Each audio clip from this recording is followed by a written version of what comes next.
Good morning. Today is 16th of February 2025 and we're going to be racing today. Today we're going to be racing at Port Macquarie, New South Wales. This is how the track looks like. And the shape of the track is not one of the best, not one of the worst, but this is perhaps the most popular shapes around the world for racing tracks. The last finishing mile from the last bend to the finishing post is anywhere about 350 to 375. There's a confusion in that. I tried looking for it, and it is different. It's not provided rightly. So it could be anywhere between 350 to 375. The ground rating today is good, and we've got 8 races here today at Port Macquarie, and we'll see what we can do with these races here. Welcome to Grandstand, and we do horse racing 5 days a week, and we do that in 2 steps. First, we try and identify the best horses through physics, mathematics, a little bit of understanding of horse racing. Once we have identified the best horses, we try and take a look at the horses at the paddock. When we get the live stream from the paddock or the gates, if we find that all the horses that we have chosen are looking good and good to go with, we stick to our picks and place our bets. But if we find that there are better horses at the paddock or there are circumstantial changes, we do make changes with our picks and then place our bets. It's horse racing, so we need to be vigilant. We need to be making decisions that are worthy and in favor of us, and that's exactly what we try and do. So I've got 3 tabs open in front of me. The first one is the where we get to see the feed. The second one is RaceNet, where we'll take a look at the odds and the scratchings. And the third one is Top Sport, where we will take a look at the race results. That's Port Macquarie. So that's what we have. So we'll take a look at the first one at Port Macquarie. Number 5 has been scratched, so we will scratch number 5. It's a 1,000-meter maiden. We have not raced at this track ever. This is the first time we are going to be racing here.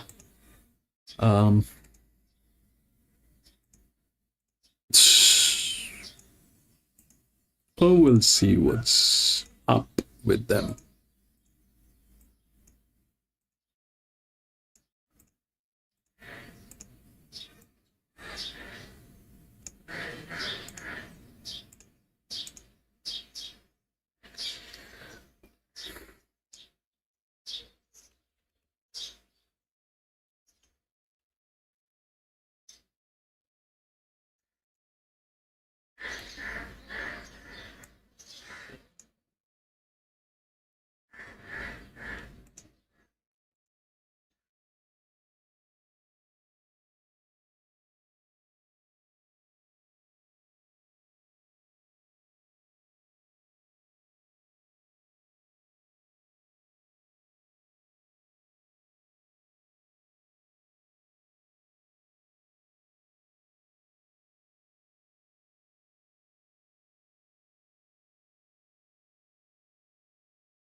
in weight today. She goes from the 61 down to the 57.5 kilo. She'll be in this for a long, long way. Gidgey Guy, $21 I think is overs about him. He's won 7 races. He's won $230,000 in prize money throughout his career, and he's another one that bobs up when he goes around at a big price, particularly in this grade of race. He wasn't beaten far behind Wilbury last time out, and that horse, of course, was coming off a win in a highway when they met in that race here last time out, was beaten a length and a quarter. And Brogan's Creek finished third at Bathurst last time out behind Capital Mac, who I think is a horse we're going to hear plenty of. Prior to that, had been close up behind No More Night Shifts. So the form around Brogan's Creek stacking up really well also. 11, 2, 6 and 7 in the 6th. Race 7 on the card is a benchmark 58. It's over the 1,300 metre journey. Chico Casino is your favourite, $2.50. Poison Points attracting some support into $3.30. Miss Capricorn, there at $7. It's got its admirers as well. Zardi $7.50. Then you have the double figures for the rest. Patrick May there at $17. I've gone 5, 4, 13 and 1. I've gone the way of Chico Casino. He's on a country championships path, and I thought he was dynamic winning at Bathurst last time out. That was in a 1200 benchmark 58. I think he'll appreciate the extra 100 metres today. He drew a wide gate on that occasion. Nick Haywood sent him forward. He sat outside the lead. They went along at a good clip, and when Nick asked him for an effort, he really accelerated strongly. Went on to beat Commando Jack by 2.5 lengths. He's got the inside draw today. He's got the early speed that can put him into a position, and I think he's very, very hard to beat. The 4 is Zardi. Was good at Gunnedah last time out, but the winner here 3 runs back. That was in a really strong Class 1, beating Frugal Love on that occasion. Syed, welcome back. Good morning. But he proved again last time out there at Gunnedah behind Pensativa, who we saw run well at Newcastle there the other day. Mitch Sabercliffe takes the ride. He'll claim 1.5 kilos. She has to be respected. The 13 I put in for third, Miss Capricorn. I thought she was really good here last time out, finishing second behind Island Legend, who's a handy enough performer. The run was good. Shannon Llewellyn will take the ride. She draws well, and Connie Gregg's stable going really well at the moment. And Patrick May, I think he's underestimated every time he goes around this horse, but he gets the 2 kilos off for Dylan Stanley. He wasn't beaten far in the Gilgandra Town Plate. 2 runs back and was close up again at Parks last time out. 5, 4, 13 and 1. Brings us to the last event on the card, a country boosted benchmark 58, 30,000 in prize money up for grabs. And your favourite is Dion at $2.80 for Brett Robb. I'm Scarlet $5.50, Grins is $6, Shadow Dane $7.50, Beauty Edge $8.50, Miss Reeves heads the rest of them up there as a $10 chance. I've gone 3, 6, 5 and 1. I've made Dion my best bet on the card. I'll show you a replay of his most recent start. This was at Scone on the 30th of January. Now, he went around first up in the highway at Wyong behind Wilbury, stepped up to the 1200 last time out. This was his run behind Upwardly Mobile, who is a pretty handy horse. I thought he did a good job here, Dion. Upwardly Mobile went to Tamworth on Friday and was beaten in a narrow finish in the final event on the program. She's a pretty promising kind of filly or mare, Upwardly Mobile. And Dion wasn't beaten all that far. Clayton Gallagher takes the ride today. I don't think this is as strong a race as he met there at Scone, and I think third up today he should be ready to peak. I've put the 6 in for second, which is I'm Scarlet. She's been going really well this preparation. She was rewarded with a win there at Bathurst over the 1,400 metres last time. Now, she does have to drop in trip today and has an awkward draw. She'll be hitting the line hard. The third I've put in the 5, Beauty Edge, last race London. This horse was a winner here 3 runs back, so 2 runs since, and the last run wasn't too bad in the event won by needing attention. That was over the 1,200. The 1,300 today should suit, and I've put the 1 in for 4th there, Grins. If you can just wipe that highway run out last time when she was only beaten 5 lengths there behind Eurovic, the form prior to that had been very consistent, including a win there at Cowra over the 13.75. 3 is special to beat 6, 5 and 1 in the final event on the card. Best bet wise, well, it comes up in the last. Dion, I think he'll be very, very hard to beat. So race 8, number 3, the best bet on the card, and his stablemate Press Forward, I think goes around at good value. Race 6, number 11. As far as the quaddie is concerned, I've played it pretty tight here today. I've gone 2, 8 and 1 in the first leg. Second leg, 11, 2, 6, and 7. 5, 4, and 13 in the third leg, and in the last leg, I've gone 3 and 6. I've just thrown on Scarlet in there as the insurance policy, along with Dion, $72 for 100% of the dividend. Jockeys challenge-wise, Clayton Gallagher's your favourite. He's got a good book of rides. He's $1.50. Shannon Llewellyn, she's got all the Connie Gregg rides, so she's bound to pick up a few points throughout the course of the day. $4.20. Shaylee Ingles, $8. And then you're out there, the rest Cody Nesta. He's on the fourth line of betting ahead of any other jockeys. So that is a look at the Jockey Challenge here at Dubbo today. 8 races on the card. The first goes at 1:14 p.m. We'll take a break now on Sky Thoroughbred Central. On the other side, we'll head to Toowoomba for race number 1. The preview there with Brody.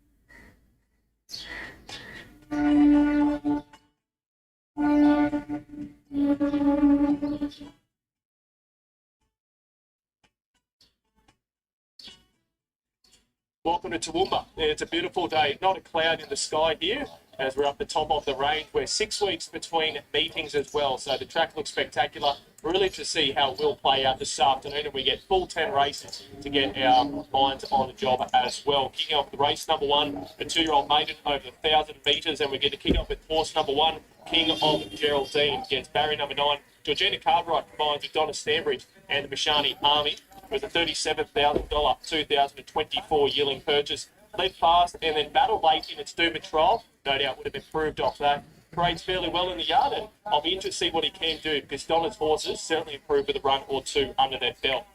Horse number 2, Ockenite, is the big market mover this morning. Liv O'Donnell takes off 3 for the Kirkwood team, gets barrier number 6. Blinkers on for the first time for its debut. No official trial, but this morning, yesterday was $23 into $4.20. So I had my notes of what's the market, and the market's made its opinions known. Number 3, Spirit of the World, barrier number 2, Jake Malloy, combines with the Jim Henner stable. Comes here as a half-brother to Don't Diss Around and a full brother to Spinning Spirit. They're both out of the same stable. Look to have a little bit to give running fourth in its trial, but no doubt will improve with a couple of runs under its belt later on into its preparation. Number 4, Stylish Joker, gets barrier number 3. Justin Stanley combines with the Gleason stable. And this galloper was finished 8th of 8 on debut at Grafton. Was disappointing on that occasion and certainly has to prove an awful lot. Number 6, Kachina Girl, barrier number 5, Olivia Kendall, takes off 2 kilograms for the Pereira stable. This galloper's had no official trial, so just watching the market with it late.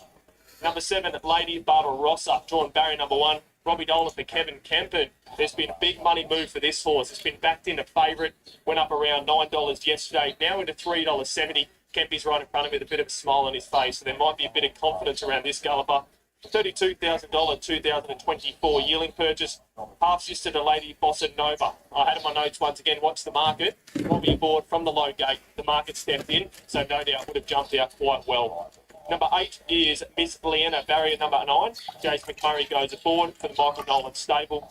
It was a $25,000 2024 yearling purchase. It was a good trial. Just average a little bit late, but there's a lot of strength about this filly. She's by Anna Barbie. I actually owned another foal out of that horse. My horse was an absolute lunatic, but she showed ability, and this galloper, she's got a lot to improve off her trial in regards to strength-wise, and looks like she's showing that on race day. I like the trial, and I think she's a big danger. The White Gate's the only knock. Number 9, Ready and Mabel. Richardson goes forward for the Beck stable here at Toowoomba. First foal of Peggy Celine, who was a 2-year-old winner of Victoria and went on to win a benchmark 70. Came through the same trial as Miss Leanna and jumped fast and held the fence on that occasion. Had a lot to improve. She was as green as the grass she was running on. However, the strength past the post was there to see. So keen on her this afternoon, and she parades quite well in front of us. Finally, Trading Rooms, the final horse to look at. Bennett goes aboard for the Pat Wallace team. $35,000 2024 yearling purchase. No official trial, so we have to watch the market with him. All right, loading away for the first of Toowoomba. First of 10, track 6 weeks in between runs. Looks tremendous, and not a cloud in the sky here at Toowoomba. Hopefully we're going to have a good day of racing. Market stepped into 2 horses mainly, and the latest is Miss Leanna, the foal of Anna Barbie, $4.80 to $2.90, now $2.70 with a tab. Clearly best backed off a strong trial. If she drew a gate, you'd be more than happy to give a massive push. The only knock is barrier number 8 over the short trip, but where there's smoke, there's fire on the local track following good trial. I've gone through the same heat, but Ready and Mabel, I think $5.50 late. More than happy to play. It's hit $6 on the QIP. This horse came through the same trial, showed a lot of speed early and a bit of strength late. It's no doubt got a lot to improve on in its menace, but if it shows at similar speed, find the fence, it's a big danger. The toppy, King of Geraldine, had a recent trial, faded late in the trial, but it certainly will improve, and Donna Stanbridge's horses takes a run or two to improve. 9187, my numbers in the first. Let's take her to the voice of Toowoomba, Anthony Collins, for his call as the 2-year-olds go around. 50 and not going to get 7. Okay, so Sky Racing 1 is with us. Lady Barbara Ross is just going high in the gates there. So welcome along everyone to the coverage. We've just got one runner to get set. That's King of Geraldine. So King of Geraldine to come forward to complete the lineup. Lady Barbara Ross was the favourite for the majority of the market, 550 to 370. But Miss Lena, she's into 250 from 420. She's the best supported runner to win the first this massive 10-event program. Set down for decision here at Clifford Park. We're on a good 4, rather than the 2-metre position. Racing returns here to Toowoomba. The track renovations over the recent weeks. King of Geraldine's coming in. Miss Lena, she'll close off at about that 250 as the favourite to win the race. Welcome along everyone to the coverage. First of 10, Clifford Park. Stalls are back. They're off. Miss Lena away fairly. She's in the top 3. King of Geraldine broke the line running. Ready and Mabel showing any amount of early speed there as well. And Miss Lena's up attacking those in the leading trio on settling down. Followed then by, over on the inside there was Kashina Girl, now being passed by Okanui, the outside of it. Trading Room's about centre field. 2 off, 2 Stylish Joker. Followed then by Spirit of the World. It'll land back second to last. The one-time favourite, Lady Barbara Ross, she was slow to move. She's last of all, and at least 7 lengths back off the speed as they approach the home turn in the first. 400 metres from the judge. So the leader, Ready and Mabel, leading the way narrowly over Miss Lee to the outside. King of Geraldine, third horse, 3 deep on the track, followed by Kachina Girl, Okanui running through just behind those. Trading Room down the outside, and also Lady Barbarossa is right down the outside, but it's still Ready and Mabel in front with the lead. But here's Trading Room up on the outside, going up with about 100 metres to go. Trading Room on the outside of Ready and Mabel, but Trading Room too good for Ready and Mabel, followed by Spirit of the World, and then came Miss Lena, Stylish Joker and Okanui. Further back in the field to Lady Barbarossa for next prize, and then came King of Geraldine, and Kashina Girl was the last runner in. Paul Wallace and Dylan Bennett combined with Trading Room, a $35,000 yearling purchase in 2024. Gets the job done this afternoon. It pays $9.90 and $2.70. She is a daughter Kobayashi out of Had Me at Hello, and there's a few punters that would have had her at the 200 metres with a big cheer as well. She let rip off the good pace and has won quite comfortably in the end. Ready and Mabel's fought on really bravely in the second, defying somewhat a massive drift in betting. Hannah Richardson to board that galloper for the Beck stable, pays $1.90 second. We have a photo in for third. Miss Liana sat outside the lead. It's battled away in regards to that photo as well. And there's a tight go. Spirit of the World is also prominent. So we'll bring those numbers to you as soon as we can down the line. It's all about Trading Room on debut. The 2-year-old filly win number 1 at start number 1, defeating Ready and Mabel, who's battled on bravely in the second. A photo between the 3 and the 8. And we'll bring those numbers to you down the line. We get underway here at Port Macquarie on Evergreen Turf Country Championship qualifier day, with a big final on day 1 of the championships at Royal Randwick. But $150,000 final for the Mid North Coast coming up today. 1 and 2 going through to the final. Now here they are in the yard. We were going to start with number 2, Cool Space, but in walks Rodeo Dealer number 1. Will Stanley's on for Nicky Hodgson with Gary Priscilla. Let's start with Rodeo Dealer. Yeah, I tell you what, he's holding it together pretty good in the yard, Greg. I saw him when Sally Taylor had him. He did a bit fiery.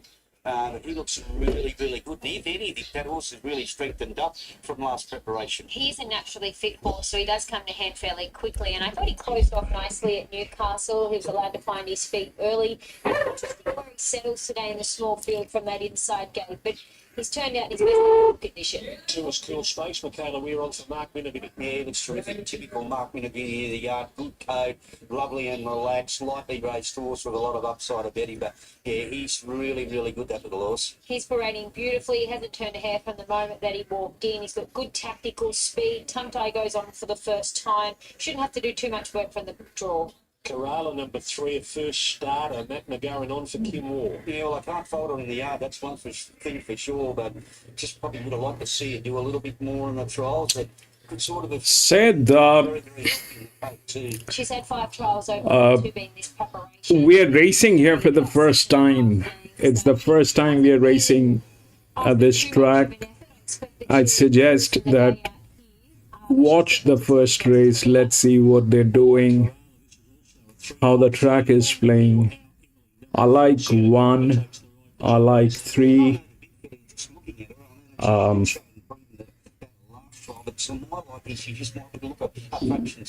it's a maiden 1,000 meter. I also like the 2.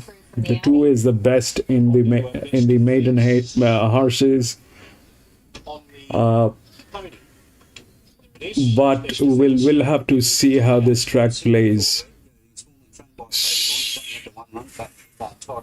He was a fiery horse in the yard when I saw him that day at Moree, but look, I'd forget his first up run. I don't think things went right, and he's got the ability to, and he is parading a lot better than when I saw him at Moree. He's got his good springy step, and form suggests that he always improves second up. He was beaten about 5.5 lengths there first up, but drawn okay, and nothing wrong with the way that he's turned out.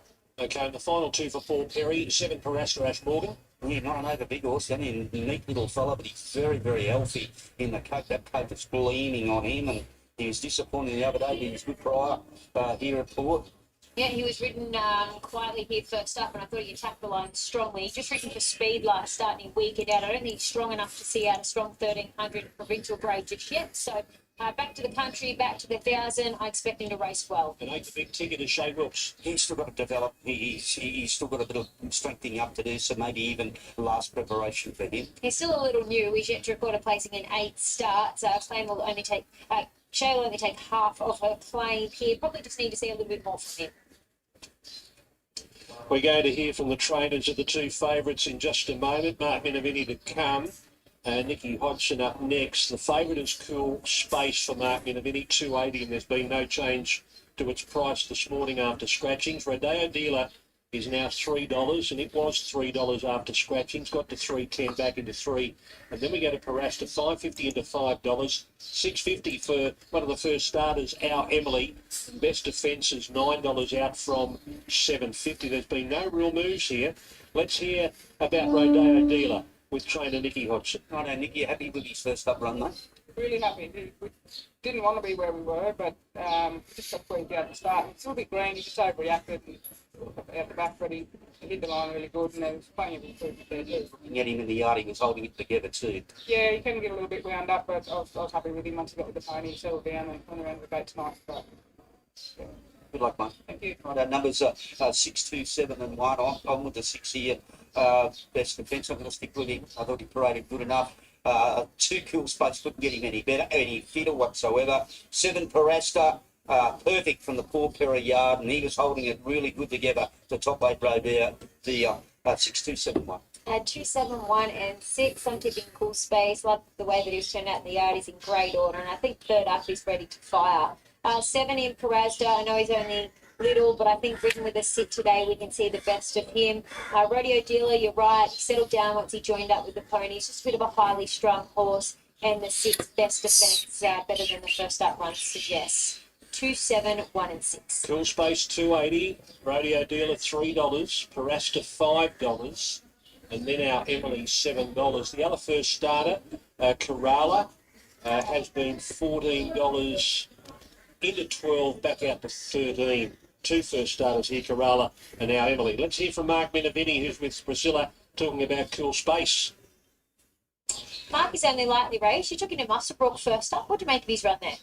I thought he ran well, ran fourth and wasn't beaten far, and Aaron Bullock rode him. He said, mate, he's a nice horse with good ability, still learning his craft. Missed the run at Scone, so I ran him the following week, was happy with him. Over-raced and wanted to overdo it a bit, and Lee McGorian rode him and just said, maybe put a tongue tie on him. He got a bit fierce and might have just got a bit thick in the wind. So we've worked him in the tongue tie and he's worked well. So we've gone with that gear change today and hopefully that'll make a difference. Tactics today, do you think he'll lead? I'd prefer if he didn't. I'd prefer if he had something to chase, but he's got good natural speed, so he'll be up on the speed for sure. Been up with him? Really happy with him. Looks a nice race for him. If he shows his best, he can win for sure. Late money coming for Parasta here. Horse number 7, Paul Perry and Ash Morgan into 440. 550 this morning into 440. Rodeo Dealer stays 310 and Cool Space gets out 10 cents to $2.90. Our Emily is now $7 and 13 for Best Defence and 14 for Kerala. So the late money for Parasta, Horse 7, Ash Morgan and Paul Perry out of gate number 2. They're loading in well here. 290 Cool Space, Rodeo Dealer 310. There's not much between the two favourites, but the late money has come for Parasta. Yeah, I'll just for the 6. There's no money for him. Best Defence 627. They're all in his Rod.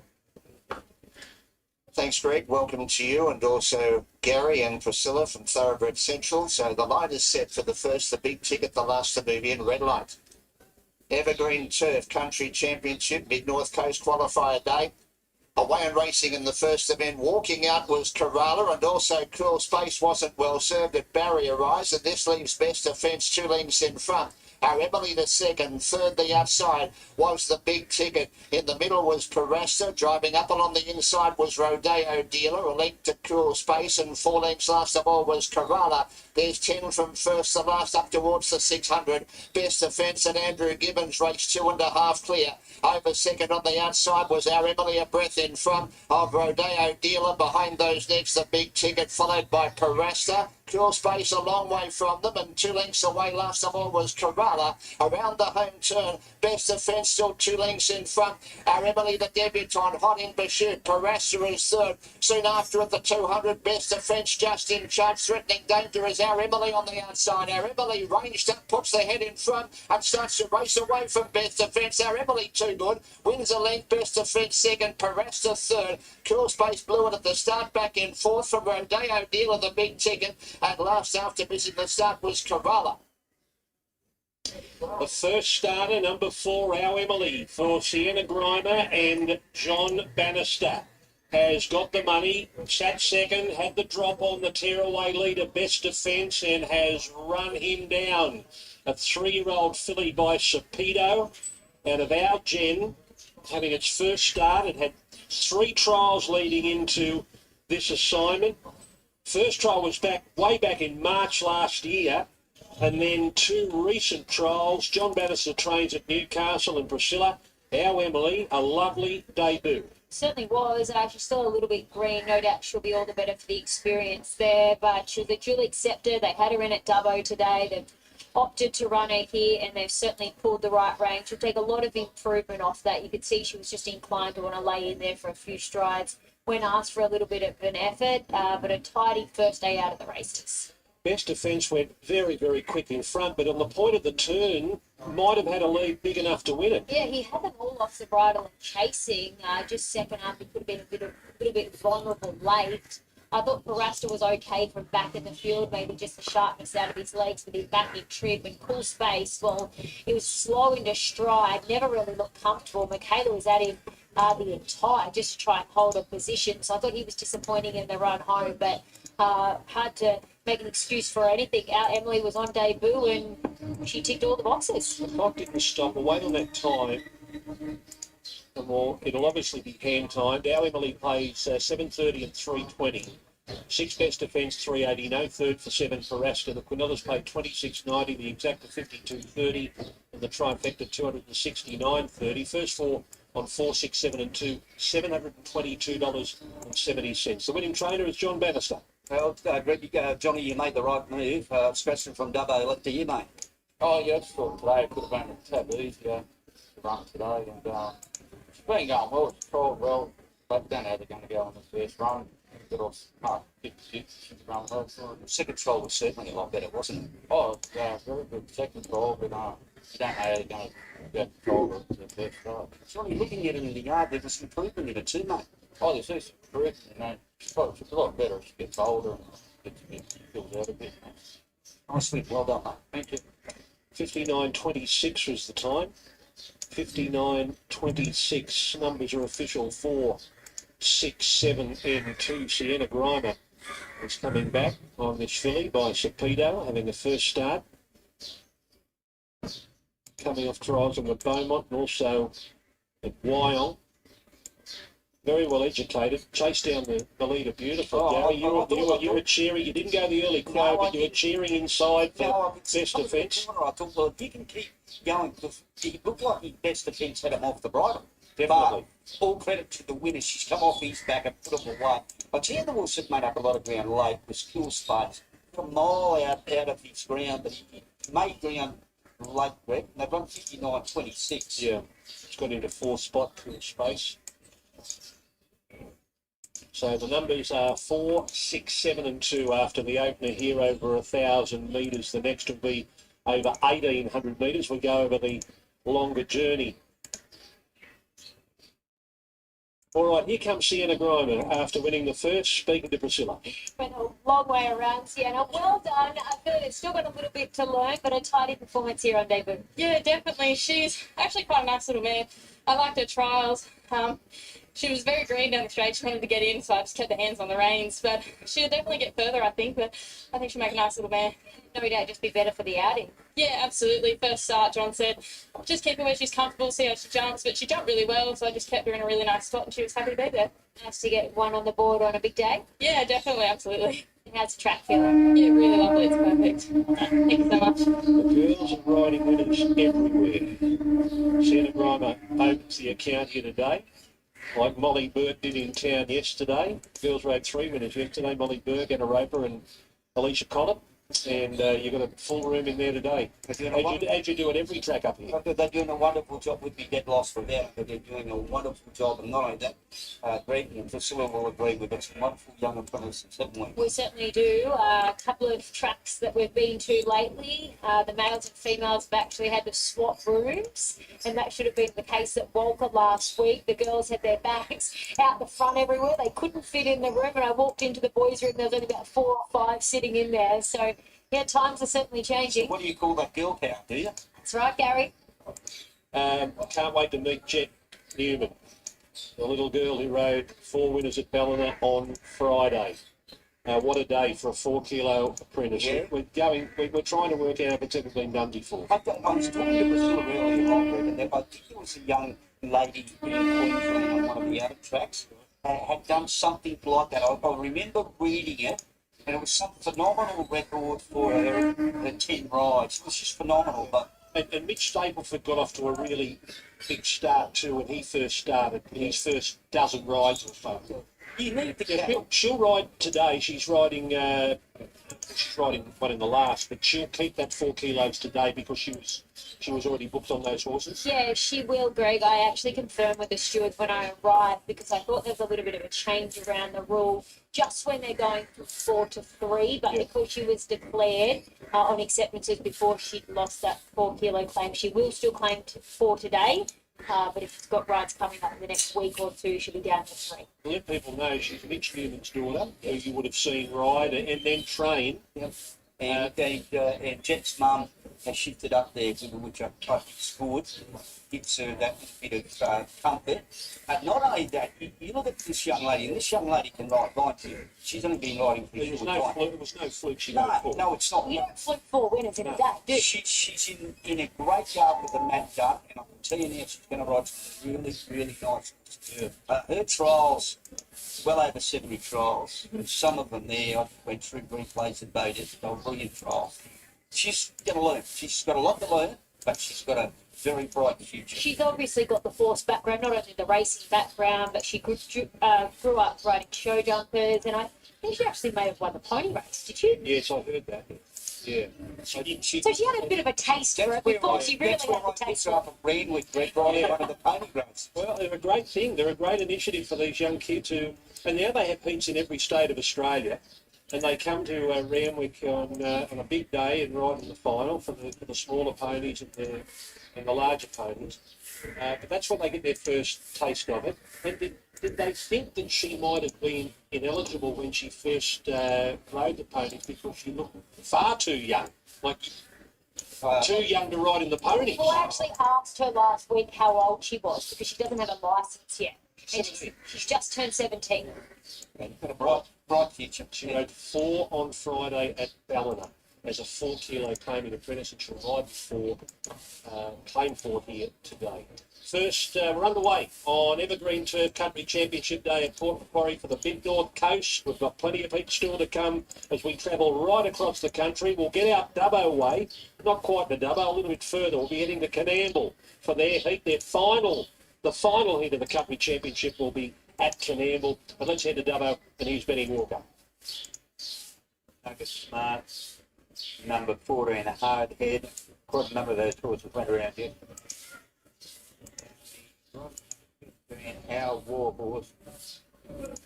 Yeah, let's take a look at them. The first one is the top weight. That's Ben My Friend for Brett Robb. Tilly McCarroll will take the ride. She claims the 4 kilos. And this gelding, he's on debut here today. They've been nice and patient with him. He had a couple of trials to get ready. Last preparation, he's had 3 trials in total. One was in July of 23, one in Feb of 24, and he's had the 1 trial recently to get ready for this. And he finished second behind his stablemate, the favourite here in Nimble Star. He did a good job. He hit the line okay. Got an awkward draw, but with that claim for Tilly McCarroll, he gets in with 55 kilos. And whatever he does today, he'll improve on, but he can run well.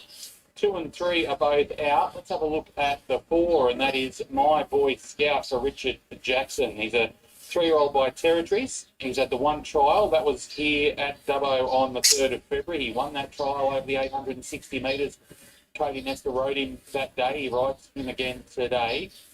I think he's got a bit of ability. We'll hear from Cody a bit later about this horse, but I think he's got a bit of ability, and if he doesn't win today, I don't think he'll be far away from breaking the maiden, but he does look a picture in the yard. The 5 and the 6 both out. The 7 is Strongness for Connie Gregg. She's a 4-year-old mare by Ocean Park, and she had 3 starts since joining Connie's stable. She was 3rd at Tamworth, first up over the 1,000 there behind Live to Laugh. Went to Cowra, just a small track didn't suit her, and then last time out ran well again here behind Dig B, only beaten 3 lengths. Shannon Llewellyn claims 1.5 kilos. I think she can run well. The 8 is Zaborga Blue. Peter Nestor trains this mare. She's a 4-year-old. She's on debut. She's had the 1 trial. That was at Wellington back in September of last year. And she trialled up there behind the Impeccable, who's a pretty good, level of horse. She was only beaten 2.2 lengths. Ange Cooper takes the ride. She had not a recent trial. No, she can run well. 9 is Paladins. Filly by American Pharaoh. She's had the 1 trial. That was here in the trial that My Boy Scout won. She's been 5 lengths there. She gets a good draw today in the claim. Just given the breeding, she might appreciate a little bit further. The 10 is Tory Lass. Filly by Ruben. Finished 9th here behind Open Pearly Gates back in November. Was tipped straight out after that. Hasn't had a recent trial. Draws well with Ken Dunbar aboard from that piece.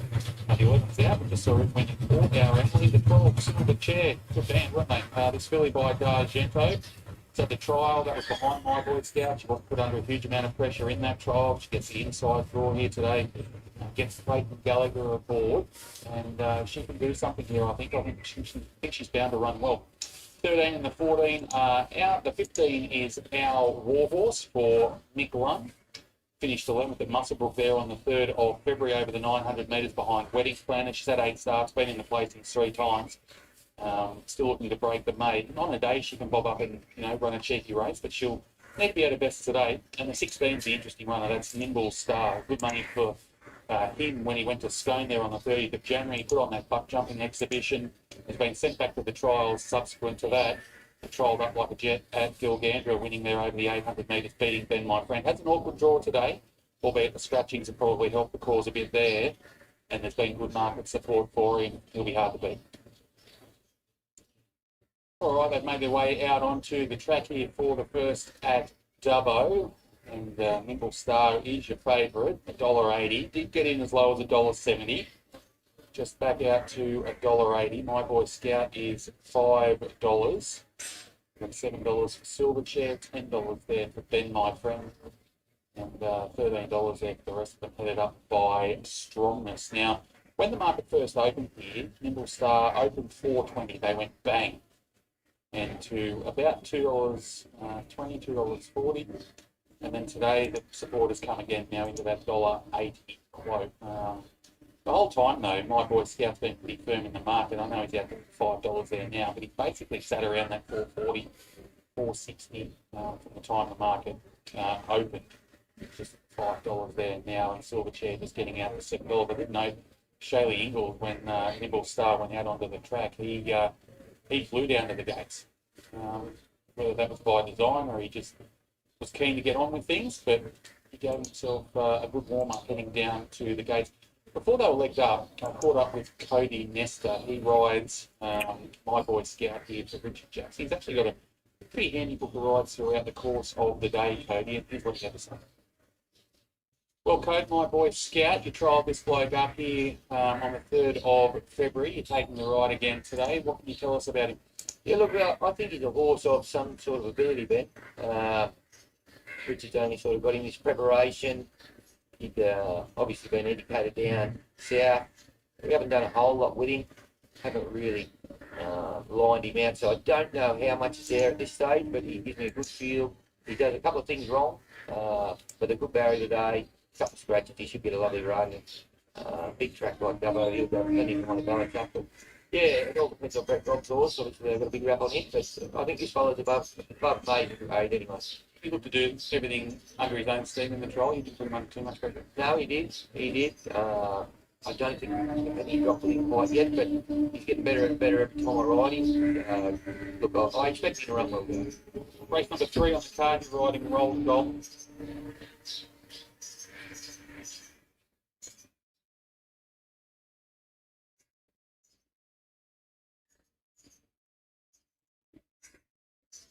Two or three contenders in the race.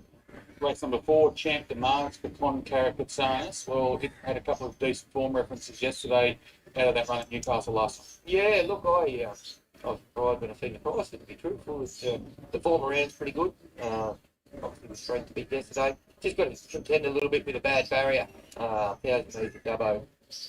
Probably not the worst thing if you are 4-3, 4 deep, but I'd love to get a lovely, like a nice drop on him just to behind would be ideal. But horse is going well. Obviously, he's got to improve on his first up run. It should be right in. One more thing in race number 7 for Alison Smith. I thought the first up run was good. Yeah, it was good. I was actually in the trial with it for its first up run, and it went well in his trial as well. So it's obviously come up pretty good this time in. Going to need an ounce of luck, but the horse is going well. He's a big scopy bugger, so big river track like that, I'll see. And in the last, well, you've got half the battle won. You've got Clint London as the trainer. He wins the last year more often than not. You're riding Beauty Edge for him. Yeah. I've won a race on the year before, so he gets around the track okay. Look, I got him scratched. Well, he was scratched at the park on the gate Saturday. Just had a little niggle. I've since galloped him from then. He's well fine, so he's got through that. Just he's had a little break now between runs, whether that's against him or not, but horse. That race enough. 5 good chances. Which one's the most excited about? Be interested to see what this mate does deserve. That's what. Thank you. All right, $1.70 now for this favourite, Nimble Star. Could come out and just bolt in, but I'm not going to take that kind of price. I've gone 4, 16, 7 and 8. I thought My Boy Scout trialled up pretty well here. Only had that one trial. It was over the 860. I don't think he didn't do anything wrong in that trial. I know Cody said he's got a few kinks that he needs to iron out, but 1,000 metres, I'll go along here. Hopefully he gets a chance to balance up and hit the line hard, and $5 on an each way basis, I think it'd be hard to beat. The 16 Nimble Star, he does everything right. It's going to be hard to beat. We saw him go back to the trials after that buck jumping exhibition there at Scone. Trialled up well. The punters have gravitated towards him. $1.70. The 7 I've put in for 3rd, which is Strongness. Hasn't done anything wrong since joining the Connie Gregg stable, and I'll put the 8 in for 4th. Oh, sorry, the 12 in for 4th, which is Silverchair. Wasn't originally the 8, but shifted it to the 12. So 4, 16, 7, and 12 are my numbers here. All right, looks like they've started the loading process there. Obviously a big day of racing all over, but particularly up there at Port. I've got a couple of friends with a runner in the last there, Sigsworth. Good luck to Damo and Kez, and good luck to all those who've got runners in that country championship race there. There should be a massive crowd there on Port. We'll hold up our end of the bargain and hopefully find a few winners here at Dubbo. Looks like we've got a couple left to load here for the first. $1.70 a favourite for, that is, Nimble Star for Brett Roberts, Shaylee Ingles. Good luck with your investments. For the first time today, we'll head up to the caller's box. Here's Pop. Stone lost the rider soon after the start. Our Warhorse about to come in, but Nimble Star has trialled very well in the meantime. So we're getting ready for the start of 8 races. There's 8 races on the card today and 3 barrier trials, so it's a very busy day. Thanks Dan on National Racing Service. And Nimble Star, the outside gate. Here's the favourite. Red light comes on. Set to go here. Nimble Star away brilliantly from out wide and jumping away all right with strongness, and our Warhorse was up with them. Silver Chair going through along the rails, 2 lengths back to Zaborga Blue. My Boy Scout is getting back, going around them there with My Friend Ben. There's a good break back to Katori Lass and all the dings alongside it. So Nimble Star had shown great pace and had taken the lead now. Strongest in second place. About 3 lengths back to Silver Chair, followed then by Our Warhorse, My Friend Ben. In the straight, they've got 450 left to go, and Nimble Star the leader. Over Stromness, a couple of lengths back then to Silver Chair. My Boy Scout running home well along the rails, but Nimble Star in front. Stromness is a length and a half away. Silver Chair is running home fairly well, but Nimble Star's got a good break here. Over Stromness, Silver Chair making ground now on Nimble Star. Nimble Star has a handy break. Silver Chair's coming late, but Nimble Star has beaten Silver Chair. Third home will be Stromness just in front of Katori. That's our Warhorse out wide. Then My Friend Ben, followed in by My Boy Scout. And a good break back then to the Borga Blue and all the things for pass. 16, 12, 7 and 4. We did everything right today. Nimble Star has $1.60. All right, this is Port Lincoln, the second one, 1800 meter. If we look at the advantage, that 5 definitely has advantage. That's an 8-year-old gilding over 1800 meter. Now, so this field is full of defaulters. This thing comes within one of the horses, but the handicapping is very strong on that horse. It has advantage. But that's very strong. This, if we look at the others in this category, then 9 probably is the most relaxed. 9 probably is the most relaxed. If we take it down, then 9 comes there. 7 is the other one, has a lot of dev, but it also has no performance. So that, I don't know what that 7 will do, but that 9 is very relaxed over an 1800 meter. Definitely comes within the third of the advantage.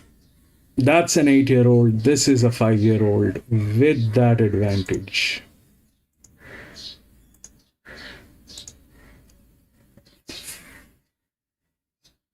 So 4 is good.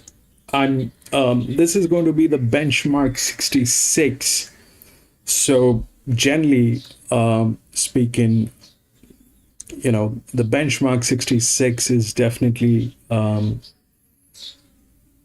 race where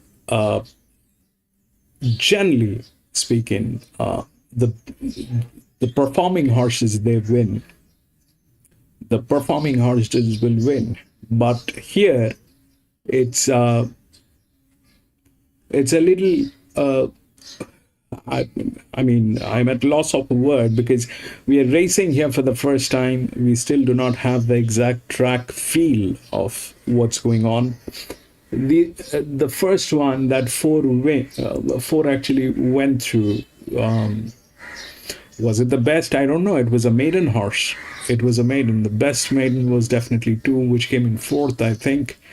That advantage on the 6 made it 2nd with performance. So it's questionable the way things happened. Here, I definitely, apart from that 5, that's an 8-year-old gelding. It has the advantage. It is the 2nd in handicapping. The first one is definitely 4, and 9 is with the advantage. So I'm not sure how that 8 is going to work.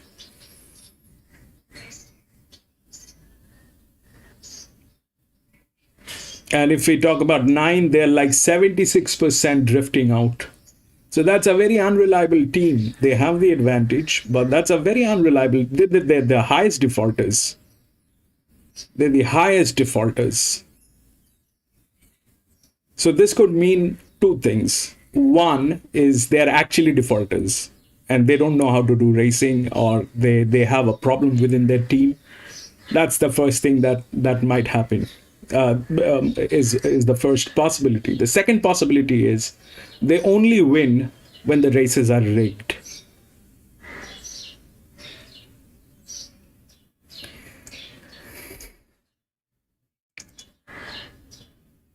This afternoon, it didn't show much of the trial, but when you line it up with the breeding and then the stable as well, whatever it does today, had a few links over its next couple of starts, and hopefully the connections can continue to improve later on. The top weight, this has been the big money move up, Hassan, $23 yesterday to $6.50. It touched $4.20 momentarily. To be honest, I thought that was absolute mayhem. Back out to $8.50 now. If you do like the money move, again, get your price late. Was decent behind Impervious, first up at Ipswich over the 800 metres. Now, Impervious ran good time on that occasion. Was going to start single figures in a decent race at Doomben last week before Connections opted to scratch. Impervious has shown ability, and Massan was defeated 1.5 lengths, but battled the last 100 after going forward. Was no chance last start there at Warwick. We just did a fair bit of work there off the fence.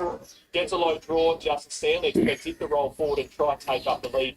Does have the race experience on its side with the 3 starts under its belt. So you can understand why the money backed it. Just $4.20 this morning seemed crazy. Back out to $9.50 now. Our favourites hit even money for a moment on the QOP. Back into $1.95. Pete Vixen, as mentioned, $3.40 to $2.60. Back out to $2.70. Has been fairly well spec'd. And the big question for her was the draw. She's by Brave Smash, a 2-year-old filly. We've seen the Brave Smashers go very well all across Australia, from WA in New South Wales and now also up in Queensland. And I'm expecting her to improve on whatever she does this afternoon. But $2 for Sweet Hesitation, a favourite keeping nice and solid there in the market, albeit not touching odds on for too long. There's 30 seconds away from kicking off race number 2 here at Toowoomba. The first event on the card was taken out by Paul Wallace. It was a really nice win up on that occasion as well. Set sail down the outside behind a strong pace. Trading route that was Bennett taking off the 3 kilograms for Paul Wallace and won impressively. The runner-up was Brave, but it was no match for the winner in the end. Favourite out to $2.15. Good go for Pete Vixen late. Now into $2.50 as it loads away. Let's take up to Anthony Collins. Standard, we're just waiting on Pete Vixen to come up to complete the line. Showing it back from the inside. Late withdrawal here in the 5. Braidwood Rose taken out at 11.53. Sweet Hesitation, our favourite way. Now $2.15. Wings late, we're back into the mix. The stalls are back, they're off and running. Now Massan led fast, Kavash showing any amount of early speed, going forward rapidly to kick to the front. They've got away here early on over Sweet Hesitation. It'll land up to 3rd. Nasserana's Voice 4th the outside, followed by Mashani Impact and also up over and gone. And 2 off to Vixen at the tail end of the field, but now only probably about 4.5 lengths back off the speed. As Sweet Hesitation pours on the pressure, coming down the side of the track, and as they approach the home turn with 500 to go, it's 3 deep. But it's about a long neck in advance over Kavass over on the inside. The Sun's still there in the centre. Nasseron is poised forward. A few of those just going a little bit awkwardly around the home turn. Followed then by now Hoogity Extreme outside. There was Pink Vixen, but homeward bound. Sweet Hesitation in front. But Pink Vixen up on the outside, going up to it. Followed then by Massan, who's now back to third. And Nasseron is in fourth position. But with about 100 metres to go, this is kicked away. Pink Vixen now 75 metres out. Forward running. The Vixen's home. Pink Vixen beating home Sweet Hesitation. Followed then by Nasseron third and Massan fourth. Then came Mashani Impact. Further back to Kavass, second master up, over and gone at the toe end of the field. Tail the 2 stories in the end. Pink Vixen gets the job done. The 2-year-old filly by Brave Smash out of Enzy is a star. She should thrive over further ground in the end. Had the perfect running transit in what seemed to be a very fast run race. There was a fast run race. There was a lot of pressure for these leaders. Sweet Hesitation just had to absorb so much work. Was averagely away, pushed 3 wide. Pink Vixen, on the other hand, settled off the speed, had a beautiful tag into the race, presented off heels and has won very comfortably. $2.40, $1.30. Kevin Kemp combines with Georgie Cartwright to take out the second. Sweet Hesitation, $1.30. She was a lot braver than it reads on paper there for the second. Just had a lot go wrong, forced wide, kept on battling down the straight. They've really streeted the rest. The Sirons battled in for third at $6.40 at a big quote, and Massan has run fourth. 8, 9, 3 and 1. Dominant win to Pink Vixen. There might be a Quinella to follow over the next couple of weeks as well. That takes us away from race number 2 at Toowoomba. We'll take you back up to Port Macquarie. A big day of gallops there in northern New South Wales. Mountain Rise Showcase. It's a 66 over 1800. We're going to start with Wanna Win-Win. Taking Warsnop on for John Sprague. Yeah, just have to go back and get a bit of gear. He'll be in here in a minute. Here's Spills, the favourite. Luke rolls on for Greg Kilmer. Right now, there he is. He's a tough customer, and he was good at Moorlambar, and he was equally as good at Walker the other day. Just tough. I think he's beautifully close, and he looks terrific in the yard. Yeah, I agree. I certainly hasn't taken a backward step from when I saw him at Walker last start. He looks our likely leader, and I just think it's a bonus that he drops 2 kilos here.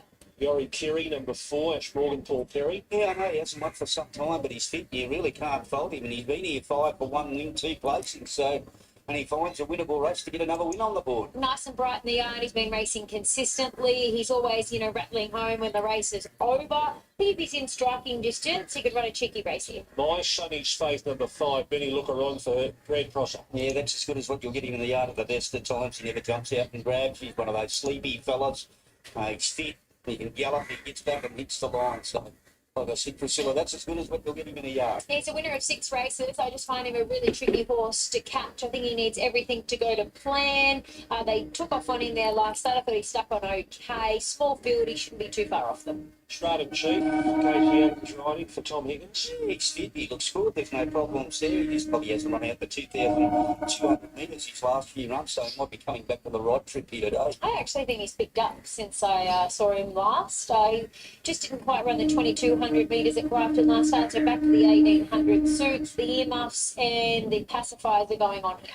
Dawn Command, number 7, Johnny Rysdale for Peter Heavens. Yeah, he's nice, fit, his fake's good, but he's just a little bit out of form and finding it hard to find somewhere near his old form. Yeah, he's alongside the pony and he's got a good spring in his step, but hard to tip on his last couple of runs. Lampkin Lane, number 8, Jeff Keogh rides for Shane Emerson. Yeah, love the look of him. They tried him in 2000 Charlie and he didn't run it. I mean, you look at his prior runs were good enough. He's been placed here.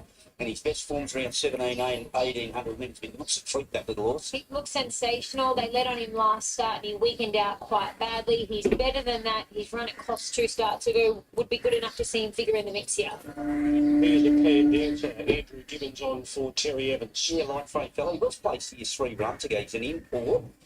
He's starting to settle down. He was really getting up on toes when he first came in the Manor Yard. He's still a maidener. He's outclassed here in a 66. Okay, let's go back to number 1, Wanna Win-Win.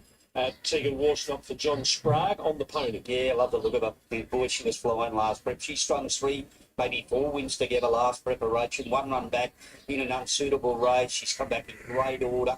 Despite a big weight, she parades good enough to be hard to beat. Yeah, she's the best horse in the race and she's got a good horse's weight to carry. But I think getting up in trip quite quickly in her preparation is the key, or otherwise she gets quite dour. The sharpness in her legs, I expect her to race well here. She's a winner second up in the past. Into odds on now, number 3, Spills for Greg Kilner and Luke Rolls, now into $1.80. $2.20 this morning after scratchings, into $1.80 now. Yorakiri number 4 for Ash Morgan and Paul Perry is now $3.20, just out from 3 this morning. Want a win is 6 and relatively steady. And then you jump out to number 5, My Sonny's Fate, who's a drifter, $8.50 out to 14. Stratum Chief number 6 is 13 out to 19. Lambkin Lane 19 out to 26. A Claire Dancer has got out to 26 from 18. And Dawn Commander's 34 and steady. So they only want the favourite here. Number 3, Spills. Priscilla will be catching up with Greg Kilner in a moment. But John Sprague's the trainer of Want a Win, and he's with Gary. Okay, Johnny, how's she come off that first up run? Yeah, very well, Gaz. She had a trial before that, and then that run, I thought it was an excellent run, being over 1200. We played along with her for a long time earlier on in the days, trying to see if she'd sprint and all that. And Raymond Spoke said to me, throw in a long one, Johnny, throw in a long one. And you were there too, and you said she could go better once she gets over a bit of ground. We never tried it, but once we done it, she plopped a few up on end. So hopefully we're doing the same thing. It just may need a run over it, I don't know, but it's only 1800, so. Nice run on in race for you, Brownie. Looks beautifully placed here today. Yeah, well, he's in the same boat. He's first up. I brought him in out of the paddock, and I had him in for a few weeks, and he just bucked his brand off and going off his brain. So I said, well, this race is there. They're hard to find, these 74s, races and all that, go for our horses up here and walk across the road. He loves the track, so we thought we'll bugger it. We'll throw him in it.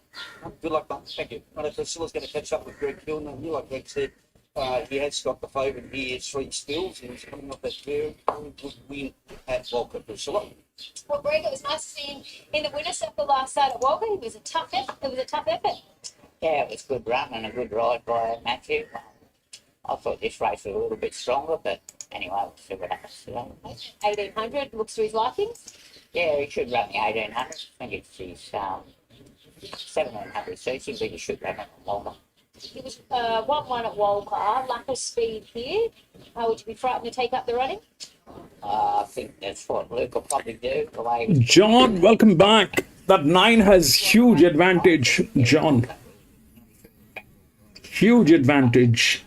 Good luck. Yeah, $1.75 now for this horse. Spills, $1.75. Yorakiri is $3.20.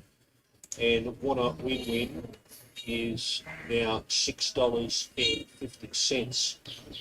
You don't see too many in the form guides who have won from 1,000 metres up to 2,200 metres, but that's what Wanna Win's done. It won over 1,010 metres here on a heavy track at Port Macquarie, and eventually something clicked and can win over 2,200 metres. I remember Raymond Stokes, he was struggling. He used to step over a bit of ground, went bang, bang, bang at Grafton, and just kept getting wins under her belt. 3, 4, 1, and 8 for me. Just with his Spills. I think he's beautifully played. Big, tough horse. Looking at him, I saw him at Wollongong. I didn't see him at Walker, but he looked equally as good. You're a Kiwi spit, and he hasn't won for some time. What a wins the big key. I mean, that was an unsuitable race first up in the Queen of the North. She gets to 1,800 metres. And I like the way she's come back too. Another lane in there, around $26 on the top. VS, welcome to the channel. Absolute treat of the man in the yard. And getting back to 1,800 would suit him a lot better. 3, 4, 100. 3, 1, 4, and 5. Hard to go past our favourite here in Spills. I thought it was a tough effort to win at Walker last start, just with the lack of tempo and the small field here. I think it's going to be very hard to run down, given that he is dropping a couple of kilos in the weights. Top weight Wanna Win. I really wouldn't be surprised to see a win here. It's just whether she needs one more to top her off. The 4, Kiwi, was better on rain-affected ground, but he's been racing consistently all preparation. He certainly deserves a change of luck. And the 5, My Sonny's Faith. Well, one thing's for sure, he'll run the trip with a 6 times winner. And he'll be just out the back, minding his own business and saving the last track. 3, 1, 4, and 5. Okay. Thank you for being here, VS. But your 2-win bet will not work because the 2 is not running. It has been scratched. Yorakiri, who's now The 2 has been scratched, yes. The 2 is not running. Back out to one. My picks are here. I've gone with a 4 and 3 queen. So there's support coming for the Paul Perry Galloper with Ash Morgan drawn barrier number 1. Want a win-win? Has drifted right out to 850 now, and there's not a Zach for the rest. It's the top 2 in betting and the top 2 only here. Spills, and there has been some money for Yorakiri. Well, he carried 57.5 when he rubbed third at Moolumbar behind C&G being 0.6. I believe we've had 2 winners coming out of it. 57.5 at Walby gets 55.5 today, and I don't think this is any stronger with a 2.5 kilo weight drop. No, I agree. I mean, I guess you're looking at it on paper at 58 or 66, but it's not an overly strong race. You just got to tick that 1800 metre box. I mean, Urakiri has been racing all preparation. He seems to get back and find a little bit of trouble in his races, but in a small field here, he has performed well here on this track. He certainly should get his chance. Very easy colours to follow, the red with the white armbands and blue cap on the favourite Spills. And the very familiar Paul Perry colours with Yorakiri, the yellow and black. Now here's Rod Fuller for race 2. Favourite is Spills. Greg, there's only one to be positioned. Dawn Command. Sky 1. Racenet.com vs Racenet. John Bannister took the Racenet.com. Dawn Command moves up. Second, Carlton Dry Showcase benchmark 66, 1800 metres. Red lights, they stand. Line set. Spills the favourite, drawn in the middle. Away and racing. Began pretty well, Spills. Not as quickly as Yorakiri on the outside, although Spills. Luke Rolls hustling up towards the lead. On the outside, Dawn Command. In the middle was Lambkin Lane. No speed on early. Spills just in front by the judge. A lap out. A long neck in front over Lambkin Lane. Second, Dawn Command. Third from Claire Dancer. A length further back, Yorakiri. Followed by Want a Win-Win. Stratum Chief next to last and 3 deep. But a length away last of all was My Sonny's Faith. The field moves towards the 1300 metre mark and Spills in front, leads by about 3 parts of a length over Lambkin Lane, who's closing again. 2 lengths third, Dawn Command, followed by Claire Dancer on the inside and a further 2 lengths back to Yorakiri. The only mare of the event, Want a Win-Win. Up against 7 geldings. It's running third last, Want a Win-Win. Followed next to last by My Sonny's Faith. A length and a quarter last of all was Stratum Chief. 12 lengths top end to tail. Inside the 900, the favourite Spills runs them along. It's a moderate tempo in the lead. Second was Lambkin Lane. A length away. Third was a Claire Dancer on the inside of Dawn Command from Yorakiri. Underneath, Want a Win-Win.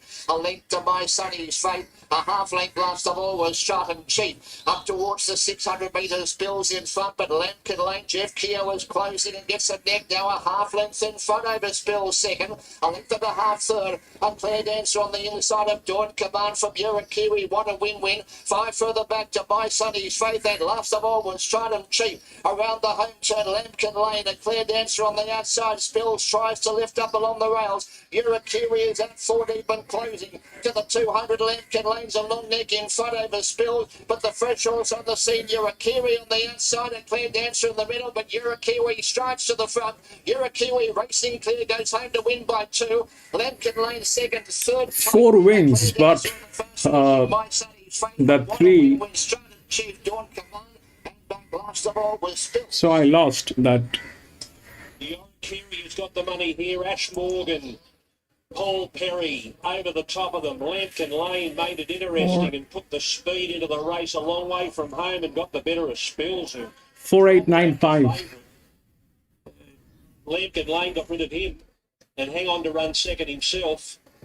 4895. John, you got that 9. Lane and third is a photo between a Claire Dancer number 9 or My Sonny's Faith late on the scene number 5. Yeah, give up Spills. He did. I thought he'd kick back and have another crack, but yeah, he's just weakened out over Wonka taking the toll, and he finally wins another race. Took him 144 weeks to do that Yorakiri, but given a sweep right in behind, Priscilla and Susan to run home.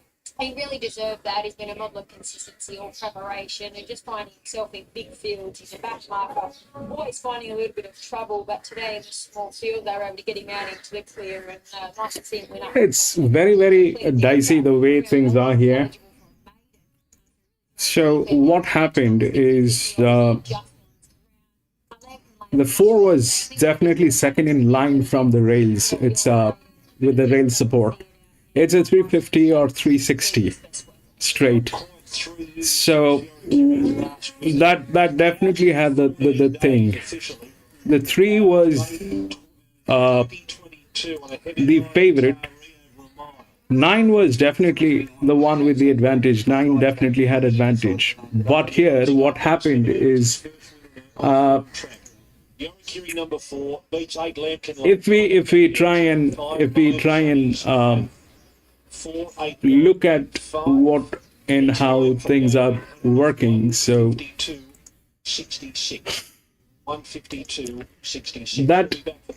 that thing comes. So this is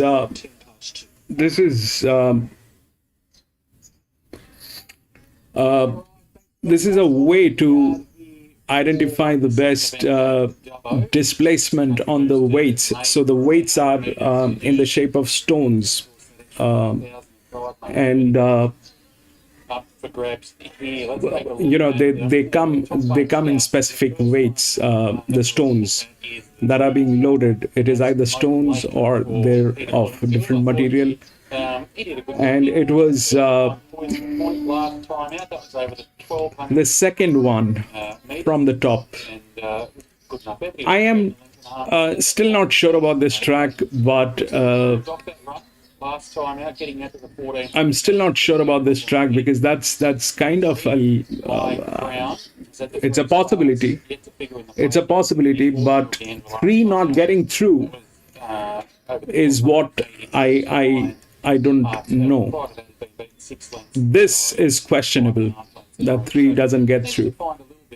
Given the barrier draw here today, Wherein 3 was the favorite. We understand 9.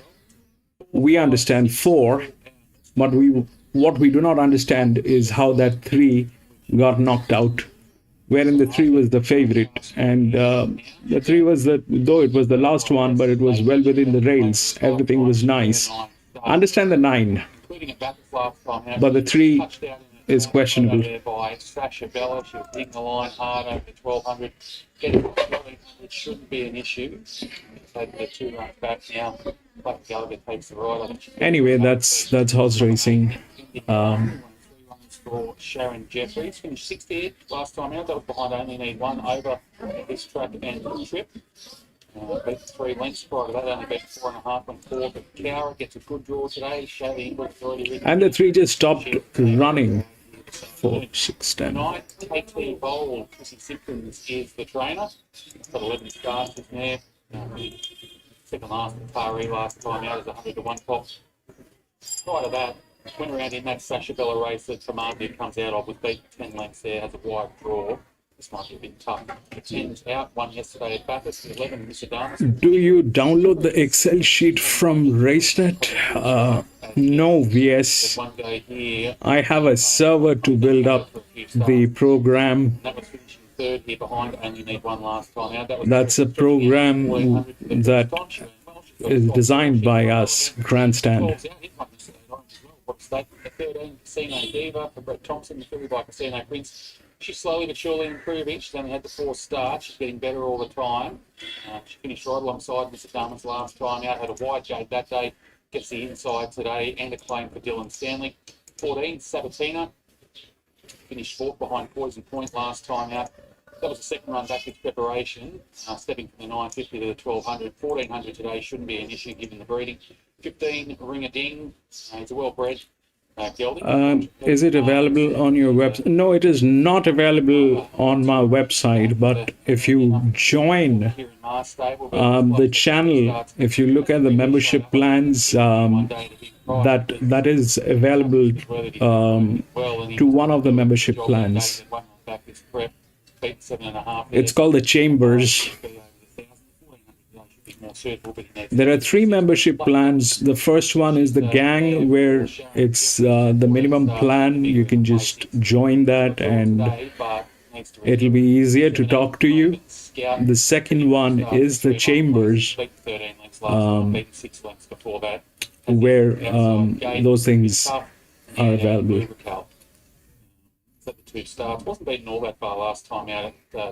You can also join the Learn Handicapping if you wish.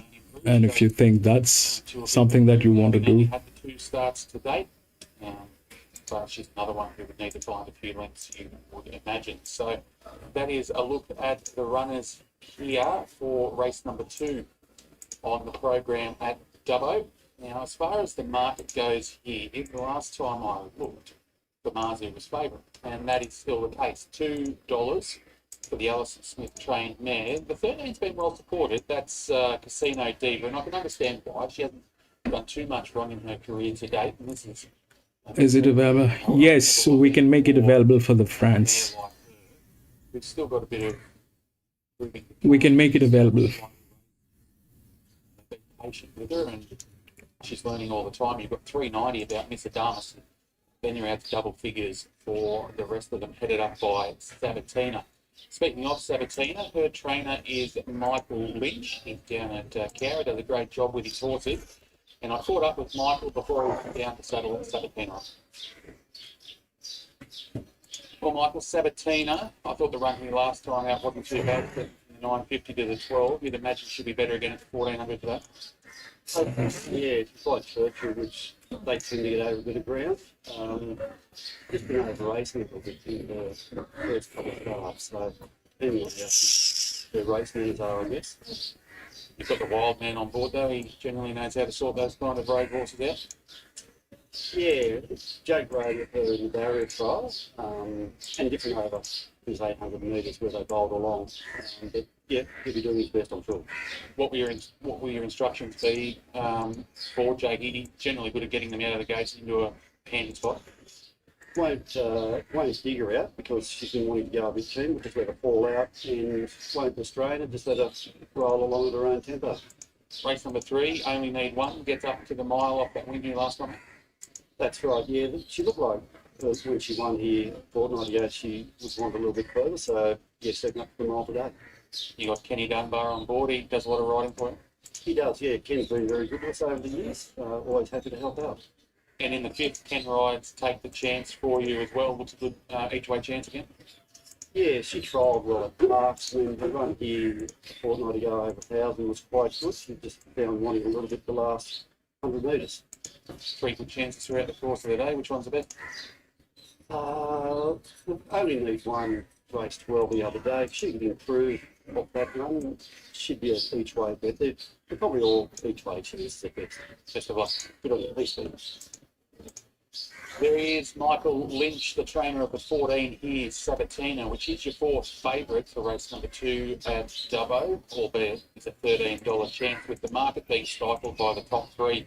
The favourite for Marzu, $9.95, just back out to $2. So every time it seems to reach that $2 quote, the punters go, yep, we're happy with that, into $1.95, they ease off for a little bit, back out to $2, and they go again. So I'm with Marzu. I think she deserves to win. She's got the best exposed form in this race with that placing last time out at Bathurst. Even going back to June of last year, Alison Smith wasn't afraid to send her down to Warwick Farm, and she was only beaten 4 lengths there by I Am Famous.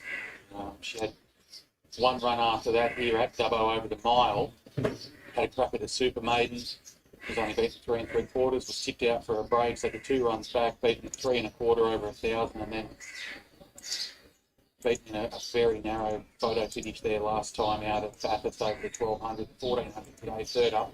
Should be ideal. Craig Gallagher aboard. I think she's the one to beat. It's no gimme though. The 11, Miss Adamus.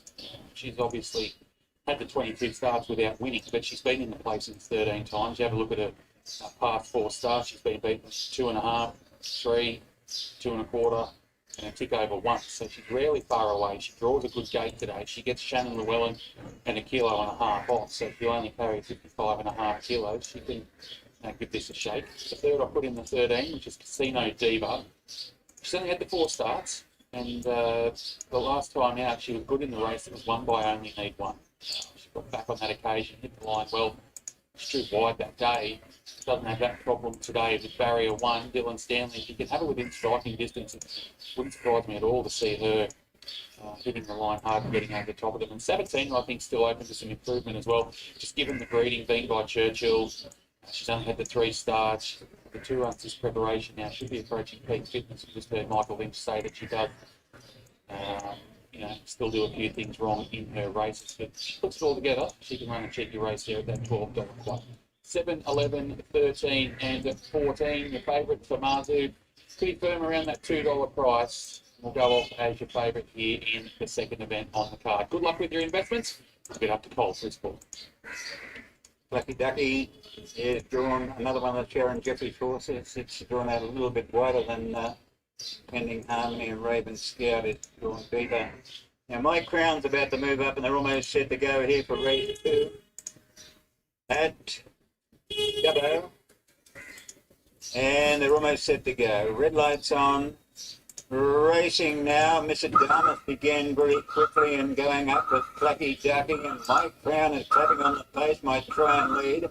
Rupert Calvert moving pretty quickly, followed by Plucky Ducky, who's going back along the rails. Sabatina goes around them, followed by Impending Harmony, Katie Bold. Burmazoo is getting a fair way back to Suno Diva from inside Gatter, drop right back now, then Raven Scout. And Ring-a-Ding is last, and My Crown leads Moat Lake as they swing off the back and come down the side.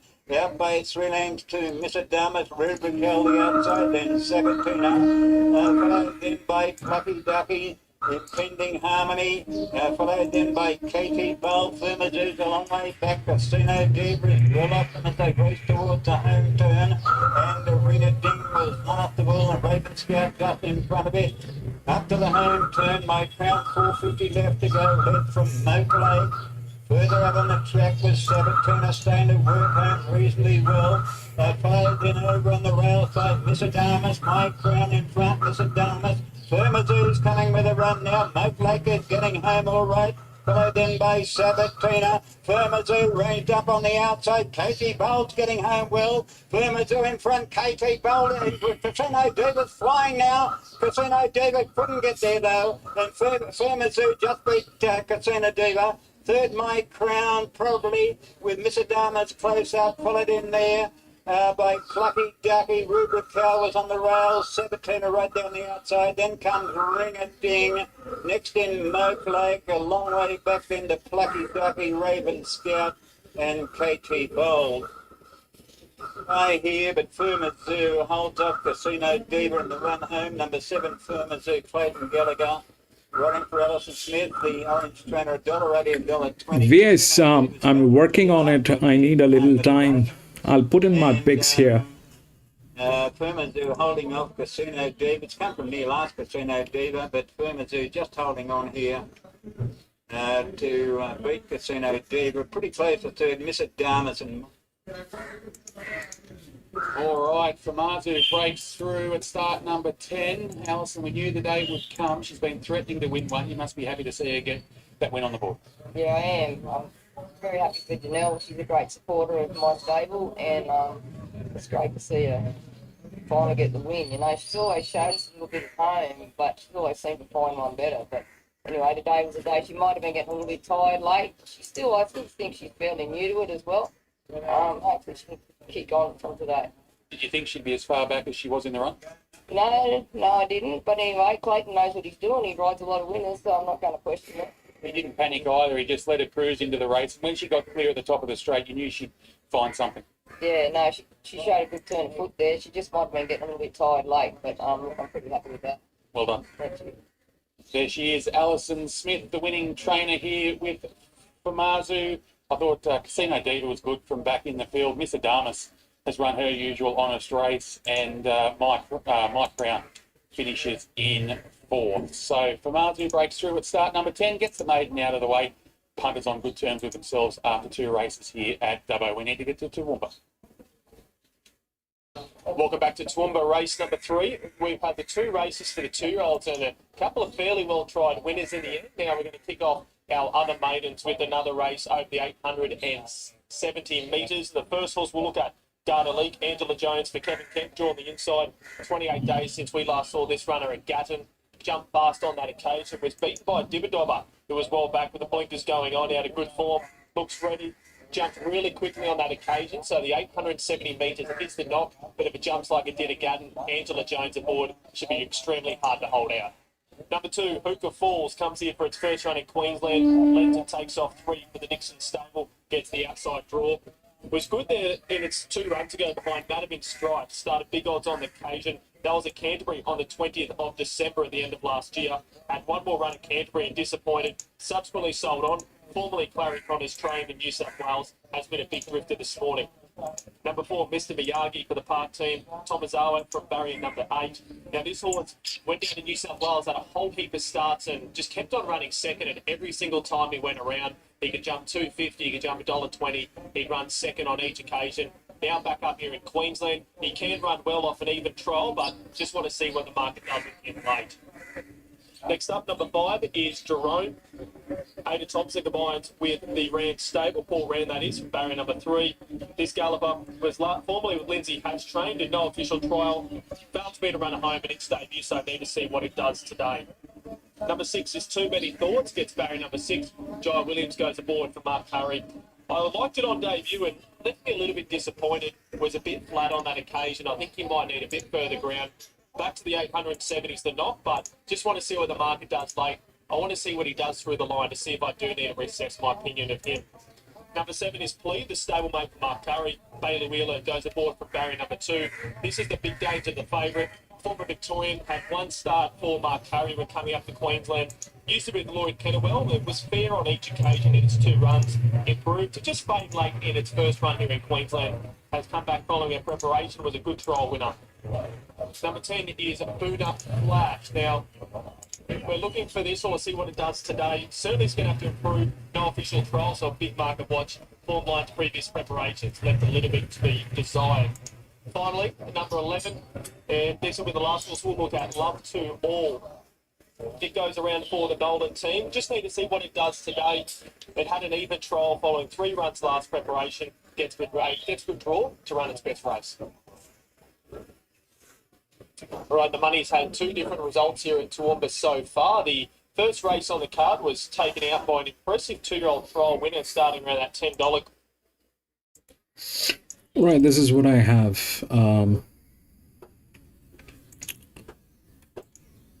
So if we look at the last race, that was a 1800 meter. The 4 definitely had the handicapping plus the management. And it was the second one through the rails from gate number 1. The advantage was more with 5, but that was an 8-year-old gelding. And that was a benchmark 66. The 3 behaved very abnormally.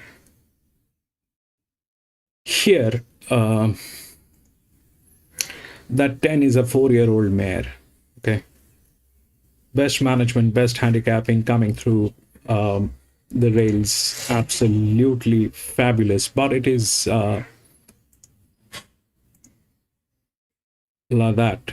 The one is with the highest drift is the second one in line, but it doesn't have the support on handicapping. They're pretty new at this track, and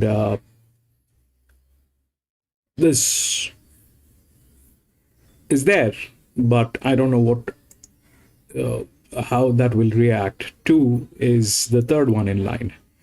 Now they are tailing gates. 4 and 5 are tailing gates. Okay, and the 13. So if we look at the 4 here, so this is you know how this is basically the fitness of the horse. How fit is the horse? The lowest, the best. That also matches with you know how the handicapping is. So if we look at this one, right, 13, that's the best fit. It has got just 1 race, but that's the best fit. It probably is there in some way, but it's a maiden, I don't know, and it is tailing gate to 11, 10. So those 2 are tailing gates. These 2 are tailing gates, and these 2 are tailing gates. So if the jockey is smart on this, and if it doesn't want to attempt winning, this thing is getting in. The rest, everything is there. They also have the 11 within the odds, the second favorite. Now that's a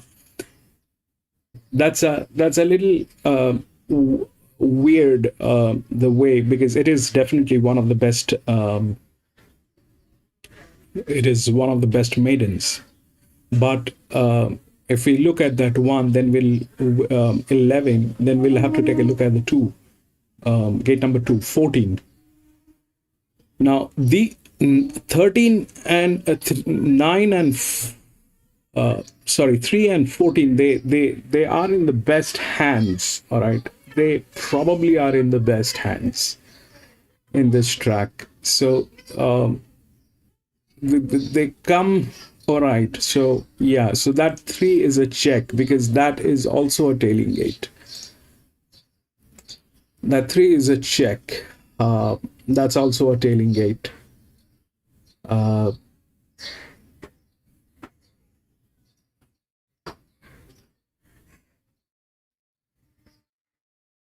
3 is a check. It's a tailing gate.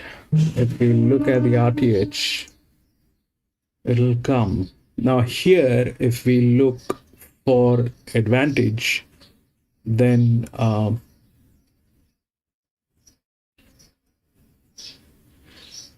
seven has the maximum advantage. That's the highest. Then it is probably 2. Then it is 3 through the RTH. All right, but this is a drift, so this is getting in. I am not very sure about 11, what 11 is capable of doing. It's a good horse. There's no doubt it is a good horse. It's a maiden which is good, but that, then why not 5? Because 5, if we look at 5 also is tailing with the favorite, which is this, and it's the linear. 5 is the linear. All right, 5 is nowhere within the odds, and it is a very strong horse in this race, that 5 is. And it's got the second highest dev. That's 353. But winning chances, the winning chances is definitely with 7. Winning chances is definitely with 7. That's what it is.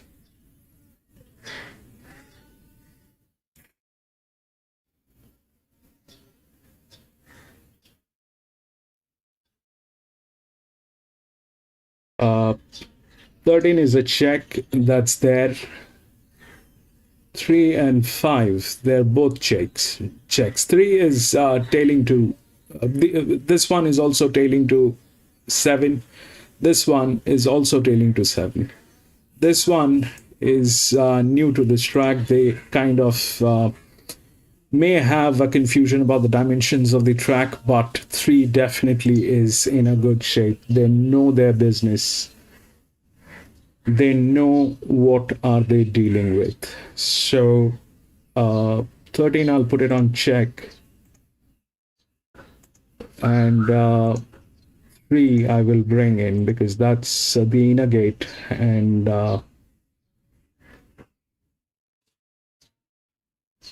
with the advantage. 1, 2, 10, 9. Now the question is like that. So this is there. That's a 7-year-old mare which is there with some advantage. I don't know if that'll work, but it definitely has support line and fitness. So that's there. Now 1 is the favorite. 1 definitely has drift, but the winning chances are definitely with this one, 7. It's a 350 straight. We'll take a look at what's going on at the paddock.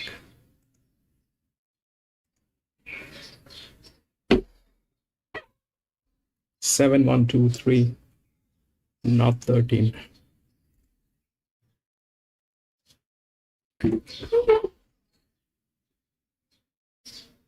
She has to overcome a white gate here, though. Another filly having to start his Midas touch. Beautiful filly, and I'd like to see her go around and see where she finishes. She's a beauty. She's just a little unsure, and she was a little green in her trials, so will be better for the experience here. The last one is Superhero. Jeff Keogh trains and rides. Yeah, a little bit of improvement just looking at him in the yard. He trialled nicely. I thought he was really disappointing on debut, but he gets onto the home track, just needs luck in running. So that's a look at them. We're going to get a late mail from Gary and Priscilla in just a moment. But let's go over to Priscilla. She's with Lynn Thompson, trainer at Kid Billy. Lynn has been knocking at the door, and I thought he was terrific 2 runs ago at home. Yeah, it was. He really fought on hard, and he was very close to winning. His last start at Grafton, we can forget about that one. He drew a wide gate and got caught wide of the way and no cover, so he did get a little bit tired. You've opted to bring him back in trip here. Yes, I freshened him right up for this run. Being a country maiden, I thought, yeah, it was a good go for him. Yeah. It's drawn a lovely gate. Where would you like to see him in running? Probably 2 or 3 back. One off the fence, just travelling off the leader. It's always a bit of a horse that's up on his toes in the yard, but he seemed no worse today given the condition. He's actually nice and calm today. He was a bit of a handful at Cross Harbour. We done 2 plates in the enclosure before the race, but he's nice and calm today, so hopefully he's settled in the race, because if the speed's not on, he can fight and pause. And I've told Sienna, if he does start fighting, just let him roll on a little bit. Quite a big striding horse, isn't he? Yes, but he's, if you look at him, he's very lanky and very immature, so we're probably looking at putting him out for a few months after this, and hopefully he matures and come back a stronger horse. Well, you can get the job done for you today. Good luck. I hope so too. Thank you. Has been tried, Kid Billy, $3.40 into $2.60 now. $2.60 for Kid Billy. Sienna Grimer, she rode the first winner today. $2.60 in from $3.40. Battle Rain is $5. Ton Curry is $6.50 and steady. $6.50 for Case Bolt. And Linford's at $11. But very good support for Kid Billy that Priscilla has on top. But Gary, you're going another way. Yeah, I'm 11, 1, 7 and 2. A little change around with a couple of them. 11, 1, 7, 2. I'm just with Battle Rain. Really nice filly that was holding together in the yard. I thought there was plenty of upside. It's a 4-year-old mare which is getting tailed. I already pushed the button, but if I had seen that is getting tailed, I would have stayed out. I thought she looked spectacular in a new yard, change of gear, probably a little bit of beach work. And Ton Curry paraded good. I like the look of him. I really can't work out his last run. If he runs up to his fire run, you give him a chance here. 11, 1, 7, 2. 1, 11, 2 and 12. I like him, Kid Billy. I think if he can replicate his effort from 2 starts ago, he'll be right in the mix here. No doubt the 11 is the danger in Battle Rain. She was lovely and sensible in the yard. She'll be all the better for the experience. And she's just drawn to do no work here. The 2, Ton Curry, I thought it was a better parade from him today. He was nice and bright in the yard. And the 12, this big filly, Cool River Fergie. I liked her trial, and I like what I'm seeing from the yard. Obviously, she'll be better for the experience and better out over a little bit further. But looks a nice starting point. 1, 11, 2 and 12. Okay, let's go and hear from Andrew Gibbons. He's written a lot of winners here at Port Macquarie. He rides Battle Rain for Todd Howland. What do you make of this filly's run on debut? Yeah, good. She done everything you'd expect of her first well educated. She ended up a bit too short for us. Did the best test. Similar sort of run. She jumped on brain lane. What up with that in the tip? It's got that control. Yeah, had to have been something wrong the other day. He travelled too nice for the last while for the chocolate train.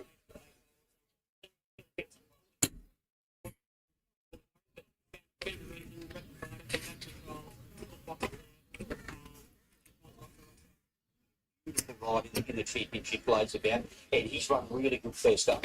Yeah, Wayne's got quite a runners here, and we sort of tossed between up and down which one I was going to ride. I told him I think looking at the day, this is the one I wanted to be on.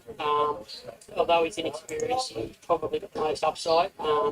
He's obviously very, very dominant in his first up race, and when it was the second go, he's come back with great. He was out of luck the other day, and I can't see anything better than him in the race, late to the line. Gets the draw to put himself there out of trouble. As I said, he's raw, green, going to do things wrong, but if he can overcome that, I definitely think so.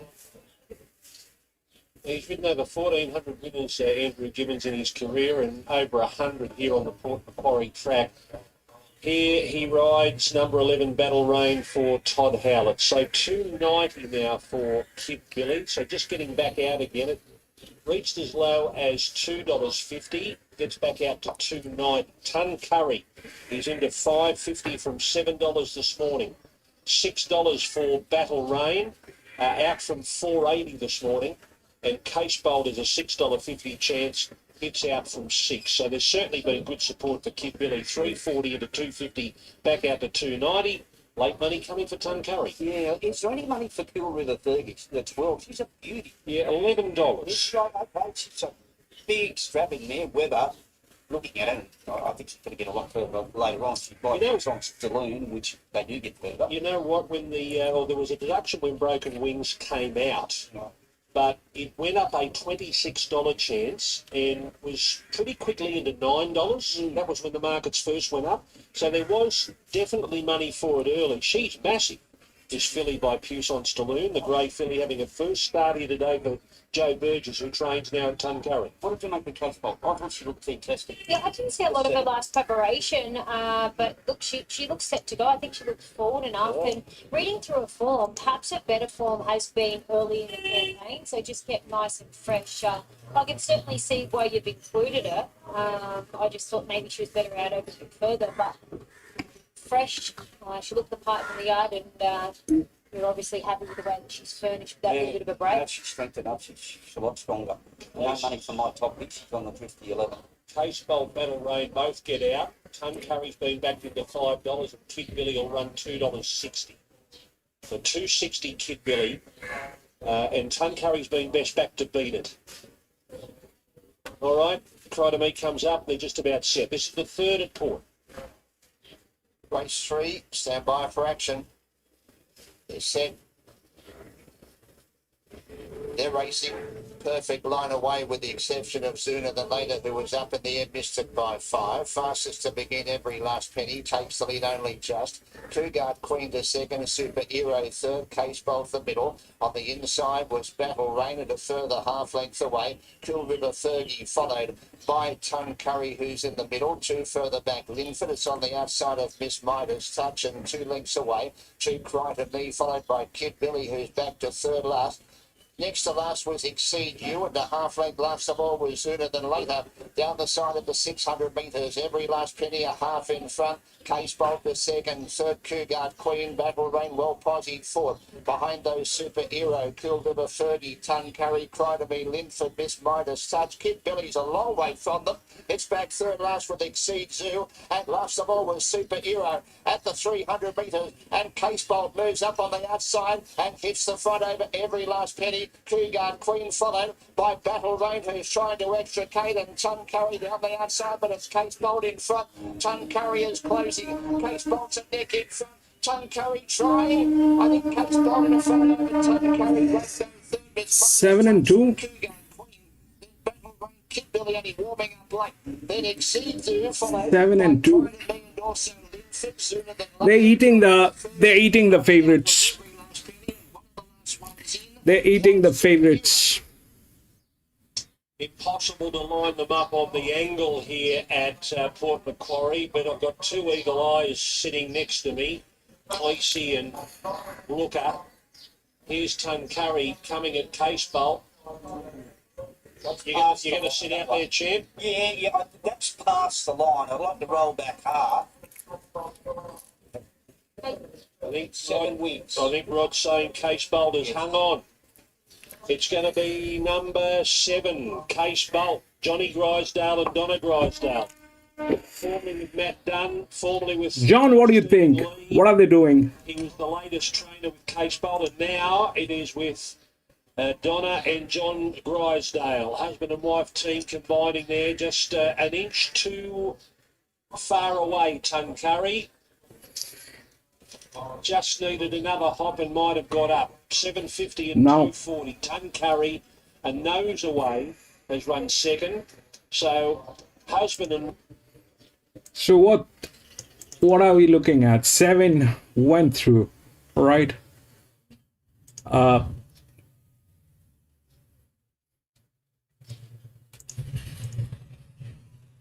One was the favorite, but they did not know. All right, let's give it a benefit of doubt that they did not know, and 2 has better advantage on handicapping.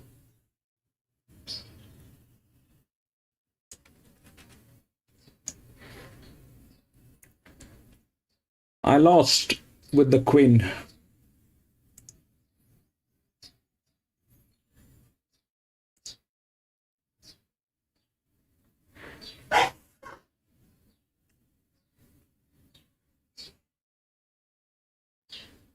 And the talk did not.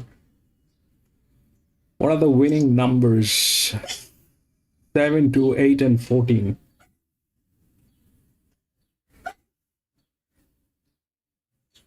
Seven to 8 and 14.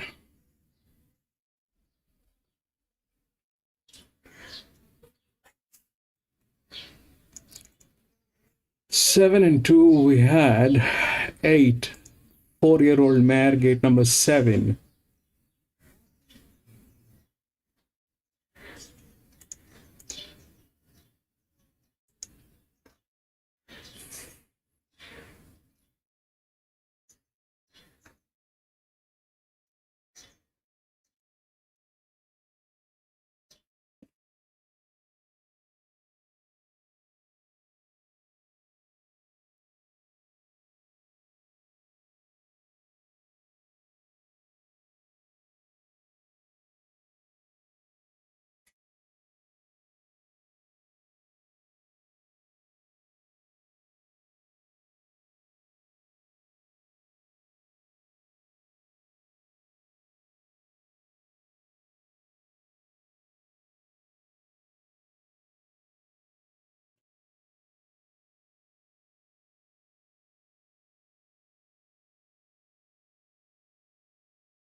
Which would suit him. So first crack at the mile today. We'll be interested to see how he handles it. But it gives every impression that he should. The 5 is Lady Divine, one of a couple of runners for Connie Gregg. She finished 6th here in that House at Kev race last time. Now hit the line pretty well. It's a good run. Awkward gate again today, but she's obviously racing, in reasonable form at the moment. That last run was better than it looks on paper. The 6 roll goal for Paul Quisby, Cody Nestor aboard, gets the inside gate. Another one that comes out of the House at Kev race. Finished 5th on that occasion. Prior to that, finished 4th here behind him or her over the 1,400 metres. Stayed at the mile. Has won twice at the trip in the past. Number 7, Mrs. Bull. I know she's only won 2 from 40. But for 23 minor plays mixed in there, her form at double, her form over this distance, it's hard not to include her again. She gets the salt water day in two. She gets 1.5 kilos off of Shannon Llewellyn. She'll only come at 56. I think she's going to give this an almighty shake. Number 8 is Rubik for Toby Tracy. Only won the 1 from 20, finished 6th at Musselbrook last time out. That was on the 3rd of February there, over 1280 behind Ethnology. Had that 6 go with the mile for 2 minor placings. Jake Tracy Holmes to take the ride. The 9, Trumpy Dumpy by American Pharaoh, was 4th at Gunnedah there on the 20th of January. So 5th at Gunnedah on the 20th of January. The race won by Rura Pempe, who won handily on that occasion. The margin was 4.4 lengths. Staying at the 1600 metres today, no, not spent some money around to suggest that he can run well. 10 is only need one for Michael Lynch. She got the maiden out of the way last time out over the 1400 metres. She nearly hit the 1400 on that occasion. Get the impression that the 1600 today should suit.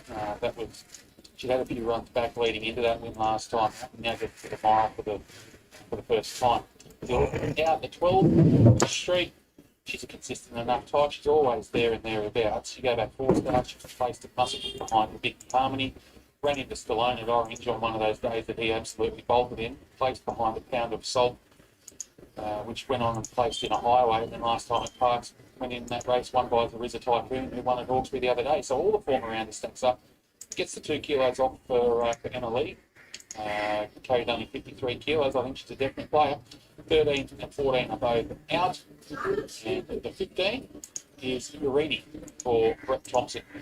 He's always shown a little bit of ability and is always holding a reasonable place in the market. Finished second to Gilgandra last time out, just touched out in a close photo there behind McCulta Warrior. And the runs prior to that hadn't been too bad. Gets a soft draw today and can run well again. All right, they're on the track here for the third event on the program. And Mrs. Bull, one of a couple of runners for Connie Gregg, is your $2.90 favourite, holding the call ahead of the 10. Only need one, $6. You've got $7 there for Hard to Impress and Rolled Gold, and Trumpy Dumpty just getting back out to $9.50. But Mrs. Bull, a firm favourite here at $2.90. She'll be ridden by Shannon Llewellyn, who I caught up with earlier to talk about her book on rides.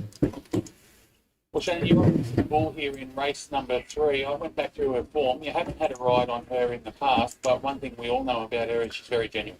Yeah, she is. She's done quite a few nice races, and she's raced here at Dubbo very nicely. Her run over 1400, she just got nabbed at the line here the other probably a couple of runs back, and it's a very, very genuine, nice race, and thought she deserved the win, but got out today. You've got a good draw with her. She's shown she's versatile throughout her career. She can settle on speed or settle back. What are your plans today? Well, Connie just said she's exactly that. She's very versatile. She can be anywhere in the run, so we just plan on jumping and just seeing where she lands. If she wants to be up forward and handy, she can be. If she wants to be back, that's all she's happy. You've got all of your rides for Connie today. You've already had a couple. Race number 4, you've got Full Revolution. Yeah, it had a really nice run over 800 Gilgandra. It was perfect for it. It was very wide the trip and run home very strongly over there. Kuroshinzo's a newcomer, but we've got a bit of a guide with Kuroshinzo. Matt Griffith used to have him. Yeah, Connie's a bit of a question mark. It's kind of a test-up run to see what she's worked out with him, works out. She's taken the blinkers off with, I think, the near side blinker on just to fiddle around those issues and does lay in a little bit. Mr. Capricorn, I thought was a good run last time out, finishing second. Yeah, it was a very good run. She was a lot further forward than what she had been, and she loved it. And in the last, I'm Scarlett, who's been in really good form this preparation and got that win on the board last time out of Bathurst. Yeah, it was a very tough run at Bathurst. I thought she was going to get nabbed again on the line, but no, she kicked back good under the earnings of Clayton, and it's very hard not to kick back under him, so we good. Obviously, you've got a good book of rides, and Connie's been giving you plenty of support. I was having a look before. You've ridden 36 winners this season, so the winners are coming. Yeah, they're coming along slowly. Just got to keep poking along, and the support out here. I haven't ridden out here for a while, so for Connie to give me nearly a full book, it was very appreciable. And obviously, you're based up with Jane Clement, and you're getting plenty of support up there as well. Yeah, Jane supports me 110%. Always, every single horse of hers I'm on, and I get the first pick, and she's very good. All right, got a few here for Connie. Which one's the pick for the rest of the day? Definitely Mrs. Bull, but I'm Scarlett goes close. It'll be interesting to see how she goes away. Best of luck. Yeah, she's a good rider, Shannon Llewellyn, and she has the ride here aboard Mrs. Bull. I was actually having a look at the stats before. Yeah, I mentioned that 36 winners. She's only had 200% rides. She's had a couple of trips to the stewards' room along the way and a bit of time off through suspension, but 36 winners from 210 rides this season. She's doing a great job. So I've got her on top here, Mrs. Bull, 7, 1, 10 and 12. She's just so consistent. She's always there and thereabouts. You know you're going to get an honest run from her, and she races so well here on the home track and goes equally as well at the mile. Doro Choice, I think, could be a big improver here. I know he's $15, but he is dropping in grade off that run last time out behind House at Kev. Jordan Quince's 4 kilo claim could be crucial. For third, I'll put in the 10, which is only need one. Gets out to the mile off the back of that win last time at the 14. And Rich Street, she goes around over the odds of $10 as well. She can run a cheeky race. All the form around her is very, very good. 7, 1, 10, and 12. If you're joining us, well, the favourites have won the first 2 races. Nimble Star was good, winning the first race for Brett Robb, ridden by Shailene Ingalls. Race number 2 on the card was taken out by Famazu, trained by Alison Smith, ridden by Clayton Gallagher. So the 2 shorties have started the day off well for the favourite backers. I'm hoping Mrs. Bull can do the same here in the $2.40. $2.30 for the late money coming in. High numbers again, 7, 1, 12. 1600 metre trip this race. Schubert still out, Lady Divine. Also, we've got Read That Web and Euro Choice still to move in. Rennie's ready, Roll Gold, National Racing Service, Sky Racing join us here at Dubbo for the coverage of racing here, Big 8 event card.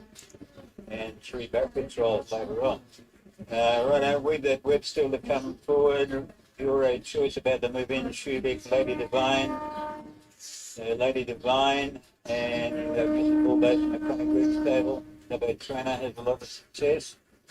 Schubert now moves up. 2 to come in, Lady Divine and Weave That Web. Rich Street, Michael Lungsworth, it'll race in the yellow and green course for the red cap. Otherwise, it would have the same colours. Brother scores, Gary Lungsworth, otherwise. Weave That Web moves up and they're about set to go here. Stand by. 1600 metres, the distance here of race 3, and they're off and racing. Weave That Web jumped away all right, but it'll drift back and roll. Gold was away fairly quickly. Hard to impress is charging up towards the lead in the early stages, and the Weave That Web staying with them at the moment. And Harini getting forward. Roll Gold is back to be about 5th on the fence, followed then by Mrs. Bull. Only neat ones going around the outside. Trumpy Dumpy's over on the fence. Rich Street was a bit wide there as they sped down the back, getting a fair way back with Lady Divine. Euro Choice is up there, about 4th last at the moment, and Schubert was last of all. So Weave That Web had shot for the lead now. It leads out 2 lengths now to Hard to Impress, 5 lengths back to Roll Gold. Really on the outside, followed 2 lengths away by Mrs. Bull, only neat one its outside, then Euro Choice, Trumpy Dumpy. A couple back to Rich Street, then came Lady Divine and Schubert is last of all. Weave That Web giving him something to catch at the 600, out by 2.5 lengths to Hard to Impress. Then starting to make ground with Roll Gold about to come off the fence, I'd say. Euro Choice in behind them. And Harini is out wide into the straight. They come and Weave That Web. Mrs. Bull's coming at it now. Hard to Impress, Roll Gold, followed then by Harini. Mrs. Bull in front, Roll Gold, and the hard riding's coming home fairly well.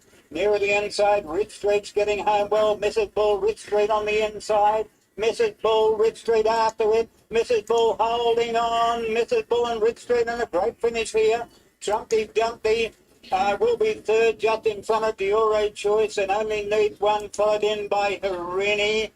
Roll Gold didn't come on in the straight, only need one was over on the fence, followed in there by Weave That Web, Schubert, and a fairway back then to Lady Divine. Good finish here.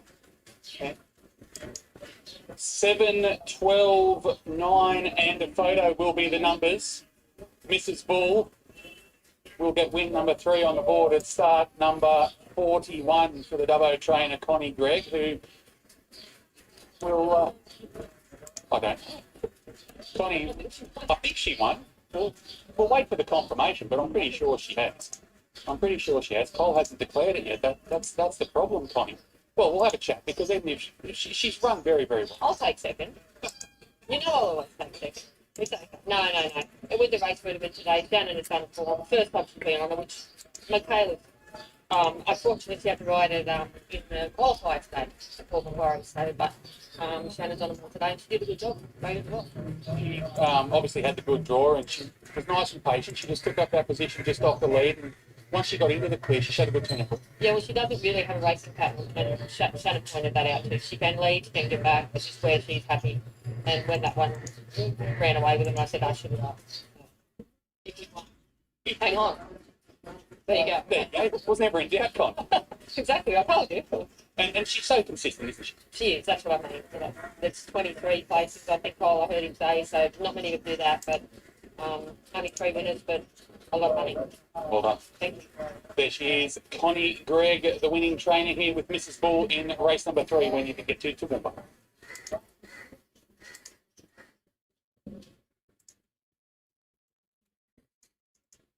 All right, so that was a 1200 meter. We've seen what that can do. Now this one becomes tricky. Why? Because they do not have the right, they're not the best of the management. The best of the management comes here. 4 and 3.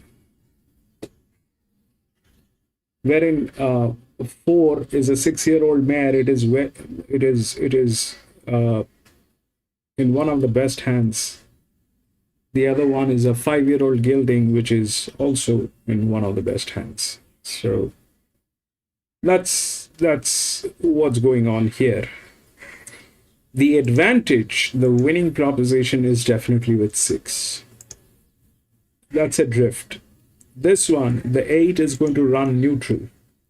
It's got almost the same handicapping. It's probably better in terms of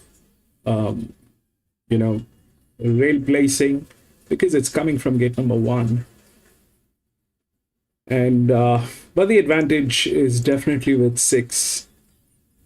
This is going to run neutral, but the problem, the other one which is within the rail is 7. So 7 is there in some way or the other. Now the problem is, what are we dealing with? That's a 50% drift out.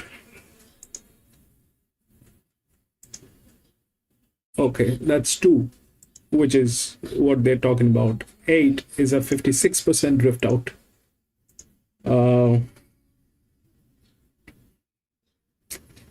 So these are dysfunctional teams. These are dysfunctional teams. All of them are. All of them are absolutely dysfunctional team. So whether the horse has advantage or the horse is good, great, bad, ugly, that's one side of the story. The other side of the story is what exactly is the team? Who are we dealing with, and are they worth putting in the money? So here, that 9 has a very strong advantage. It's going great. The other 2, 3 and 5, are in better position, but it doesn't look like that the 9 can be stopped with the numbers. 8 has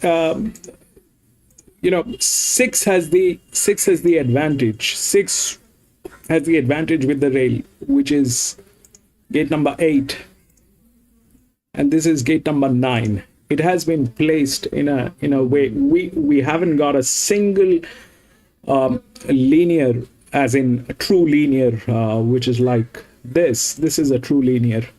We still haven't got a true linear racing. All of them are outer drifts. This is a true linear here, negative 268. So that's a true linear, but we haven't got a single linear today at this track, and this makes it a little difficult to understand the quality of the horses that they're racing with. And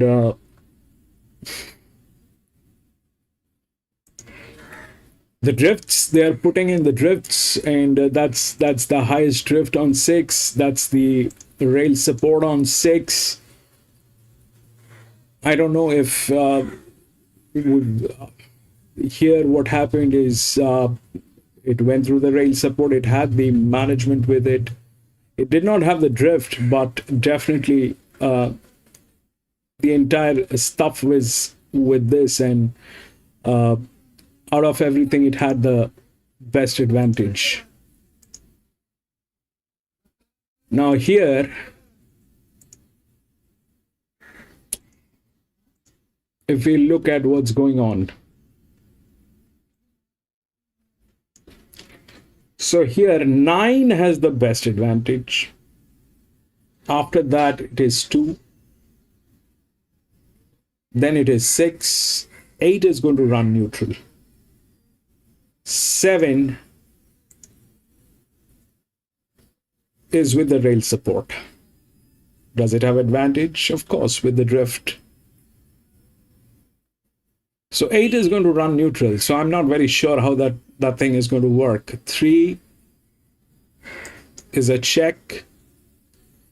Because if the neutral, now the thing with the neutrals, they behave differently in different tracks. A neutral horse is a neutral horse. That essentially means that the horse doesn't have advantage. For this horse to win, it needs to be a really good horse. It's got 38 races. It's been to 38 different races. It doesn't look like it has done much, but today it has advantage. In this track, in this race, it has advantage. But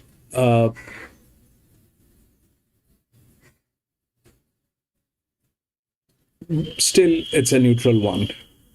7 comes in next. Definitely 7 is there. 7 is also tailing 8 to 8. 9 is also tailing 8 to 8.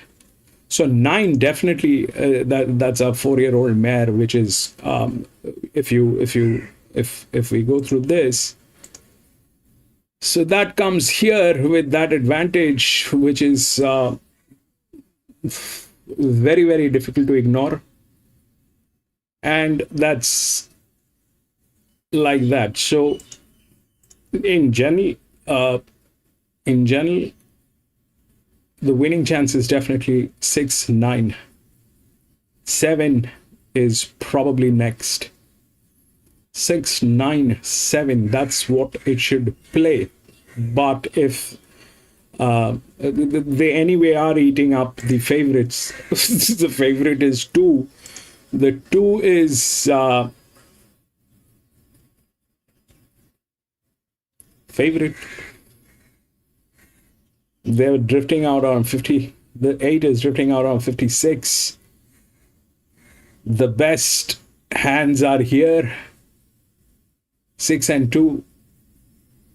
So 6, 7, 8, 9 possible.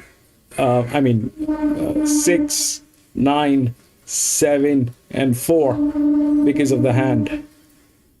Possible. But 6 shouldn't lose. If 6 is losing, then we are at a wrong place at a wrong time. 6 and 9. Either the 6 wins or the 9 wins. The advantage here is with 9 because it's a 4-year-old mare. The 6 has the drift, but this one is definitely in a very strong position. That 6 is okay, has the advantage, but when we look at that advantage, we also have to look at that advantage, which is the third from here. 3 and 5. This one has got 41 races. This one has got 25 races. This has got 9 races, and with a very high ROI. So 9. How are you looking at not 9 winning, and how are the odds not in favor of 9 and in favor of 2? I fail to understand that. So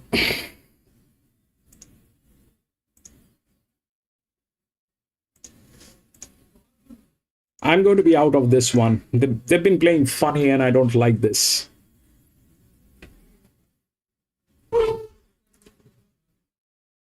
It's in about 6 months. There's no trials for her. It's partly when she's right. I think she might have put out 24. That's probably as good as what William did. And she's got a great coat about for a mare that has been in trials this time in. She's just not an overly big mare, but she was placed in the John. Yeah, for best hand, 6-year-old. They're playing everything, John. I don't know. 5 is Bodgy. Molly Fitzgerald for Port Macquarie. Yeah, he's there. I mean, he's yet to be in the money in his last 5. He's a 5-times winner. He's yet to win at 1,000 metres. Like I said, he's fair enough in the yard. He's fit and healthy, but he's been a little bit disappointing tonight in this preparation. 6 Bow is Donna Drysdale and Johnny Drysdale. They're looking for a race up. Yeah, he's one horse that never goes a lot of condition. I can see why Donna has some trial here. But he's a big question mark. They make a mistake. He's a horse that likes to get back and charge at a line. So, yeah, he looks good enough. Like I said, he's never been a horse that carries a lot of condition anyway. No, he's an actually fit horse. He's very athletic. He comes to hand fairly quickly. He races very well fresh. And although he didn't win a race last preparation, he's coming out of some pretty strong form races. Sabuko, number 7, Michaela Weir, first start for Todd Howard. Yeah, just been watching him. He little spooky fella walking around the yard too. He is. It's very windy though. He can smooth and go off to that. Yeah, he just started to really, look, there's no trial for him. Hard to get a line on him. And he's a 2-times winner and he meets 5 and 6 times winner here. He's not going over the top though.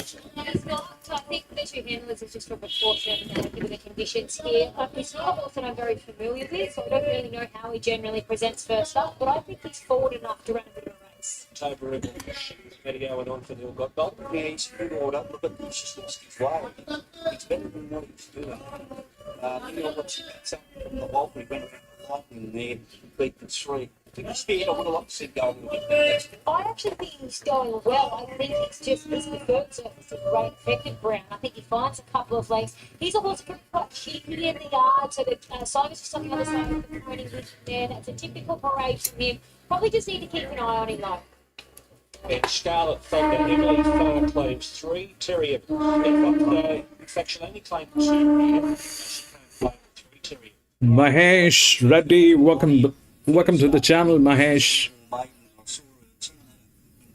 Matty Dunn, that's what I'm trying to think of. Yeah, I'll be happy enough to risk it and have a look at it. Yeah, look, she's another one that falls into the category. She's only lightly raced with only the 2 wins, so she's taken on a few proven horses. Would prefer to see her in easier company.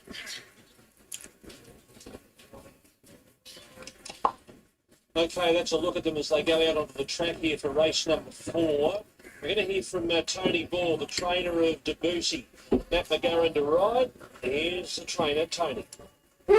Right, Tony was a lot better at drafts when you brought him back to the 1,000 last start. Yeah, look, and he ran super there. Matty just said they didn't go hard enough for him, so I'm hoping they go real hard today and he'll be right.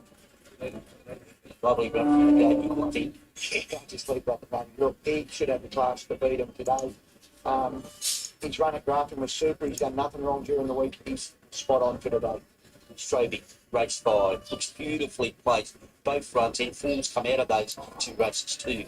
Yeah, well, the one he got beat in was the apprentice race from Newcastle. Binko won that. He won again yesterday with Frank 6 form. But he'll truck up, hopefully, outside the leader or just behind the leader. And in Sienna, she'll give him every chance and he'll be a big chance. She'll probably better when he gets that time in the ground. He is, but it won't matter in here. He'll be right here. I just think it's better if you can get to the outside of instead of being on the inside. Have that last factor though, out a little bit deeper. Yeah. On the inside, he just wants to put his ears back and half, not want to try, but on the outside, he has a go. All right, best backed here is number 2, Era Parrot, Sienna Grimer and John Sprague. It's been $5 into $4. Era Parrot, $4.80 now for Sabuko, number 7. Now with Todd Howlett. Larry Fairhall had it. Can't bet if any had it before Larry. Sabuko, second on the second line. Now equally with Debussy at $5. $5.50 for Bow. $7 for October Revolution and $7.50 for Procrastinator. Air Apparent best back. Let's get the late mail from Gary and Priscilla. Yeah, 2136. I'm with him there. He was beautiful in the yard. 6 months between runs, fresh, nice little playing for Sienna. Debussy good. He was equally as good in the yard as what he was at Grafton there, and a very, very good race behind Mosquito. I've really procrastinated there. There's no money for him, but I thought he did a good job at Barracle. He's got a lovely gate for Ants Morgan to pull him into the race. Like I said, both paraded really good. The 6th, he had beaten the trials, but he's a surprise packet that could get off the speed here and find the line late. 2, 1, 3 and 6. 2, 1, 6 and 7. I agree. I like Heir Apparent. I thought he looked fantastic in the yard. Like a little freshen up for him. I guess the only little concern is if they are looking to find a bit of cover, I think he's likely to be outside the leader, which looks to be procrastinating here. Top weight in Debussy, he looks to get a dream run just somewhere in behind the leaders. His last run was very encouraging. The 6 in Bow, he's forward enough here first start. He'll be doing his best work late. And the 7 in Sabuco, but he was nice and healthy in the Corky resuming. 2, 1, 6 and 7. Bow stays pretty firm at $6.50. Johnny Grisdale and Donna, they combined to win the previous race with, unfortunately, was having their first start with a stable Case Bolt, trying to win another one. Here's Johnny talking to Gary Cleese. Johnny, it's a model of consistency last preparation. How did he come back this time? Look, he's getting really well, so I can't hold his word. He looks, but he's always been an athletic sort of dog.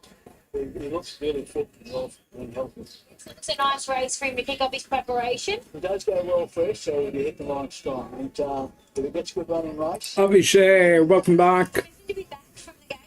What about Megan? She's racing well. She goes around in race 5. Megan's been very unlucky of late. She gets a wide barrier doors and stuff like that, been stuck off the track, and she's been very unlucky. But if she gets a good running in transit, she'll be hitting the line very strong. You run Reese to Henry in our qualifier, race 7. Yeah, well, obviously it's one of the longest prize horses, but let me tell you, I don't think it should be that price. It should be going to a shorter market than that. I feel it will get a good one. Oh, there's Johnny Grisdale. Heir Apparent still holds firm at $4. $4.80 now, Debussy, and $5 for Sabuco. As they, in fact, $4.20 now for Heir Apparent, $4.60 for Debussy, and $5 for Sabuco as they load him well. Scarlet Thunder's about to come up. Let's get up to Rod for the 4th at Port Macquarie. October Revolution join the inside. Set. Racing. October Evolution began well with Bodgy on the outside. Procrastinator Sabuco out D from Heir Apparent Debussy. Well back there was Swamp Nation, followed by Scarlet Thunder, and 2 lengths last of all was Bow. After 200, Procrastinator finds the rails, leads Sabuco by a length. Third, Scarlet Thunder sustaining the run on the outside, followed by Bodgy. October Evolution, Debussy in the middle. A length to Heir Apparent, a length and a half to Swamp Nation, and back at the tail of the field was Bow. Spotting this lead at 10 lengths. Procrastinator up towards the home turn, makes play by 3/4. Sabuco second. Scarlet Thunder out 3 deep, tracking wide. Behind those next, October Evolution, followed by Debussy. Next was Bodgy, and Swamp Nation heads the remainder at the 200. Procrastinator joined by October Evolution through in the middle from Sabuco and Debussy on the outside. October Evolution puts the neck in front over Debussy for second, but it's October Evolution. October 8. Evolution beat Debussy, might be Sabuco third, a breath in front of Swamp Nation from Bow. Bodgy, Heir Apparent, Procrastinator knocked up, beat one in the post, and that was Scarlet Thunder. Number eight, October Revolution, $7.70 and $2. Number 8, October Revolution. Matty Owen riding for Neil Godbolt. Second home will be number 1, Debussy, Matt McGarren and Tony Ball. And it looks like Sabuco's going to hold on and run third, number 7, just in front of Swamp Nation, out wide in the red and yellow. Yeah, I reckon she's run fourth, Swamp Nation. So Sabuco. John, the 8 went through the neutral.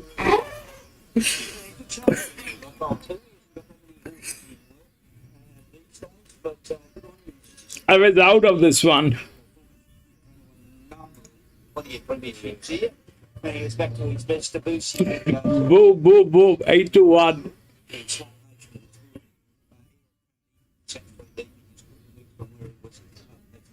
Well, Shabuko has run third. It holds on to run third in front of Swamp Nation. All those numbers becoming official. Now, The second in line, same handicapping, but neutral. He watched the race from up the top, I think. We'll have a bit of a chat to him. Neil, this horse has been thereabouts all preparation. I thought he was Doesn't for a wet track. A wet track, but he got the win today. Yeah, he's been a very honest little horse. Was probably very stiff at welcome the other day. Should have nearly beat a got out. No.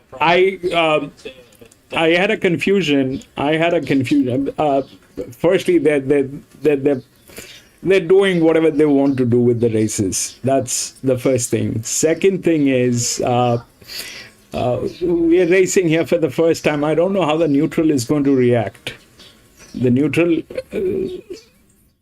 is a neutral. If this was a track where we have already played, I would have had a little bit clarity on the neutral. But I had doubts. But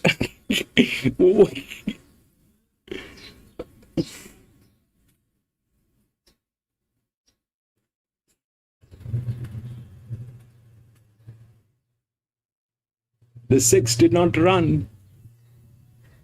The 9 did not get the whip. It was funny the way the whip was used on that 9. It was very funny the way the whip was used on that 9.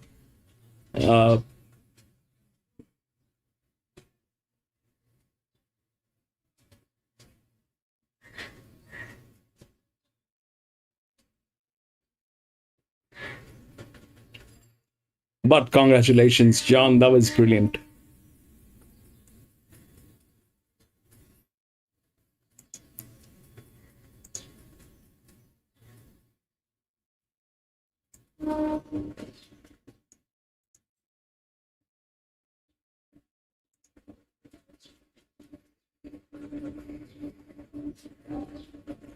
One, 4, 8, and 9 scratched.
William, welcome back, William.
So now, uh,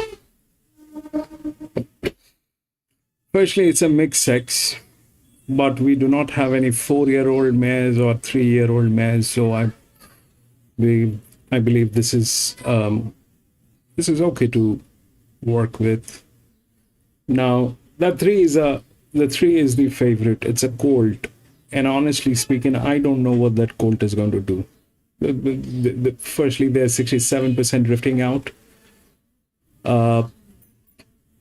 This track is full of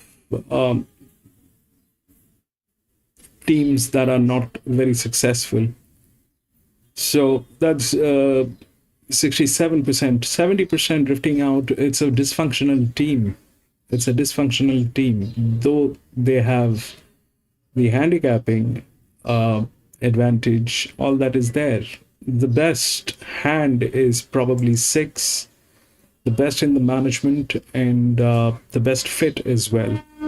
So if that's the best fit and the best hand, the advantage here is definitely 3. 3 has the advantage. There's no doubt about it. The next one in line is a 5-year-old mare. I mean, this is something that we have tested, probably some of the biggest tracks that we have raced. Whenever it is a mixed sex, the 5-year-old mares are the ones that actually works.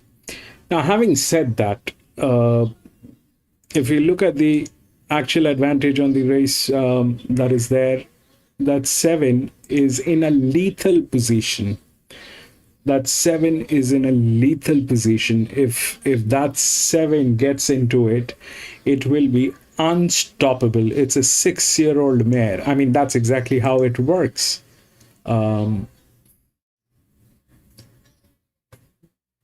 It's a 6-year-old mare. If we look at the advantage, that's lethal advantage on that horse. 10 probably has the least amount of advantage, because let's understand how this works. Basically is handicapping, as the experts they say, is the way of or the science or the tool to ensure all the horses are equal while they're racing. But that also it's a double-sided sword. If you have a gun, you can either kill someone or you can save someone. So they have the gun, and it depends on the holder of the gun how and what he or she is going to do. So that advantage is here with the 6-year-old mare, which is 7. The 10 doesn't have advantage, but it has a drift. So what this essentially works as, this will work as these horses are able to come from the back. So this 6 did not do anything here. That one failed on a 1200 meter. So the 2 got in, the 1 failed, and 1 was the favorite. Here, the 6 did not do anything. Again, the 10 is here with that drift and with the rail support, right? So after that 3, it is 10. I don't know what that colt is going to do. They are tailing gates as well. And the 7 is with that supersedes all the horses that are running, the advantage which is there on 7. Rest everything, that 5 is within the rails, that's a possibility. That 2 is in the best hands, hands down. 6 is the best managed horse. That's the best management on this horse. And 11 is there. It's also one of the best hands. It's also one of the best hands. So the question is 3. Now they are eating up favorite. I don't know what to do actually. This is a kind of a situation that you can't do anything. They will do what they want to do. The 3 is the favorite, and honestly speaking, the 3 has the advantage. Every advantage is with 3, but they are also 67% drifting out. And it's a colt, so we don't know what the colts can actually, what the colt is going to do. The colt is the lineage of King George III, the 4. It has a mind of its own. If it wants to run, it will run. If it doesn't want to run, you cannot make it run. It's an alpha male. So honestly, I'll be out. Out.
Fence there, followed by Navila's Hellfire, who wants to reef and pull and wobble about all over the shop. Make Haste is a long way back over on the fence with Adelaide's Lace and also Rodeo Legend at the tail end of the field. Joram in front to the first turn, 1,650 metres from the judge, leads away narrowly. Gutho the outside and Termite found leaders back in third, and So You Are is poised fourth, one off the fence. Followed then by Flash Prince, who's a neck away in about fifth position over on the inside for Holes and also Lapine centre field. 2 lengths further back in the field to Make Haste, and they're followed by the Barber of Seville, Rodeo Legend, Navila's Hellfire, and 2 off 2. Adelaide's Lace last of all with 1,300 metres from the judge at a hacking clip, and at least probably a dozen lengths back off the speed. 1,150 metres from the judge now, and it's Joram in front, kicked out by a length. Gutho the outside, followed by Termite, 3 parts of a length back in third, and So You Are is still poised fourth. Flash Prince is over on the inside for Holes. Lupine Centrefield, the inside, no moves. Followed then by Make Haste, who's well back with the Barber of Seville, Navila's Hellfire, Rodeo Legend, and Adelaide's Lace tacks on with 800 metres from the judge, still at least 10 lengths back. So coming down the side of the track, and the leader, Joram, about to be attacked by Gutho the outside, pokes its head in front. So You Are stalking them. Termite's been put off the bed, followed by Frijoles, and then came Flash Prince there in the centre. Lapine over on the inside of Make Haste, and then came the Barber of Seville. Adelaide's Lace is wide, but it is working into it. Navila's Hellfire's well back. It's last of the main division. 10 lengths away to Rodeo Legend. Last of all, around the bend, Joram in front. So You Are the outside in off-beat shoot though, followed by Lapine, and then came Flash Prince, who ducks and weaves, goes back down close to the inside, but it's So You Are the leader. Lapine up on the outside is going up to it, but it's So You Are still in front. Lapine the outside, followed then by Flash Prince, but it's So You Are in front, 50 to go. So You Are beats over the Flash Prince or Lapine, followed by the Barber of Seville, and then came Joram and Navila's Hellfire, Adelaide's Lace, and Frijoles and Gutho. Make Haste for next. Termite second last, and Rodeo Legend at the tail end of the field. Sterling Osland gets home, so you are $2.80, $1.50, heavily backed in. If you don't mind me saying, he's right next to me. I think he's more relaxed and relieved than anything else. So well done, mate. You've got a very nice young star in your hands. Looking forward to seeing the son of So You Think continue improving. If he had some lofty ambitions in mind, I might have just stolen those ideas off Sterling, but he would have been glad to see him win. And he was left a little bit flat-footed there around the bend, and the way Ronnie got into him, he still had a lot more to give. He's beaten off a couple of decent midweek stays by the name of Flash Prince and Lupine, who's in a tight go into the photo. We're going to bring those numbers to you soon. Flash Prince on the inside, prominent, but that winner, So You Are. I think we'll be seeing a bit more of him, hopefully in South East Queensland, but they might have some earlier goals in mind down in Sydney.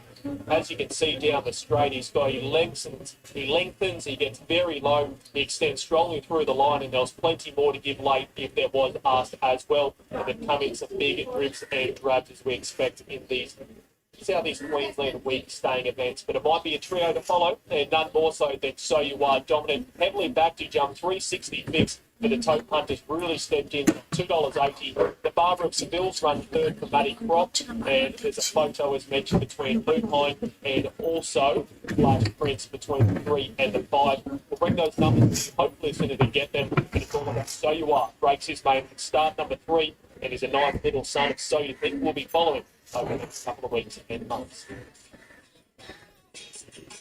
Should I hide my heart?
The face when they turn for home all the way up the home straight here at Port Macquarie, and just playing a little bit of havoc with the horses as they parade.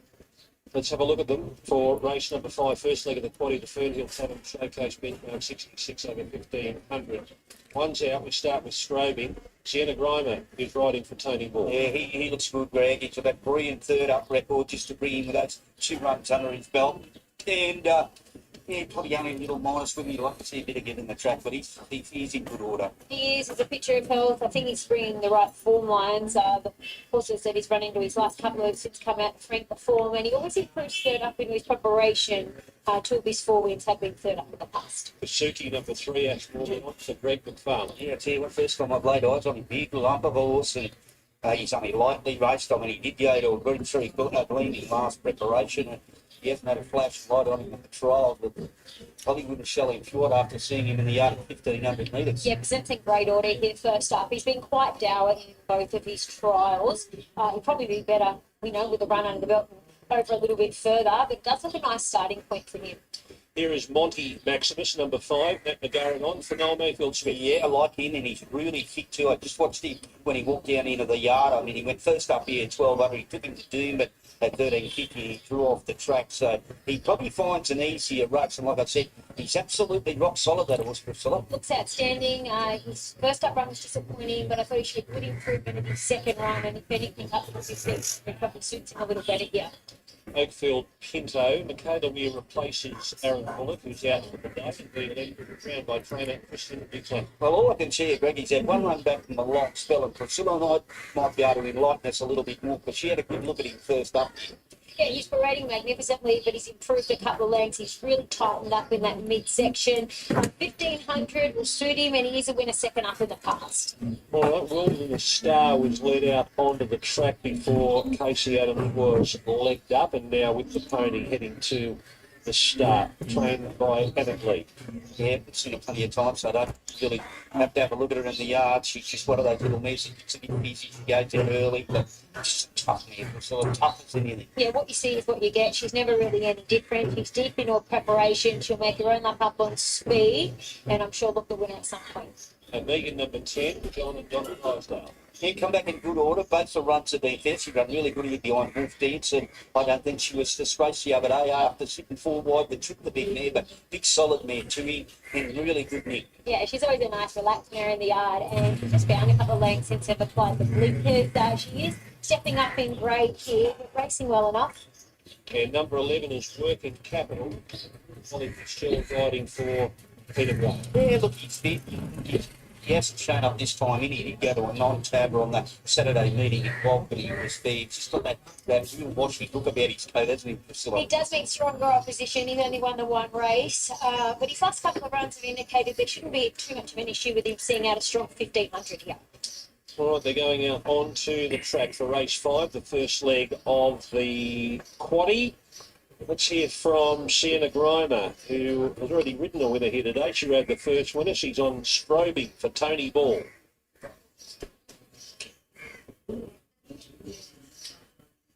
That's Sienna looks well placed. 2 solid runs under his belt there. That's absolutely right, Gary. First up was an awesome run. The horse that beat him's come out 1. Same second up, he was up in troop at Newcastle. The horse that beat him come out 1 again. He goes better third up today, and he's back to the 15, and I'm glad to take a bit of weight off. Looking at Tony earlier on, she's a little bit better also into the outside too. Yeah, that seems to be the way to get him out of trouble, uninterrupted. He just seems to find the line. John EW 7 and 10. 7, the Evergreen Turf NRA Championship. She got a job ahead of you with McKeon here from a bad gate. Yeah, that's right. The fortunate thing is he's got absolutely no weight. Seems to be a tough little man. I'm grateful for the ride. What do you do for the Nelly, mate? I'm thinking hopefully we can slot in somewhere maybe just off Western midfield, maybe 1 out, get her a nice uninterrupted run down the straight. Kasuki remains firm at $2.40. That's where it was, or around $2.50 after scratchings this morning. $2.40 now for Kasuki. Monty Maximus was $2.80 this morning, now just out to $3. Wilderness Star, we're about to hear from Casey Adams. It has been $8.50 into $6 today. $8.50 into 6, number 7, Wilderness Star. Megan's $9. Strobing's at $9.50 and $10 for Oakfield Kiddo. It's time for Mounting Yard Mayo with Gary and Priscilla. 2573, I'm Australian. I like him. He's had a couple of runs out. I would say I probably would like to see a little bit of give in the track. I'm terrified of the fight Monty Maximus. He's really fit this horse into a bad gate at Doom, and they dragged him back from the bad gate, but just rock solid in condition. Wilderness started 7. That's her. She goes the gates nice and early. She'll lead, and she dictates up in front. And yeah, he's got to go in, Kasuki. He's a big, strapping fellow. He hasn't had a flash of light in both trials, but obviously 1,500 metres is to his liking. 2.5. 7-3. 7, 2, 6, and 3. I like Wilderness Star, although I'm a little bit concerned now with this headwind, but I think she'll appreciate getting back up to the 1,500 metres.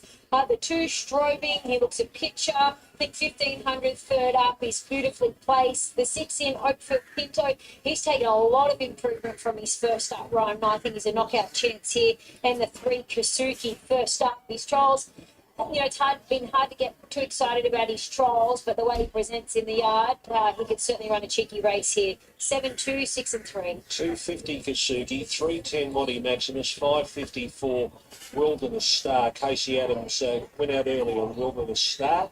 Here she is talking to Priscilla. Okay, she seemed to have the keys to this, man. You guys get on like a house on fire. Look, she's so genuine, she tries so hard, she puts her best effort in every time. She's a little bit rumbled, she gets taken on, but hopefully today she'll get all the luck. She seems to be a man that's just got such a high cruising speed, and she can freaking off it. Yeah, she just finds a rhythm out in front, and then sometimes she gets cheap sectional, sometimes she doesn't, but she just quickens a bit and gets them off the bridle early, and Sometimes they catch and sometimes they don't. She just not suited backing trip here last start. She actually stumbled coming out the gates. So got posted wide after that. It was backing trips 1200. So it was sort of just a forget run. What about Magic Shannon in race 6? She's been thereabouts the last couple of runs. Genuine as they come. Just needs a little bit of luck in running. We'll find it a bit hard today from the awkward draw. But can't fold her. She'll put her best foot forward. And if she can just get a nice spot in behind her, she'll be hard to beat. It's a little bit keen when a spin. 7 has got blinds on it.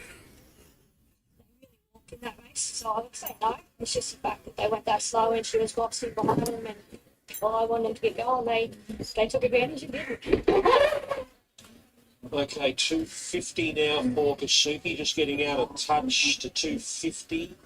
320, 330 now for Monty Maximus, and $5 for Wilderness Star. So, obviously the two favourites are pretty solid, especially Kasuki.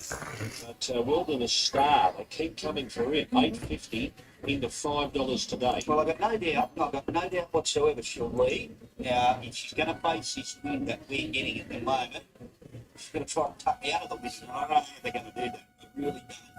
It's not an ounce for my fella Strovey. He's $9.50 out to $11, but this win is playing havoc with him, and to be riding one with Silla turning that corner, you're going to rush straight into it, aren't you? Yeah, and look, I liked her chances, but I don't think lead to win here because of that strong headwind. So that's probably the query with Wilderness Star. I thought Strobing could perhaps press for the lead also. I mean, Kasuki would get back in the field, and there's been good support from him all the way through. One horse that's drawn to get the right run is Oakfield Pinto, and I can tell you he has improved legs off his first start. Yeah, I'm fighting with this horse, but Monty Maximus, he was maybe down to 372 at the moment. There's not a lot of money for him. No, 280 out to 70 now. Kasuki very firm, 240 and $5 for Wilderness Star in from $8.50. There's Monty Maximus going in the gates now. Next is Strobing at $11. It's drifted out from $8.50 today. And Oakfield Pinto has been $8 out to 11.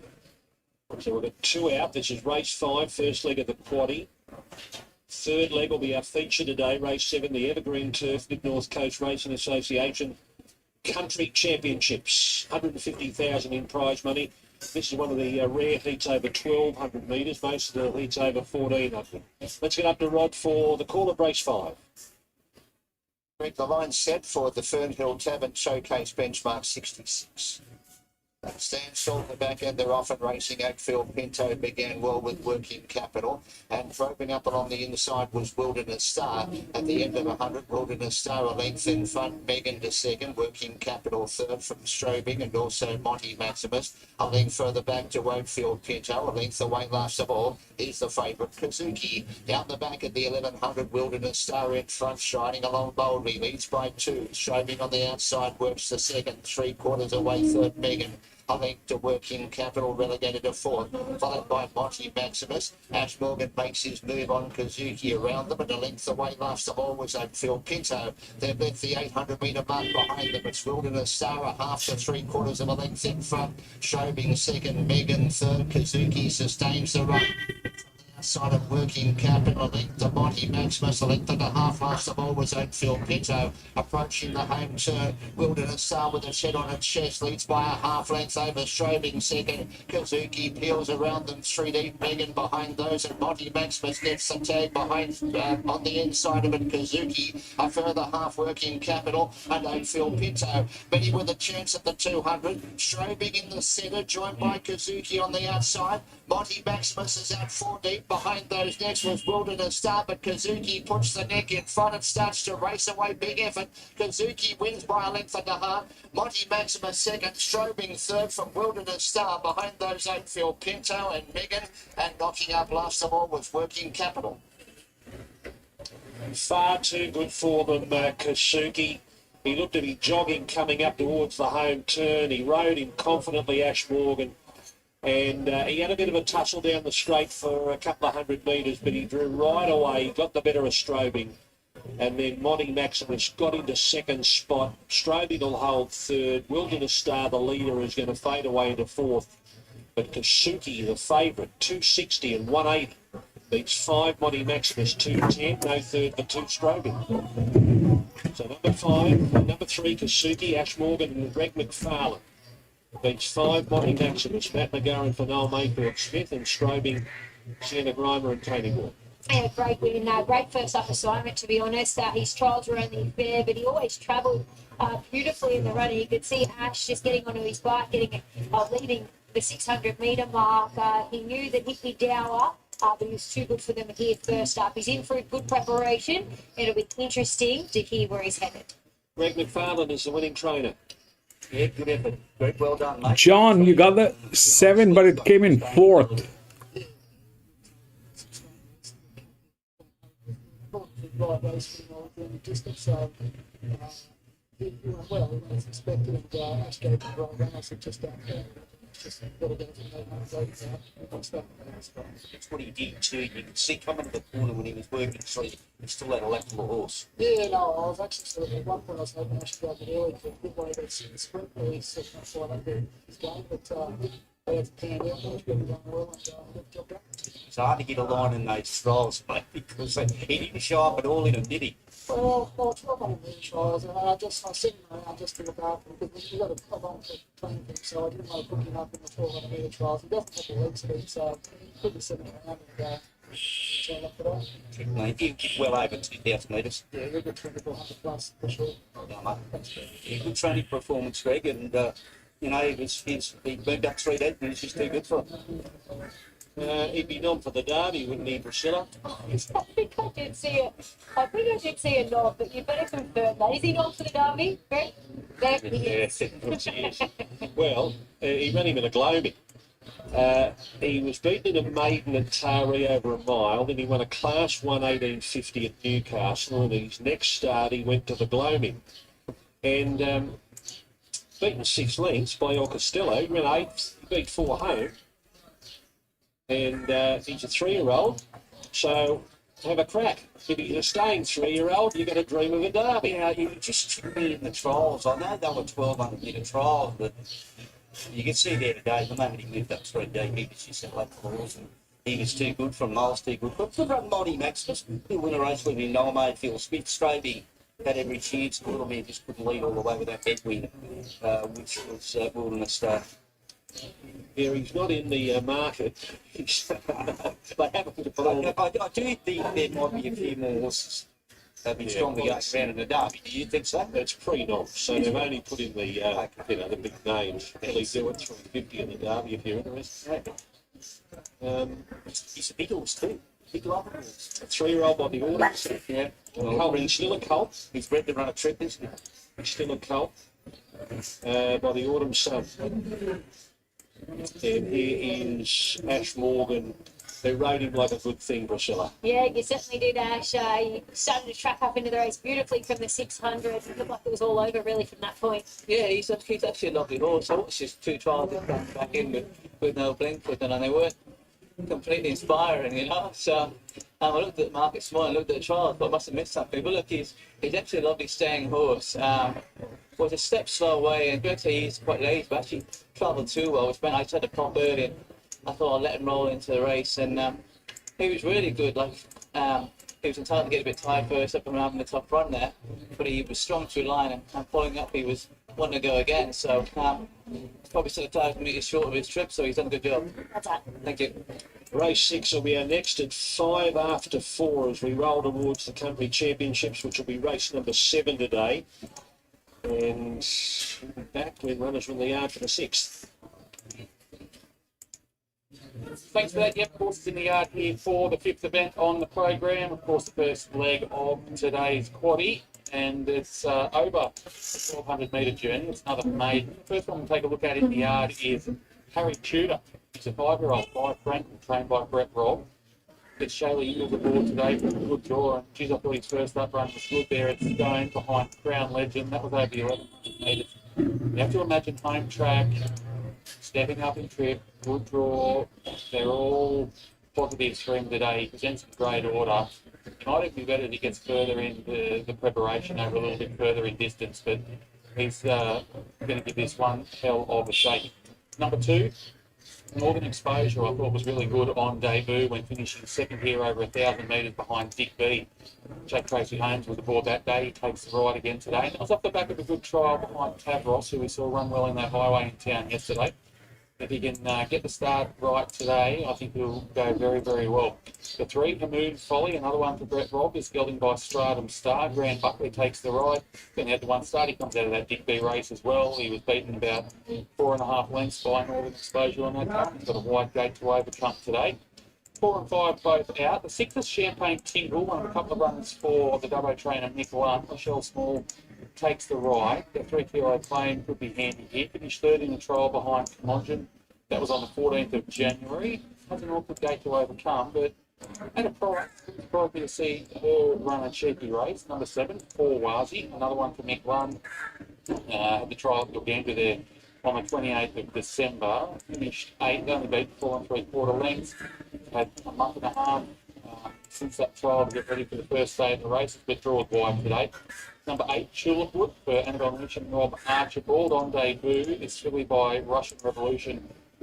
It's had the 2 trials this time in for a 4th at Scone, a 2nd at Musselbrook. They've both been pretty good. Has an awkward gate, but Ellen Hennessy take the ride. She does a lot of riding for the stable, and you've got to respect them wherever they take their running. 9's out. Number 10 is Skeptical. Filly, another one for Nisham and Archibald. This one by Dubious. Clayton Gallagher aboard. It's had 2 starts. Hasn't figured in the placings at Nowra or at the Sapphire Coast. It's had 2 trials to get ready for today. The most recent trial was beaten 10 lengths behind Aphelion, who we saw come out and be beaten at 10 rep on Friday. So probably need to lift a little bit, but finds a suitable kind of race. The 11, Take the Chance. We heard from Michael Lynch earlier saying that he thought she'd come through that first up run in good order. Gets up to the 1,200 metres. Kenny Dunbar aboard. I'm expecting another forward showing from her. The 12 is out. The 13 is Albie's Mate, who I thought ran well here last time. That really pushed Poison Point in that 1,200 metre maiden here a couple of weeks ago. Gets the inside draw today. That was the best run of his career, and you'd have to think sticking at the 1,200 metres, that was his first go at the journey. Staying at the trip today, he can run another honest race. 14, Bold Benker for Connie Greggs, had the 5 placings from 9 starts up around Port Macquarie, Coffs, Walter, those kind of places. Gets a good draw today. First run for the new stable. 15 is out. The 16, John Elegance. Queen London prepares this mare, formerly, I think, with Joe Pride's, had the 2 runs since joining Quinn's stable. Finished 4th at Gilgandra there back in August of last year. He's had the 1 run this preparation. Finished 6th behind Dick B. Thought she was open to a bit of improvement from that first up run. She can run well here. And the 17 is Kurashingo, formerly with Matt Griffith, now with Connie Gregg. Finished 2nd here last time out. That was on the 14th of January. Albeit beat the 9 lengths behind, written by Choice. Has been in place 7 times from his 21 starts with his former trainers. Has the first run to the new stable today, and it surprised me to see him run a cheeky race. Horses milling behind the gates here for the 5th event on the card. Tulipwood is your $3.40 favourite. Paid through for $5. Skeptical $5. Northern Exposure 6. Kurashinzo's been supported into $6.50. Take the Chance 8, and then you have double figures. Northern Exposure's had the second start in the race today. Jake Crosby is aboard. For Jake Crosby, not only about this horse, but his remaining rides with it. He was really good there on debut. He did a couple of things wrong at the start, but he seemed to get better as he got through the race and hit the line wrong. Yeah, he did. I did say that probably going to be a bit tricky, but I thought, if he'd done everything right, he probably should have won. But I thought of a sticker today, but I'm still going to try and give him a squeeze to get him a bit more forward into the race. But if we can find a spot and can take the next step, he should be hard to beat. Obviously, you'd had the 1 trial leading into it. Did you feel much difference between him from trial day to race day last time out? Yeah, look, he's pretty lightly done by. He had a couple of little jump outs at home, one with another horse, and so he stepped it up pretty quickly. He's had a trial, one start. So, if he picks up, what he's supposed to pick up, and as I said, if he takes that next step, he will be hard to beat. You mentioned the barrier, not ideal, but just give him that squeeze and hope he can lob into a nice spot. Yeah, put it this way, if I end up 3 cover, I'd be happy. I'd be happy if I got one off, but I think I'm just going to keep him happy and just let him keep free flow without doing too much. Because I go up the other day and I thought his work was nice enough. You got Brogan's Creek. I spoke to Toby earlier. He seemed pretty confident. I know you were confident about this bloke's chances last time over at Bathurst. He ran well. Yeah, the Rocket, stable favourite. But yeah, look over the shorter trips, I'll give him a squeeze out. Can't show that speed if you ask him, so I'll give him a squeeze, and he doesn't have to lead or anything like that. But hopefully just imbibe the speed, or if not, even a pair back further and expose him like he did his last horse, and hopefully he can do the same thing. Race number 7, you've got Casablanca going around there. Last up. Yes, I rode this last prep sometime, I reckon. It was narrow-minded. I said wind wasn't real good and ended up going in the wind, so it's such an operation at the last up, and yeah, it goes forward, my type of horse. I like the horse. It's not like you on one that you want to send forward. Yeah, I always get told to do it, that's all. And in the final event, of course, you've got another one for Derek Piper, Chief Gas, who's always shown glimpses of ability. Probably hasn't delivered as much as we thought that he might have early days, but if he's got his mind on the job, he'll be hard to beat. Yeah, he's quite nice. I'll give him a go before he had his last start and see how he was going backwards at this stage, and he's just stepping a bit slow. So I'll give him a jump out through the week, and he bounced quite well, which I thought he would. So look, I'll give him a squeeze. No intention to lead, but just to be close to him. And look, if he brings his work, there's no reason why he can't go and win with it. I thought last prep when he was going to the grade, I thought he had something there to win a highway, you know what I mean? So it's split this prep, but you never know everything. 4 good rides to end the day. Which one you keenest on? Best of luck. All right, we're almost on start time here. Your favourite is Tulip Wood out to $3.90, $4.60 for Harry Tudor. I've gone 281.11. I'm exposed to deserve another chance off that debut run. He just needs a little bit of luck from the gate. Tulip Wood will be there and thereabouts off a good trial recently. Harry Tudor's the one that scared me, and the money's coming from the Brett Rock stable. He looked really well in the yard, and I put the 11 in for 4th. Take the chance. 2, 8, 1, and 11. Looks like there's about 3 or 4 left to load for the first leg of the quaddy. Good luck with your investments. Here's Tom.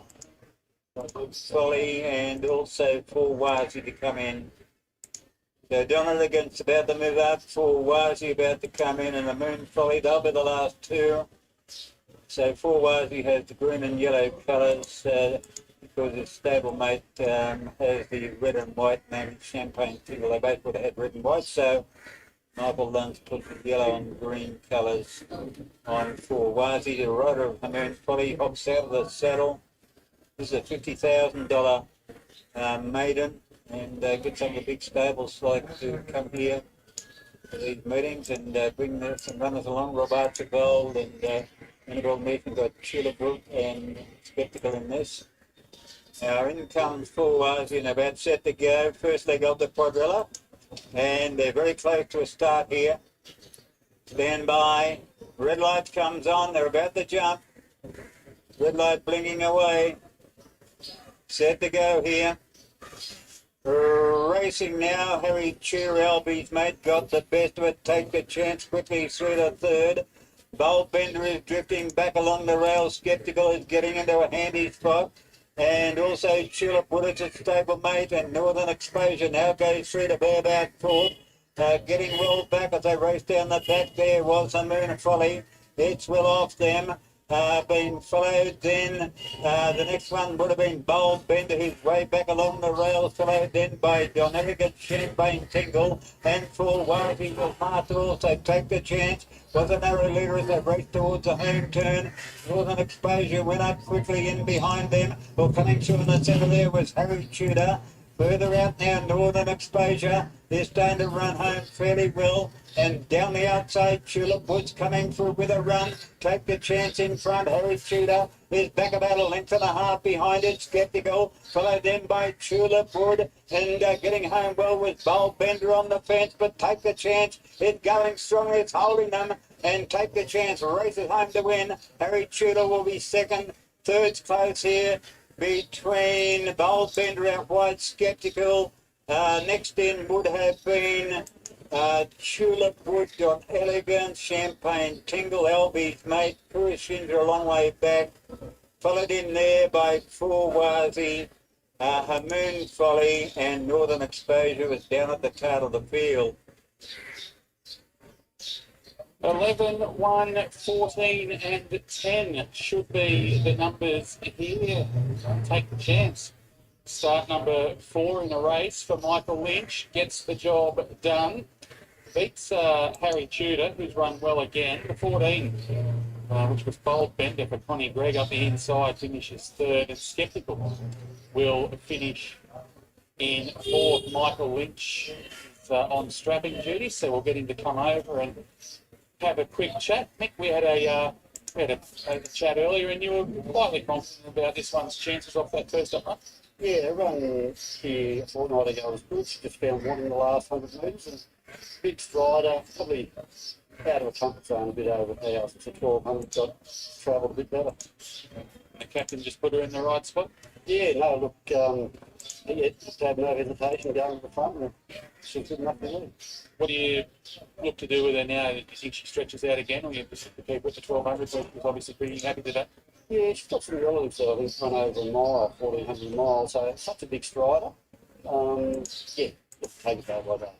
Now you've only got a relatively small stable, but the winners keep churning over.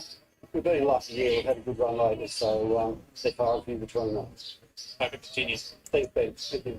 There he is, Michael Lynch, the winning trainer here, and yeah, take the chance. The mare by Shalar breaks through at start number 4. That is 5 races done and dusted here at Dubbo. We'll head up to Toowoomba for their next. Welcome back to Toowoomba. We're just over halfway through the card, and race number 6 will be a benchmark 62 over the mile. And the first horse we'll look at, number 1, Minimal. Barrier number 4, Liv O'Donnell takes off 3 kilos for Nick Hill. Comes here 8 days between runs, and after being a last start winner of the non-tap, that's where most of its form lines are. It's 0 from 2 at Toowoomba, but certainly is a big chance here from the good gate. Number 2, Archer's Game for Mark Curry, combines with the Lentons, who takes off 3 kilograms. Last start Metropolitan winner, not often you see them come back to Toowoomba, and scored at big odds on that occasion. Was banging down the door before that with a thin run at Gatton, and breaks beautifully once again. It's going to be a big chance. Gets the right field of run from barrier number 5. Number 3 is our favourite, Conowaro. Can understand why. This horse can be very hard to beat once again. It's barrier number 7 this afternoon. 3rd up for the Matt Croft stable. Olivia Kendall takes off 2 kilos, and was the dominant winner at Rocky last start over the 1400. All right, so that 9 is the favorite.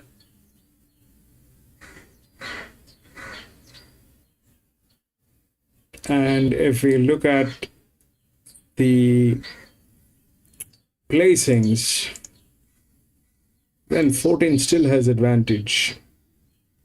9 is a drift, and the drifts are working in a very different way here. The drifts are working very, very differently here.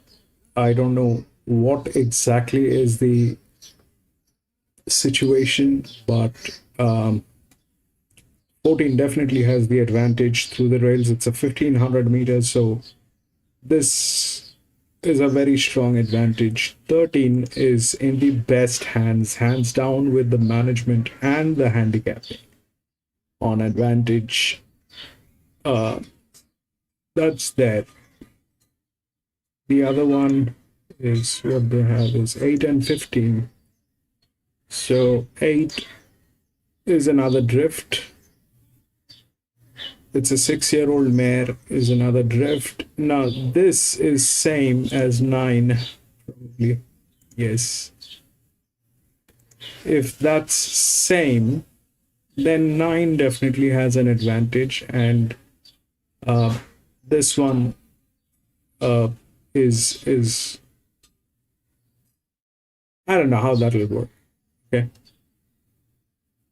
So plus they are like that, 70% drifting out.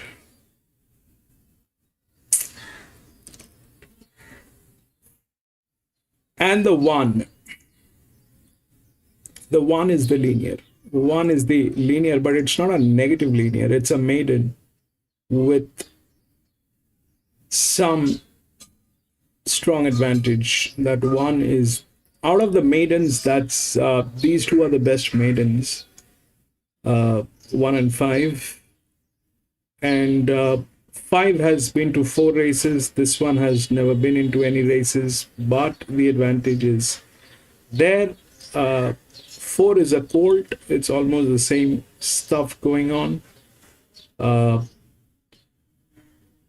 So winning chances.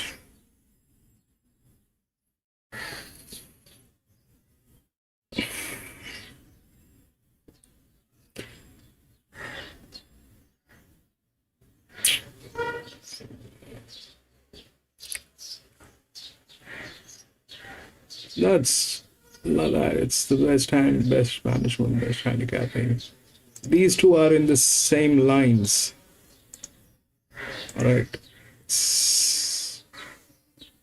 They've been arranged in a very similar way, but management is better on this. Handicapping advantage is handling. Handicapping handling advantage is better on this. So this essentially means that, we talk about the jockey, the allowance, the jockey weight, all that is calculated. So the better it is, the lower it is, the better it is. So that's how it works. But the problem with this race is none of them are tailing gates.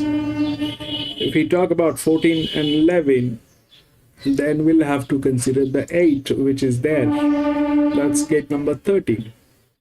If we consider the 13, which is from gate number 8, then we'll have to talk about this colt or this 5, which is another 3-year-old gelding. So this is a hodgepodge. I don't know. This track is weird. I have no clue what will happen. I'll be out.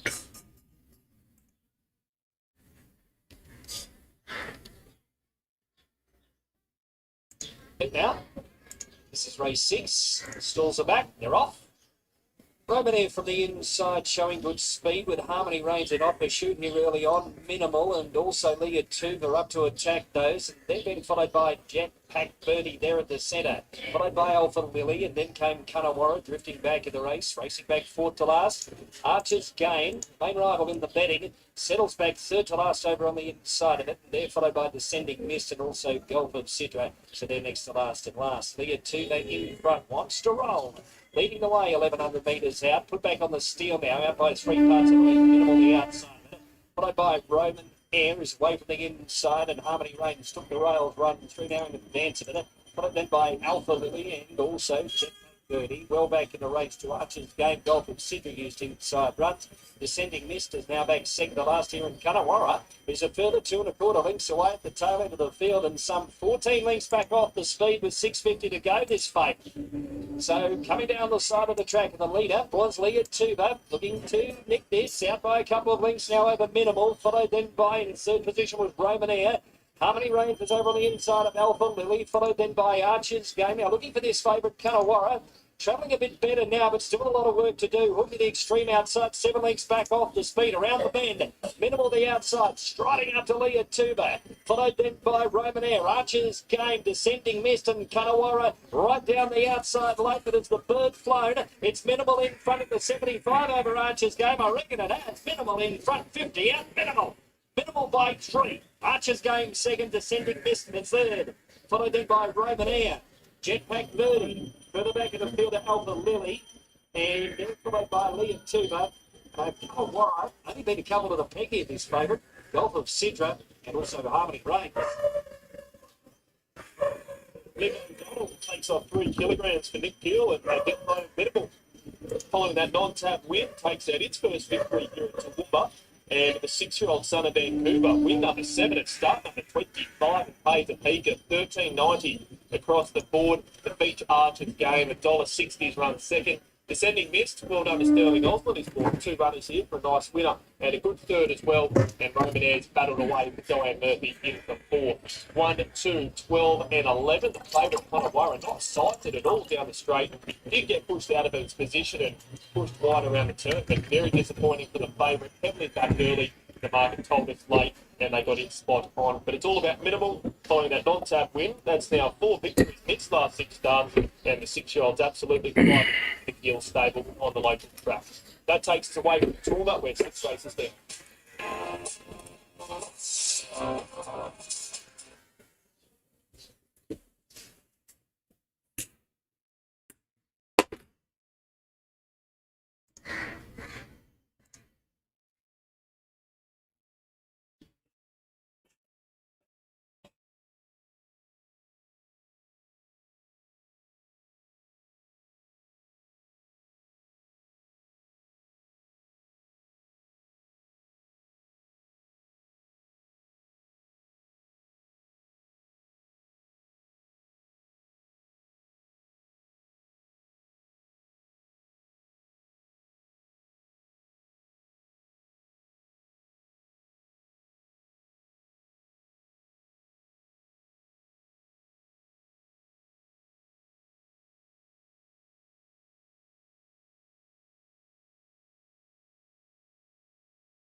No doubt his back master has been doing his best work late his last couple of runs. So I think stepping up to the 1500 will suit. So the Piccolino and the 6 Michaela Weir on for Paul Perry. Yeah, just looking at his numbers, he's got a developed light frame fella that's on his light race. got to show good improvement here last start, albeit a bit small lead, so probably still a preparation way. Magic Shannon, number 8. Casey Adams on for Tom Higgins. Yeah, that's as good as what you'll get if she likes on there. There's nothing wrong with her. And her runs have been good at craft, and she ran into a good one at Rock the Sunrise, 2 runs to go and run third behind Emotional Appeal, but that's as good as what you'll get that mare, Priscilla. Yeah, never really any different. She's deep into her preparation, she's racing consistently, probably needs to get the first part of the race right here.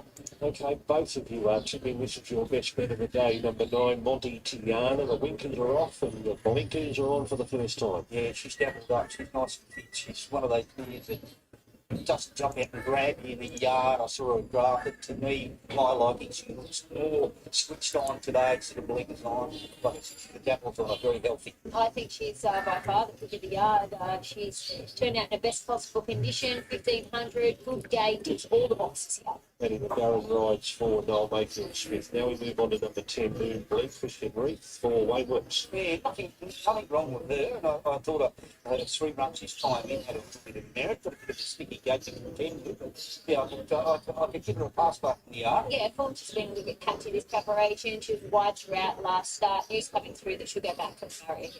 Smart Lily, Shea Wilkes on for Wayne Wilkes. Yeah, I like the look of her. I just don't know how to work out a last run. I mean, prior to that, she ran second here behind Winner. Well, that'd be good enough to beat her, but she is very fit. But whether something went wrong the other day at Newcastle, but was disappointing on face value. Maybe she was out 10, fast, 11. back to country. See her run well. She's been a mare that's taken a little while for the penny to drop, but she seems more tractable this time. Actually, Ali J, number 12, Luke Rolls on for Robert Agnew. Worked that name out really good. Well, he tried to coach me, but even he didn't know. Okay. I don't think she had a walk. Look, she's fit. She's got a lovely gate to get a lovely run. I mean, you got to have a look at her runs here behind Shoot the Diva being 1.2, 3 runs ago. Shoot the Diva come out to win. So, Aki Ali Jane, or whatever its name was, looks very good to me. I feel like she's had every chance her last couple of runs, but she's going to get a similar run once again. She's got the residual fitness on her side now. She's going to tick that 1500 metre box. Here's Brainwave. Andrew Gibbons replaces Jose Stevero, and it's Chris Lees. Very fit. Absolutely rock solid. Forget last run. Pulled up the target. Yeah. Very fit though. She seems to go back and have a kick over trial. She's not an overly big filly. She's still a preparation away, but she's bred to run the trip. Bella Fox is Molly Fitzgerald on for Christian Buchanan. And stuff get up on the table, settle down a little bit awkward gate, but a nice filly. Yeah, she's a filly that's still being quite green in the races. She wanted to lay out on one rein then last start in Tamworth, so they put the bias on her first time. She'll make her own up on speed, and I'm sure she'll give plenty of kick and strength. And Clever Illusion, Tegan Wars not for Peter Cheers. Had a couple of runs back, and looked fair enough in the yard to be a little improver. I think third up into his preparation, getting to a suitable trip, he'll appreciate it. Okay, it is Monty Tiana at $2.50 as the favourite. $4.40 for Hell of a Fox, and $11 for Magic Shannon. And $2.50, $4.40, the top two in betting. Let's hear from Robert Agnew. He's got actually Ali Jane going around here, and he's also hoping to win the big one in about 40 minutes' time with Pony Soprano. Here's Robert. Right, Rob, she hasn't been far away this little mare, but what did you make of the last run? The last one was really good, you know, really tight track like Walter, and once she balanced up, she started to attack the line again, and she got to the 15 today, which was good. She handled that head and turn of Walker. I think she did. I think Shaylee just said to me after the race that she just didn't want to come out 3 and 4 deep around and lose that round. She just probably just shuffled her back a pair or two, and that was just, you know, that couple of runs finish worse than what she should have. Pony Soprano on the big one, mate. How's he come off the first upright?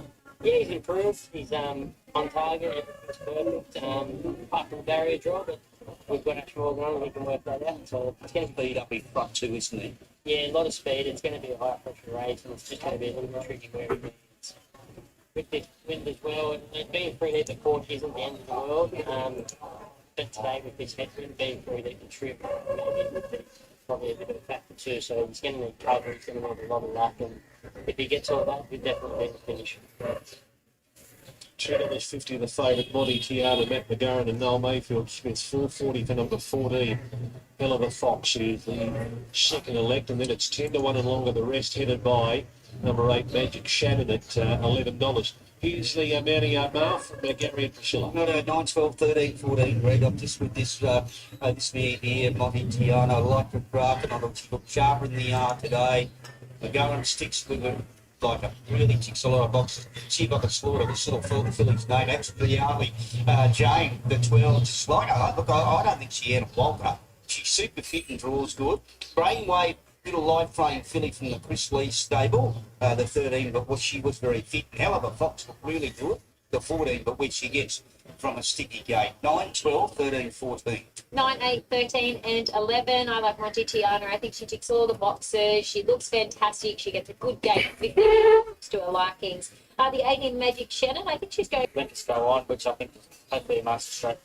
Do you think she just has a similar run somewhere in behind the speed? Yeah, I'd say so. We've drawn nice enough, and there's a little bit of speed there. We shouldn't be any further back than 2-3 pairs. And on this sort of track, you probably don't want to be any further back. In our feature today, you ride Lensman for Wentworth. Yeah, good run first up the other day behind Clearly Thinking, which has sort of come out to front perform in a pretty nice race. So yeah, hopefully we can sort of keep that form rolling and just drawn a very awkward gate. But you know, in the right sort of hands in Wayne Wilkes, and he knows how to train well. Really bobtail in the last race, eh? Yeah, she's been going good, very consistent. Strikes a sort of similar form sort of races the other day, Stone, and on a track I think she should enjoy Port Macquarie. Off a not really nice draw, should enjoy a lovely run just behind the speed. Hope they're ready to bounce. Loading in well at the 1500, 240, Monty Tiana. 380 now for number 14. Hell of a Fox, 440 to 380 today, and then $12 and longer the rest. They want 2 horses here and 2 only. 9 and 14. Magic Shannon will be the last one to move up for race number 6. That'll bring us to the Magic Shannon, Clever Illusion, followed by 24 Guns, Moon Bling, Smart Billy. At the tail of the field was Seller the Finish. Inside the 1,000 metres, Akariali Jane, a half in front of a Crash by Player, and the favourite, well, Monty Tiana, a length to the Piccolino, a length to Hell of a Fox, a length and a half to Brainwave. It's on the outside of Baron of Tuncurry from Magic Shannon, who's trapped out deep. On the inside was 24 Guns, followed by Clever Illusion in the middle. Around a length and a half away to Moon Bling from Smart Billy, and back last of all was Hell of a Finish. Inside the 600, Akariali Jane's a long neck in front. Still worried for the lead by Crash by Player. A length away third, Monty Tiana's about to peel, followed by the Piccolino, Hell of a Fox, Brainwave, Magic Shannon from Moon Bling, Clever Illusion, and 24 Guns heads the remainder. Around the home turn, Akariali Jane challenged for the front by Monty Tiana. On the outside was Hell of a Fox, behind those Crash by Player and also Brainwave, but Monty Tiana surging away. Inside the 100, full of running out by 2.5. Over Hell of a Fox, Brainwave, Magic Shannon, but it's all Monty Tiana. Monty Tiana by a length. Brainwave gets up for second. Hell of a Fox third for Magic Shannon. Smart Billy, Moon Bling, Clever Illusion, 24 Guns. Next, Akariali Jane, Crash by Player. Well back, Hell of a Finish, followed by the Piccolino, and last of all with Baron of Tuncurry. good thing of the day wins. Best bet from Gary and Priscilla pays 280 and 140. Number 9, Monty Tiana, Matt McGurran and Noel Mayfield Smith. Too good for them, always in a great spot, and was right up on the bit, really under a good hold from Matty McGurran the entire way. He gave her an absolute peach. Second was very, very good, and Noel Mayfield Smith would be happy about that line. Brainwave, I like what Brainwave's run, and the little man did a good job. She drew an awkward gate down the bottom, hell of a fox. Yeah, but he just did that little mare the peach, and you could see when he straightened Priscilla, he still had a lap full of horse before he let that go. She probably actually travelled too strong in the middle stages, and even when the thing that sat outside the leader, Crash My Player, eventually crossed her, Maddie then had to put her into the 3 wide line because she was just travelling so well, but she'll take confidence off that. I think she can go on with it now. Monty Tiana, Matt McGurran and Mayfield Smith first for Blinker's first time. Thank you for being here, Mahesh. Bounce back quickly after a trial and off a last cardiac arrhythmia report from the vets, and hell of a fox who had the back of the winner, Monty Tiana, has got into third, Molly Fitzgerald and Christian Buchanan. So that's the 6th, and that brings us to the big one. We'll be back with the lead up to the Evergreen Turf Mid-North Coach Racing Association Country Championships qualifier. It's coming up at 4:45. We'll be back around 4:30 live from Port Macquarie on Sky Thoroughbred Central. Welcome back to Dubbo Horses in the Yard here for race number 6. This is the third and final heat of the Barristock Summer Sprint Series. It's a benchmark 74 over the 1,000-metre journey, and they will go quick here. Let's take a look at them. The first one is All Words from the Rodney Robb stable at Nyngan. He's a 7-year-old these days. He's won 9 of his 30 starts. He's been a good horse over the course of his career. We haven't seen him at the races since the 26th of August 2023 when he won over the mile at Bettor. He's had a trial here going back to the 3rd of February. He's beaten 6 3/4 lengths by Gallant Star. Look, obviously whatever he does today he's going to improve on, but he's in capable hands with Rodney Robb. He gets Shaylee Ingalls aboard today and he gets the inside draw. So he'll run a cheeky race, but I'll be looking for him later on. Number 2 is Zoo Beauty for the Nisha Archibald stable. Ellen Hennessy aboard. She's had the 6 starts for the 3 wins, the 1 mile placing. That, of course, came last time out there at Tamworth, went 3rd behind Ardeno. Prior to that, had won on a heavy track at Nowra. I think just the weight bogged her down last time. Goes from the 61 kilos down to the 57.5 today. In saying that, does have to go up to benchmark 74 grade. The 3 is Stockholm, first up from a spell today. Had a recent trial here behind Capital Mac, which was a nice trial. He is better known over a longer trip, but with that sharp trial under his belt, wouldn't surprise me to see him run well here. He's certainly grateful. The 4 is Brief Statement. She's as honest as the day is long. I thought she ran well behind Capital Mac there last time out. That was in a benchmark 66. She does step up to the 74 here today, but with Jordan Flint's aboard, she won't actually be able to claim the 4 kilos. So Jordan's minimum riding weight's 55, and Brief Statement had 55.5 before that allowance kicks in, so she'll just go down to the 55. But she does race well here at Dubbo. She's a consistent type, and she'll run well again. The 5's out. The 6, Gidgee Guy. This is the kind of race he can bob up in. He's won 7 of his 68 starts overall. Another 23 placings, over 230,000 in prize money. Close up at the Gilgandra Town Plate, 3 runs back, and last time out he was beaten a length and a quarter behind Wilbury, who was off the back of a high rating. So you've got to take him on trust a little bit, but you couldn't let him get under your guard at a big price, and he goes around at a big price today. The 7, Brogan's Creek, was good last time out when finishing 3rd at the Backets behind Capital Mac. Prior to that, beaten a length and a quarter by the promising No More Night Shift. Jake Tracy Holmes aboard. We've heard from Toby Tracy, we've heard from Jake Tracy Holmes. They're both pretty keen on his chances again today. If he was anywhere near his best, he'd be very hard to beat. Number 8, Friendly Sizzle, the mare by Sizzling. Sydney Monaghan prepares her. She's first up here today. She had a trial there at Parks on the 25th of January that she won. She does have a few little quirks at the barriers, so we'll be on barrier watch with her, but she did win first up there last preparation. Wouldn't surprise me to see her run a cheeky race, albeit she's got an outside gate. Number 9, Sports Page for Nat Pearce. Goes well at Dubbo. 7 goes, 2 wins, 2 minor placings. He's first up today, has won first up in the past. And the good track stats are pretty good. Kenny Dunbar knows her well. She's got a good draw. Another one with an each-way chance. The 10, Lost McCowboy.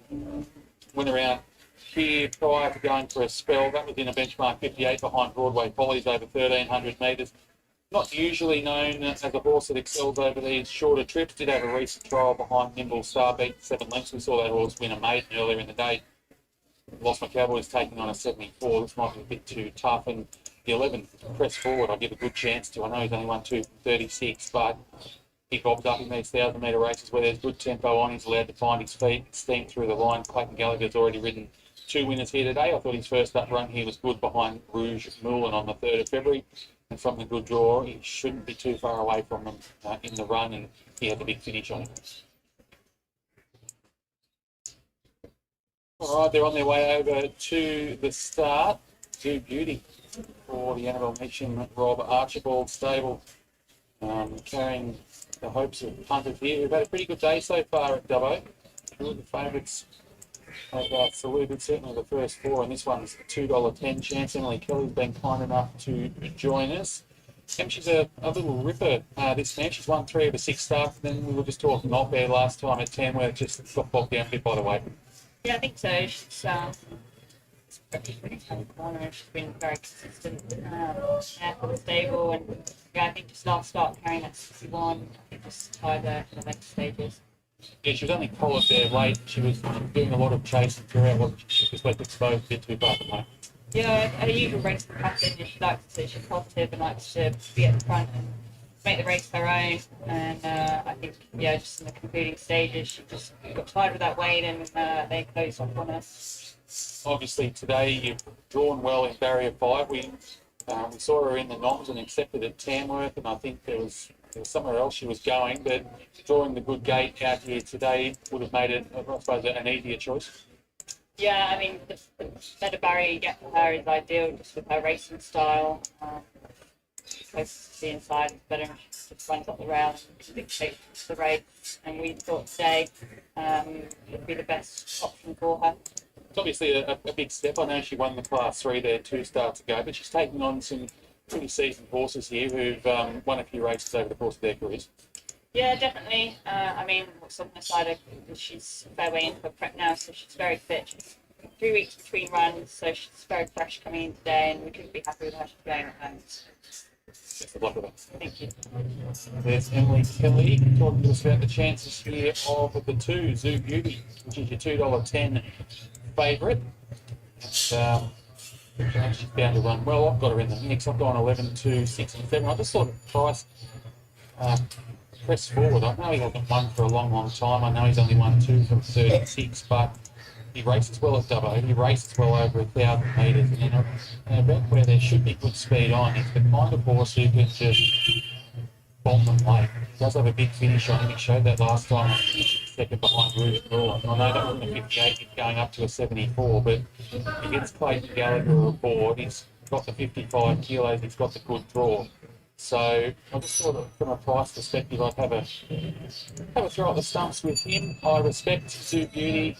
Can't do much more than win 3 of 6, and that's what she's done. He wins at Taree and Nowra in recent times. A good run at Randwick mixed in, and then that run last time out there with Tamworth where the weight just got her. She does drop 3.5 kilos off that last performance, albeit she does have to step up a little bit in grade here. For third, the 6, which is Gidgy Guy, I couldn't let him go. 7 is favourite now into $1.90, so the support continues to come for Zoo Beauty. A brief statement's been well back today, into $5.50. And you've got $7.50 there for Stockholm, $8.50 each of 2 for Brogan's Creek, and the bottom one there, which of course is Press Forward. So I'm having a look. The blue light is flashing over the 1,000 metre starting point. We've got 1, 2, 3, 4, 5 left to go in by the looks of it. I imagine Friendly Sizzle might be the last one. Stockholm, it's, well, they're just having this veterinary inspection there with friendly, with this one, Stockholm. Winner so far today, Nimble Star, Charlie Eagles, famous Zoo, Clayton Gallagher, Mrs. Bull, Shannon Llewellyn, Honey Speed, Clayton Gallagher, take the chance to be done by about 4 of the first 5 favourites, one, take the chance, pretty well fancied also. Anyway, at the moment, Zoo Beauty's $1.90 favourite here. At Dubbo, Bruce David $5.53, Stockholm at $7.50 and 7 Brogan Creek $8.50 along with number 11 Crestwood $8.50. Yeah. Then you go out to Sports Page at $21. Yeah, well, we've got the big Condobolin Picnics next Saturday. They're followed on from Pajurabong, and a lot of the horses race at Pajurabong will be going down to Condobolin. It's a terrific meeting down west here at Condobolin, and then it's followed by Mudgee on the Sunday. Yes, yep.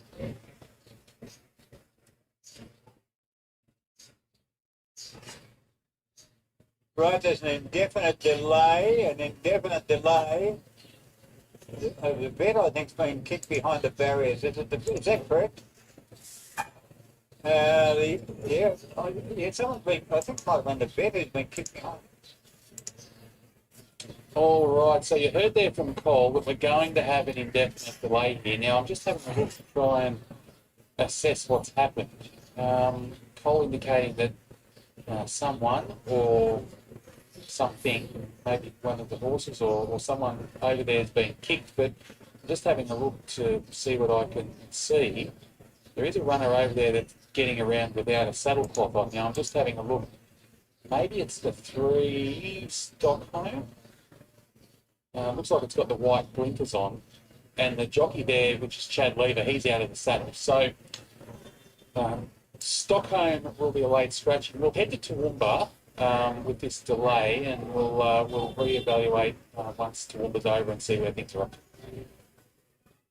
7 at Toowoomba over the 1,300 metres. A benchmark 58 is one of the more awaited events of the day. We've got a former Victorian Voracious who dominates the betting market and has been very well tried for Tony Gollan. We'll touch on that more very shortly, because we've got the first horse, Got Yourself a Gun, barrier number 7, Amy Graham goes aboard, claiming the 3 kilograms. Phil Bobbitt comes here second up after being decent late behind Perez up there at Warwick. Does its first start in Queensland, was slowly away. So if it jumps with them this afternoon, could be a really big improver.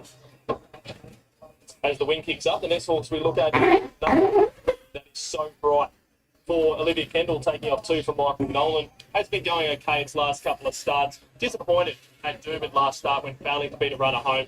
It was good before that at Dolby. If it finds its best form, certainly can be with it. I'm just watching the market today.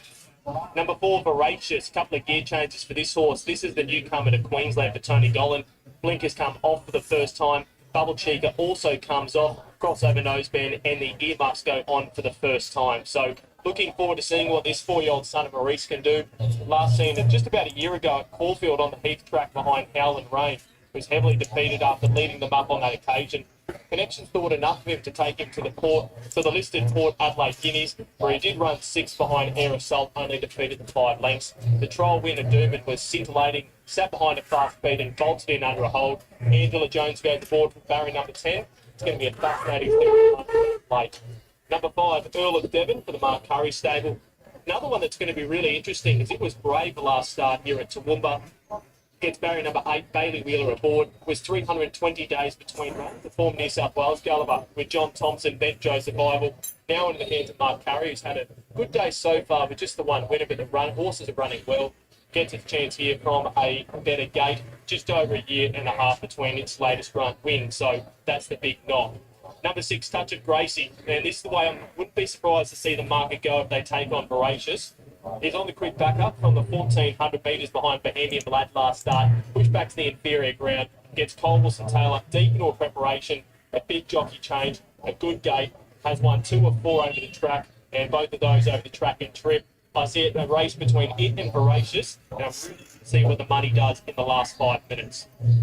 Number 7, Too Much Makeup. Heavily back 2 starts down with winning at Warwick.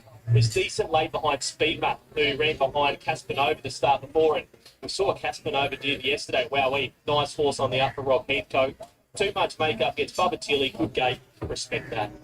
Number 8, Hard to Dismiss, is another one of these horses that's running well. It's just likely to find it a little bit too good. The sticky gate, Rob Corbin takes off 2, is the knock for me, the wide gate there. Rubaki, to give its first start run behind, certainly can. Was working into the race. It started $6 on that occasion, first up, just never got out. Kevin Kemp's had a good day. Robbie Dolan goes forward. I'm really interested to see what the market does as well from barrier number 3. Cryptic Sound broke its maiden, horse number 10 last start. Justin Stanley for Rex Lynn. This is a huge step up following that 1,200 metre win in maiden grade at Warwick. Its runs over the 1,350 last preparation were okay. Just has to take a big step up. And finally, Kuehl, barrier number 5, J Mac or Jace McMurray takes off 2 for the Sexton stable. It's another one, just been battling away. It's going to have to improve if it is a challenge.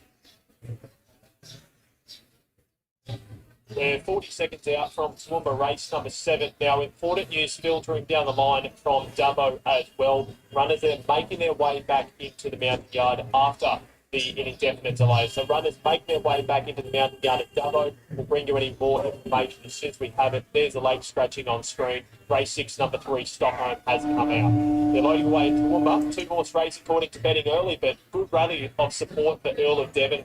5.50 and a 4.20 for Mark Curry after doing a lot of work last start. I've got it in for 3rd. I think Vivacious can run well, or Voracious. $2.80 at the 3.60. Good late support back into $2.80. Trial was very, very good at Durban, winning that. Former Victorian now with Tony Gollan. And the big market danger, Touch of Gracie. To be honest, I couldn't split the pair personally. But 4, 6, 5 and 10, the way I've gone. 440 to 5. Earl of Devon, not without a driver's as well. So running 1,700 metres, Religan Blinds Toowoomba. Set now. steering pretty well. Off. Now Ferocious from the deep left, fast but touch of grace. He'll beat it for early speed, heading down towards the course proper. So Bright and also Earl of Devon up to attack as So Bright he's back over on the inside. And they're followed by Cool. The Heart of Dismiss is wide going up. Followed by Rubai. It's about centre field with Cryptic Sound. It's a long way back over on the fence now, shading it. Got Yourself a Gunners racing back second to last. Now last too much makeup. Second last underneath it. Over on the inside, the Finn Specs, probably 11 lengths coming down past the 800. Voracious in front, have to work, but it's the pace setter midway along the side, leading away 3 parts of a length. Hard to dismiss the outside. Touch of Gracie, a similar margin away in third, and Earl of Devon's a long neck away in fourth. Followed by So Bright, Cool, Cryptic Sound, Ruba High. Got Yourself a Gun wide on the improve. Too much makeup is racing back last of all over on the inside, but only about 5 lengths away from the speed as they come down past the 400, where it's Ferocious in front with a kick, it seems. Out 3 parts of a length. Touch of Gracie's into the clear. So Bright's over on the inside. Earl of Devon is next to there, followed by Ruba High, Cool. Hard to dismiss. Cryptic Sounds into the clear. Voracious let down past the 120. Cryptic Sound, Ruba High out after it, and also Touch of Gracie, but still Voracious in front. 50 to go. Found another gear. Go away. Voracious for the prize. Blitz. Or Cryptic Sound on the outside. Touch of Gracie in the camera. Followed then by Ruba High, fourth. Earl of Devon for next prize. Then came Too Much Makeup, who made ground. So Bright for next with Cool. A long way back to Got Yourself a Gun and had to dismiss at the tail end. Tough late there. Voracious paid $2.60, $1.40. Ange Jones and Tony Gollan. When they come to Toowoomba, it's going to go one of 2 ways, and this time it's the good way. It's kicked, it's been tough, and it's got the job done as well. Back up. Lewis, welcome back. Junior team. Now with Tony Gollan, one of the masters of these tried horses in Queensland. He's kicked into gear.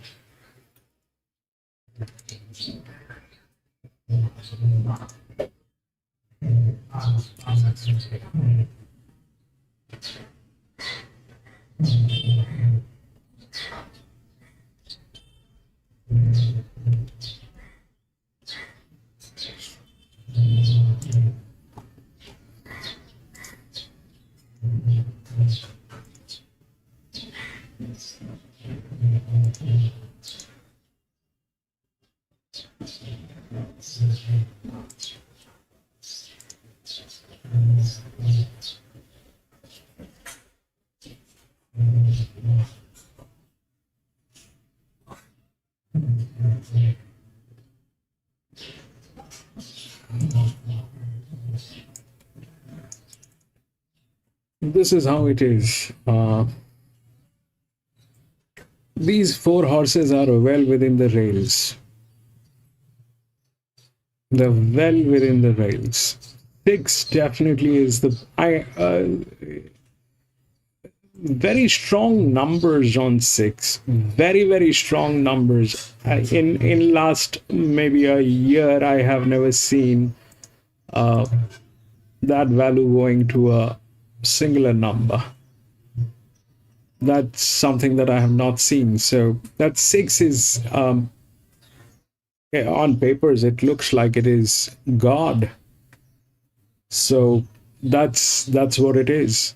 So the 6 is there. The advantage is definitely with 10 here with the rails, but they do not tail each other. The gates are not tailing.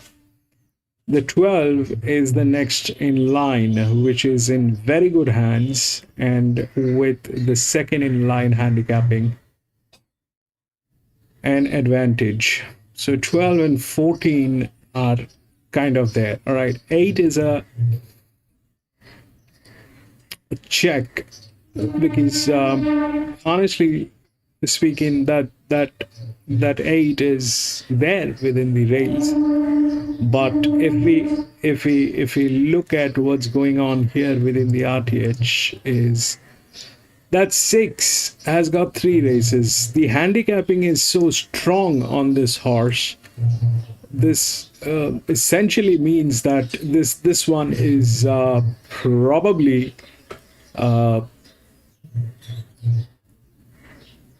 the one that which is like a god horse or something like that. I don't know if they have that kind of horses here. I don't know. We'll listen to the paddock. The 12 is the lowest one. Sorry, the 10 is the lowest one. Then it is this. 8 is on the higher side. So looking at what the situations are and the way things are, this thing doesn't match with how it might turn up, because that's what just my thoughts are. So, but that's a check. That's a check. Now, if we have to look for a tailing gate, the 6, then the 7, which is the largest linear. All right, it is the largest linear. This is the only race where we have the linears. So that's the largest linear. They also are tailing. That's the largest. Now that will bring us to this horse 2, which is from gate number 11. Do we have a 2? No. 2 is a check. It's from gate number 11. All right. 10 is 2 is a check. Why? This could be let me put it this way. If this is yesterday we were at Flemington, and these horses they got placed. They did not win, but they definitely got within the top 3. They definitely got within the top 3 in Flemington. We were racing at Flemington yesterday. So but the quality of horses at Flemington and the quality of horses here are way different. So but that's an advantage, right? In terms of handicapping, that's an advantage. And if we look at the gate numbers, that's 12 and 11. 12 has 10, sorry, gate number 12 has the highest advantage, and then that 2 is with that. So it's probably a knockout. So if we look at the linears, it is laid right below the favorite, which is 6. So possibilities. I don't to be honest, it's very very confusing at this track, because firstly that was the last race, was the first favorite that came in today. The other favorites, they got knocked out for whatever reason. They got knocked out, and the 6, those numbers, I don't know. We'll take a look at that 6 at the paddock and see what that 6 is all about. In the trifecta, the only trainer to do that. Awesome Pluck ran 2nd, Port Macquarie in 3rd. Awesome Pluck didn't get to the final. The next reserve, Port Macquarie, didn't get to the final. She took 1 to the final. And Victoria, Edge favourite, with Benny Looker in the saddle. And he's the best horse ever to be trained at. No doubt about that, Greg. He's doing retirement life. I think it's a treat, isn't it? It's lovely to see. One of my favourite horses. I'll never forget the day you read me after his first start and said, "I've got the winner of the Grand." Did he win, Greg? He came out at Kempsey, bucking his brand off. Virtually I was Casino. And then he went to Kempsey. He won Kempsey, so he had started Casino. And then he came out bucking, lost 10 lengths. I think he went 4th. And he said he'll win a Grafton in July. And I did tip. He didn't tip. You tipped a horse called Imperial Eagle at meeting. He didn't fly like an eagle, I can tell you. He told me 3 months prior that he'd win. He missed out. There he is, Victoria. Great to see. Here they are for the Evergreen Turf Mid North Coast Racing Association Country Championships, and we welcome on board the brand new sponsors taking over from New Haven Park, Evergreen Turf. And lead around behind Victoria's number 1, Sumo Fish. Shay looks on for Wayne, who has 5 runners in this race. Yeah, Evergreen Turf should be congratulated. They're doing a brilliant racetrack here. That's what it is now. Look, he looks terrific, Sumo Fish. He's grown and he's developed. from last prep. He's brilliant first up. She knows he's good show. Priscilla, he looks really good in the yard. He looks fantastic. He's a horse that's never performed first and second up, so the fact that he was able to get the job done first up suggests that he's in for a really good preparation. The extra 100 metres suits him, and book 3 of his 5 wins have been here, so I just think he ticks all the boxes. He'll get a nice run off the hot speed. Here's number 2, Average to Henry, Johnny Drysdale on for Wayne Wilkes. Well, I saw him first up at Grafton. He had condition. He wasn't right in the coat. He's 6 gone back to Walcott in the big lightning now. I can tell you now, he's a lot better than when I saw him first up. I think he can run better than his price suggests. He's always improved third up into his campaign. Look, he hasn't ticked the 1,200 metre box. That's the only little query in the back of my mind. 6 Speed, the third of the Wayne Wilkes runners. We've got 2 more to go after this. You've got 5 in the field, Wayne. Christian Reith will ride 6 Speed. Yeah, I don't think he's shown height-wise. Body-wise, he's filled out. He's here with a lovely trial with 16 days ago. So his horse has come back a lot stronger. He'll be racing the clock to try and get him right. His race is very well fresh. He probably would have preferred a drop of rain, though. This is heaven, number 4, Aaron Bullock not riding, so it's Molly Fitzgerald taking on the ride for Colt Prosser, who's got 3 in the race. Yeah, he needed that first up, and he knocked up, and he's got a weight drop, and obviously he would have derived a lot of benefit from the first up run. He's got a good skin about him too. He'll appreciate the 3 kilo weight drop, as you mentioned. I just think he's a better horse than 1,000 metres, but I can completely understand why they're having to throw up the stumps. Here's Colt's second runner, Björn Ironside, Luke Rolls. Yeah, one of those horses that never jumps out and grabs you in the yard, but I can tell you now, he was dominant to win first up. Big way, he just canted. He hadn't beat 100 metres after the start, and he's a big rangy fella too, isn't he? He looks terrific. He drops 4.5 kilos, and he's better suited here at 1,200. All right, here's the favourite, into $4.20 now, so there's a big gap between Bodie Boy and Boomeria. Bodie Boy's into $4.20, Boomeria's got out to $5.50, and Sumo Fisher's now $6. He's the unbeaten Bodie Boy, trained at Taree by Linda Olsen and Ben Looker, who rode Victoria to that victory in the big one at Royal Randwick, 7 years ago. He's trying to do it again here on Bodie Boy. Yeah, I like that bag. From day dot, when we saw him at Kempsey, mind you, Victoria won his maiden at Kempsey. 5 winners to come out of it that day. Backed it up with a good win first up and backed it up with an even better win. But he's just that really, really nice horse, if I say you think, and he looks an absolute treat, that big horse. He's one of the most inexperienced gallopers in the field, but he's fairly adaptable. He's parading beautifully here. He's nice and relaxed. With these horses just getting a little bit worked up. He's yet to tick the 1,200 metre box. It's going to come down to luck in running with him here. Here's 7 Lensman, another one for Wayne Wilkes, Matt McGarren. He's had 1 run back. He went to a highway first up. He was beaten 6, so, he's coming back to the city, right back to the country. He probably wanted this heat to be at 1,400 metres. Interesting to see the gear coming off him, but he does always improve second up into his preparation. Okay, here's Pony Soprano. Ash Morgan on for Robert Agnew. Yeah, I tell you what, he's pretty cool in the yard. I saw his last preparation. He was always on edge, but obviously he's grown up and he's woken up, and he was good here first up to win. So I love the parade, the way he's behaving in the yard. Didn't see him in the yard here first up, but he would have taken a lot of benefit. That was over the 1,200 metres. He gets down in the weights. He's kind of the new kid on the block, but he continues to raise the bar. Lays about as Andrew Gibbons on for Wayne Wilkes. Yeah, look, he was brilliant to win on debut, and he had 1 run. They ticked him out. He was terrific here behind Brody Boy. He's that big, lanky, lean. He's still got to grow into his body, but he's very, very healthy in the coat, that horse. I love the look of him. He's gleaming in the coat. His first up run was encouraging. The extra 100 metres or 200 will certainly suit him here.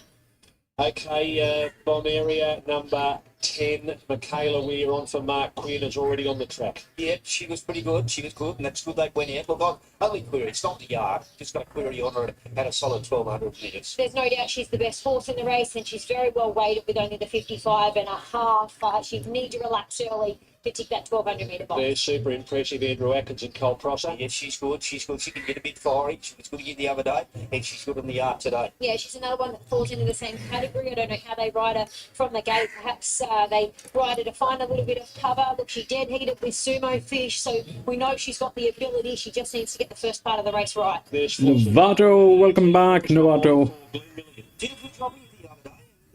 Boxed on. Very, very fit little man. She's got a few little quirks at the gates, but she's racing well. She's coming out of the Queen of the North, so she brings some strong form lines. And we've got Get Some Fun. Maddie Owen for Karen Owen. Yeah, she's developed from last prep and she did a good job last preparation. So she tends to come back a lot stronger. Wasn't suited to the 900 first up. She's still not quite right in the code. Dan McEwen, number 14, is Sienna Grimer and Joe Burgess.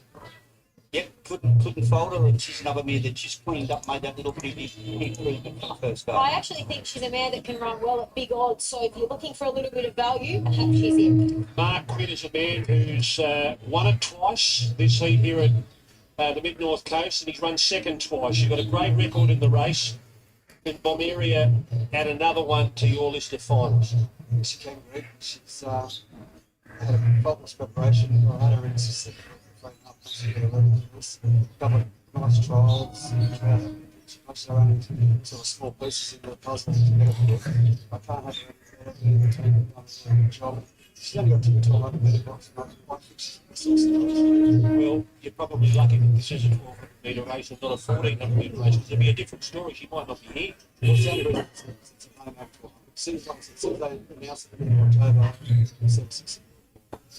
thank you. Here's Mark Quinn. Here's Little Olsen with the favourite Baby Boy. How is he, mate? He's very well. He's fine for He looks on toe and he looks switched on today in the yard, didn't he? Yeah, yeah. Could be another big test for him again today, but hopefully he can swim. We give him the sweets in the gate. Yeah, I think it'd be nice to see him sit up and, try and chase for a change, but we'll see what he does. If he needs it. Thank you. Okay, Wayne Wilkes. I'm not going to ask Wayne about every single runner individually. I'm going to leave it up to you. You've got 5 runners: Sumo Fish, Outreach to Henry, 6 Speed, Lensman and Laser Bow. How do you sum up your chances in some sort of order here? Well, you're going to say Outreach Henry to barrier. Lensman will probably get back. Barrier will go late. The other 3 probably midfield somewhere. It's going to close together. It's going to be the back behind in 6 and just whatever. What do you think is your best chance? You want to go that luxury. We'll toss up to Sumo Fish and Laser Bow. No Fish and Laser Bow.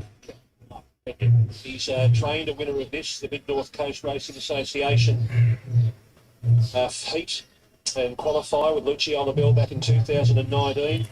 And Cole Prosser, he qualified Little Profit back in 2022. He's got 3 runners here to get him through to the final. Okay, Cole, we'll start with This Is Heaven. How is he? He's super, mate. I can't be any more happy with him. Give him a shampoo this morning, he was just flowing. So, actually found a little bit of toe in here today as well. He's usually pretty lazy. He's on the toe with a bit of a wind up his stuff.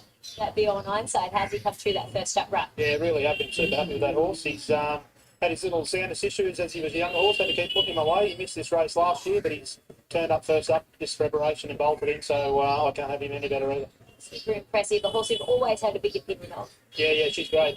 Barry one's perfect for her. Hopefully she doesn't have to spend a penny, and she'll be right there. She just has to tick that 1,200 metre box. Hopefully it's done today. What's the pick of them?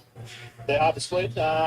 6 months ago, This Is Heaven was always the horse I had in mind. I put him away after Port Cup, so this is the race. We're going to get him ready, and I was disappointed with him first up, but he didn't win. He never does, but he trialled great against Bomberia the other day. He put half length on Bomberia, and that was a great trial. And Beyond, he bolted him first up. Luke took the pick on Beyond. He had the choke shoes to ride all of them, so we'll go with Beyond. Don't cheer him home. Thank you, mate. $4.40 for Baby Boy now. Got him to $4, $4.20. Now at the $4.40, but a clear favourite over Bomberia, the mare.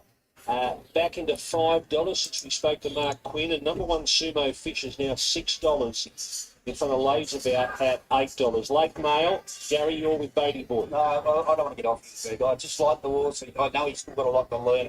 6'1", he's just big, he's strong, and he's handling the occasion very good. Love Sumo Fish, love the way he resumed. He's another horse that thinks up.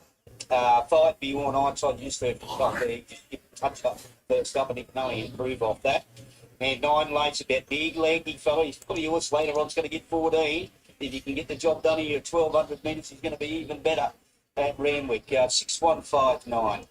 1, 9, 6 and 5. I could split the Wayne Wilkes pair on with Sumo Fish. I thought he presented in great order. He's likely to get a run back off what looks to be a hot speed, and I just think his horse with plenty of class on his side. The 9 Lazy Bout is lightly raised, but I thought his first up run was encouraging. The 6 Brody Boy, you can't even knock him. He's got an unbeaten record. And the 5, Beyond Ironside, I think is the horse going around overs, 1, 9, 6 and 5. It's only fitting that the new sponsors, Evergreen Turf, should have their first qualifier here at Port Macquarie on the mid-north coast, because they're responsible for rebuilding this track. It was down for about 16 months. They've had 8 meetings back, and everyone that you speak to is raving about the service here at Port Macquarie. So the Graham Collis and all the team at Evergreen Turf, it's great to have you on board, taking over from New Haven Park. But I believe there's been a deal done with Racing New South Wales, Evergreen Turf, and the Kellys at New Haven Park. They're still going to host the cocktail party at the Doncaster. I don't go to the cocktail party because I like to wake up in the morning feeling okay, Jack. But it's apparently one of the highlights of the year for many people, and it's going ahead. Now, what's happened here in barrier number 1? That's just super impressive. Like, it's just a... She can do that, Ken. She can do that. Yeah, that's it. It'll be on hand. Here's another move, Gary, into 420 Bodie Boy, and Bomberia has come in again to $4.60. $4.60. The big query at 1200, but 1200 at home, as Mark Quinn explained, is the place to do it. I don't think they lead it, and I think if the heat was run at 1400, we wouldn't see it here. They've got 200 metres, or a bit further than 200 metres, to make up their mind here, but they'll have to be running if they're going to head her off. I think Michaela can take her time. I think she can be confident that she should be able to cross the rail with these. She leads 1,000-metre races on Rio. Wayne Wilkes said he'll leave it up to Sumo Fish and lays about as his best 2 chances, but he saddles up 5 here for the qualifier. 420 Bodie Boy is the favourite. The maiden winner at Kempsey put out and then came back at Port Macquarie to win first up over 1100, then came back in distance to 1,000 metres to win a Class 2. Rises here 23 days later to 1,200 metres. Another one, we talk about Bomberia and not ticking the 1,200 metre box. It's had 11 starts. Bodie Boy's only had 3 starts, and he's yet to get there, but it's been held back specifically. Yes. Look, he's got 14 and a mile written all over. You might say you think. But anyway, going to find out very shortly, Greg. Here's McEwen coming up, and we're all set. Evergreen Turf, Mid-North Coast Racing Association Country Championship Qualifier, live from Port Macquarie. Set. Stand by for action. Plays about as edgy in the gates. Racing, and McKeon was one of the fastest to begin, but he's out of that speed battle as gets some fun surges to the front. Bavaria the second, followed by Super Impressive third. Now Bodie Boy gets around it from Outreach to Henry. Pony Soprano flosses 1, lays about a length further back. Was Beyond Ironside 2, Sumo Fish on the inner side of McKeon. A further length back to Dizzy 7, followed by Lensman, and 2 lengths last of all was 6 speed. The country championship qualifying field led by Bavaria down the side of the track. Breaks a length and a half clear. Outreach to Henry second, Flosses 1 as third, followed by Get Some Fun, Pony Soprano. It's on the outside of the favourite Bodie Boy. I think Super Impressive. Beyond Ironside lays about 2, Sumo fifth. McKeon behind those, followed by Dizzy 7, Lensman, and last of all 6 speed into the straight. Bavaria the inside, on the outside Flosses 1, Pony Soprano gets some fun from Super Impressive, and Beyond Ironside. Bavaria under siege. Beyond Ironside moves up on the outside. Here's Sumo Fish and McKeon. Beyond Ironside in front, joined by Sumo Fish the outside. Sumo Fish wins the Mid-North Coast Championship. Second, McKeon. Beyond Ironside prominent for third. Behind those, Super Impressive. Lensman, Flosses 1, lays about. Pony Soprano, Bodie Boy wilted. 6 speed, gets some fun. Dizzy 7 and knocking out last of all Bavaria. Sumo Fish has won the Mid-North Coast qualifier of the Evergreen Turf Country Championships, and it is the father and daughter combination. Sumo Fish, trained by Wayne Wilkes, ridden by Shay Wilkes. Wayne Wilkes made the final the first time back in 2017 with Shotgun Roulette when it brings second to Coblier here at Port. He won the heat back in 2019 with Luciola Bell, and he's won it for a second time and qualifies a third horse for the final with Sumo Fish, and this time it's sweeter because he doesn't with his daughter. And Joe Burgess, for the very first time in his career, is taking a horse to the country championship final. because McKeon has done it for him running second. Joe Burgess training at Tuncurry, and Sienna Grimer is the rider into the runner-up stall. So the girls won 2 on the back of these 2 horses, Sumo Fish and McKeon. Back in third, just missing out, hitting the front and maybe looking the winner at one stage. Björn Ironside will get third, but it's Sumo Fish. Priscilla, you were spot on. Oh, well-deserved victory. He's a horse with plenty of upside. We've mentioned a couple of times today that he's never performed first up, but he was able to dead heat, and then he goes back to back with another win. So he's a horse that's in for a good preparation. He'll just improve as they step him up in trip, and I'm sure this is a day both Wayne and Shay will never forget. Shotgun Roulette and Luciola Bill have been to the final. You can add Sumo Fish to Wayne Wilkes' record going around with. Yeah, I think Wayne too, the big thing is getting the Greenwood, but not only that, if you order to win on him, it's a big thing too. Oh, look, she's been incredible. Look, first drive today, I mean, just sort of got back with a lot of speed on. She just didn't panic or anything. Was patient, got into the outside, and really hit the run. You know, I spoke to Bellin the other day, and she said, "You're just training," and she's just sat with him and worked with him all the way along, mate. Yeah, she has. She does all the jobs on basically. Does a lot of work in the stars, works tirelessly. Like all this 100% what she's doing. Number one for the championships. That's the certified part. Oh, most satisfying. We're proud of her. It's anything. Fathers, boss, everything. So it's all great. Yes. Work, soak it up, and hopefully we see you agreeing with every sweat, mate. Well, thanks like that. Good on you. Well done. No way. Okay, well, there's Dad, and here's a very proud daughter. Shay Wilkes with Priscilla. You're allowed to get emotional, Shay. Every day, it's on a win, a day you'll never forget. No, that's for sure. I had a lot to do with the belt. When she won the qualifier, and I absolutely pulled my head down that day. Not quite the same though as riding them to victory. No, this one has just been absolutely phenomenal for me, and I can't thank the owner enough, and Dad for letting me stick on him. Absolutely keep stepping up every time you ask him for that next effort, and it's just a thrill. It's fair to say he's come back again this time here. Oh yeah, absolutely. Like he just takes the next step, keeps taking that next step, and he just does it with so much ease, and he always pushes for a fight, but it's just something I'll never forget. Take us through the run. They went quick. I was back further than what I expected. I was a bit sort of, I don't know, and then I got on the back of Dad's other horse later about. He sort of didn't take me into the run like he did just because the pace was on, but once he got to see running and you saw them in front, he absolutely let down, and I'm just trying out to that 1400 now, so look at me. I was just about to say the same. Don't enjoy every bit of it. Well done, Jeff. Thank you. Well, it's Nancy Bodge, Joe Burgess, you've qualified McKeon for the big one.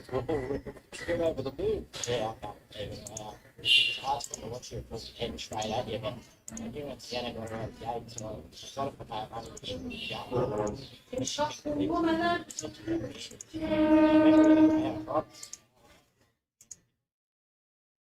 Yeah. I didn't know the barrel.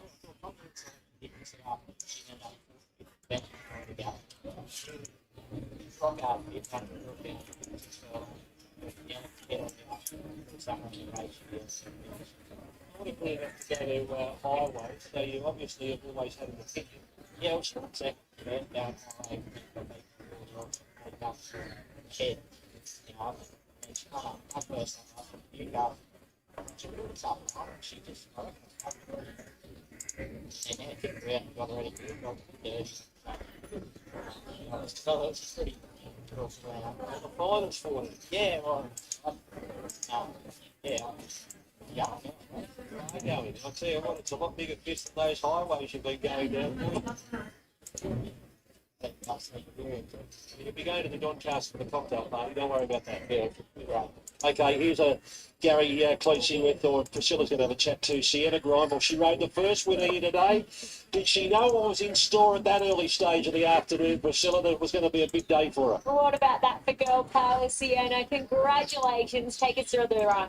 Thank you so much. I can't thank Jo enough. It was a late pick-up, bad gate, lightweight. She just tried her absolute heart out. Jo said to me the 6 furlongs probably too short. She's going to be uncomfortable the whole trip. When you get into the straight, just absolutely give her everything. I managed to get to a one-off right next to the winner. I thought, I can't get in a better spot than this. She just lost from a little bit coming into the turn, but I just pulled it to the outside, gave her clear running, and she really powered on awesome. Your mum's here again today to cheer you home. It's a special moment, isn't it? Yeah, it really was. I thought it'd be a photo for sure, but I was really happy for Shade. She definitely deserved it. Well done. Thank you. So that is the 2025 Evergreen Turf Mid-North Coast Racing Association Country Championships. Wayne Wilkes wins his second qualifier here on the Mid-North Coast, and he qualifies his third horse for the final. First and second go through. And Shay Wilkes, who is here, who used to ride Luciola Bill track work, she wasn't a jockey when Luciola Bill won a heat here. She's been able to share this moment with her father, and it's an amazing racing family, because on the other side of the world, Gary, Wayne's brother Ian, who trains in Kentucky in the USA, Bullen Square. He's training a horse called Bullen Square at the moment, and it is just about qualified for the Kentucky Derby. He won a lead up over there in Florida called the Holy Bull, and he's got a horse called Burnham Square heading towards the Kentucky Derby to give him, I think, his second runner in that race. He had the Kraken a few years ago. So on one side of the world, Ian's training hopefuls for the Kentucky Derby, and on this side of the world, his brother Wayne is training hopefuls for the Country Championship. No doubt his brother would have been watching. I'm sure he's tuning in. It's probably a bit late in the night. Sumo Fish beats McKeon, Björn Eidside, and Super Impressive. Okay, we'll have an updated market for the Country Championship. Now, we don't have to go to Dubbo, I don't believe, at the moment. We've got updated times coming for you shortly. Let me, have we got an updated market for the Country Championship final? I'm wondering there in the studio, just to see what they've done with Sumo Fish. Sumo Fish was $51 into 26 before today's heat. On Friday, he was $26. He'll firm in for sure. And I look, they wouldn't have even had a price up for McKeon. They wouldn't have even had the price up. Well, they're telling me, Greg, just a minute ago, he's run a track record. He's run 1:10.16. Okay, well, this track record's probably not right that I've got in front of me. I've got Baron de Boy at 1:10.5. I've got 1:10.5 too. Baron de Boy, how old is that something? About 50-year-old. No, a long time ago. I wouldn't have a clue. I haven't even got it there. I think I heard of the horse. Baron de Boy, he was good spread of it a while ago, a long time ago. You might have been under your little hip then. Oh, I don't think you were an apprentice. Well, that is a long time. No, it wasn't that long ago. So do we have that market? No. No update yet. But Sumo Fish will firm in shorter than $26, obviously. And McKeon will be put into the market, but it would have been write your own ticket before the heat was run. The favourite for the final, after her brilliant performance yesterday, running second in the Triscay, but she's not a definite of going there yet, clear thinking. But she was into $4.50, and she'll remain a $4.50 favourite at this stage until Paul Massara decides if he's not going there. If he decides to go to Tamworth, she'll be a clear favourite up there. She was $4.50. Fukabana was $6, and Know Thyself was $6, and then Gallant Star and Surrender was about $8. And Sumo Star, just courtesy of qualifying for the final, will jump in from $26 into,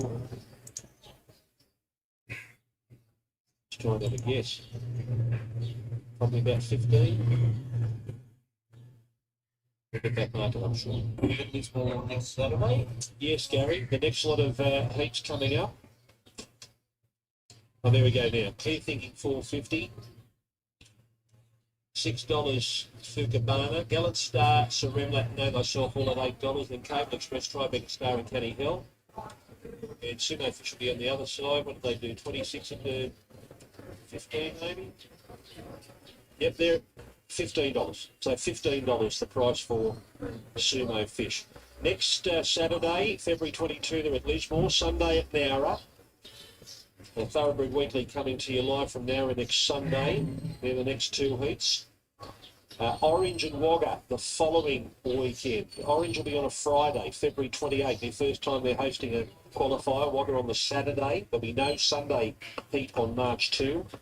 And then on Sunday, March 9, Tamworth, which is where the favourite would be going if Portisara and Leah Gavranich decide to go there.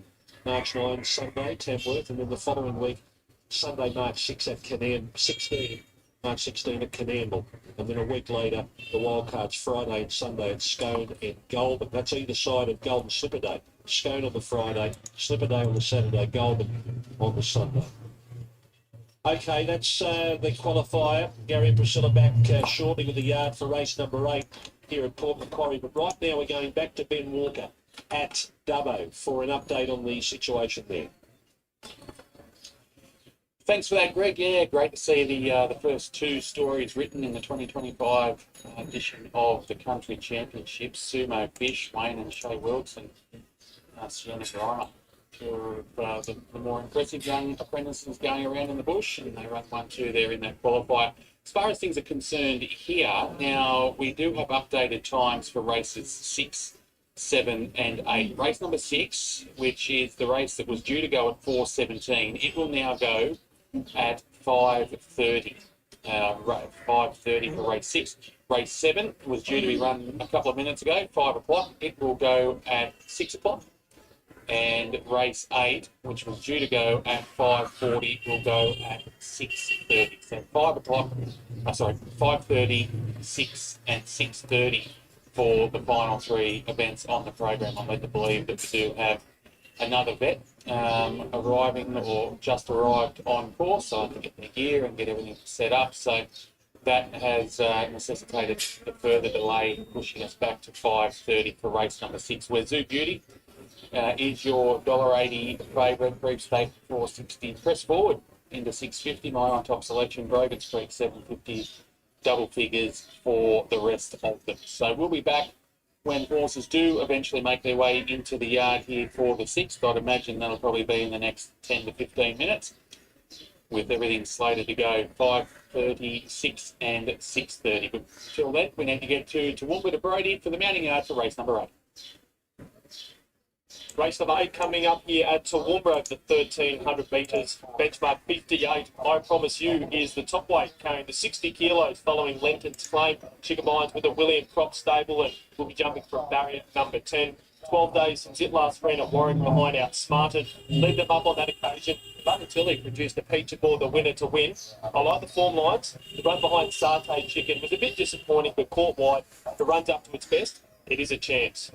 Number 2 is Silver City. Barrier number 3, Liv O'Donnell takes off 3 for the Mark Curry Battle. 12 days between runs. This horse is starting to head towards its peak fitness as well.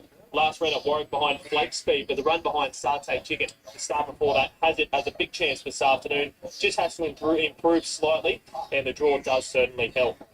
Number 4, Master G. Yeah, it's barrier number 5. Jace McMurray takes off 2 kilos. Michael Nolan deep into a preparation. This horse just continues to battle on. It ran 4th at Warwick last start behind it. Outsmarted in that form race. I've already touched on with the top weight, which is, it's a fairly nice form race to follow. A couple of runs before that behind Kareem and Pereza was banging down the door.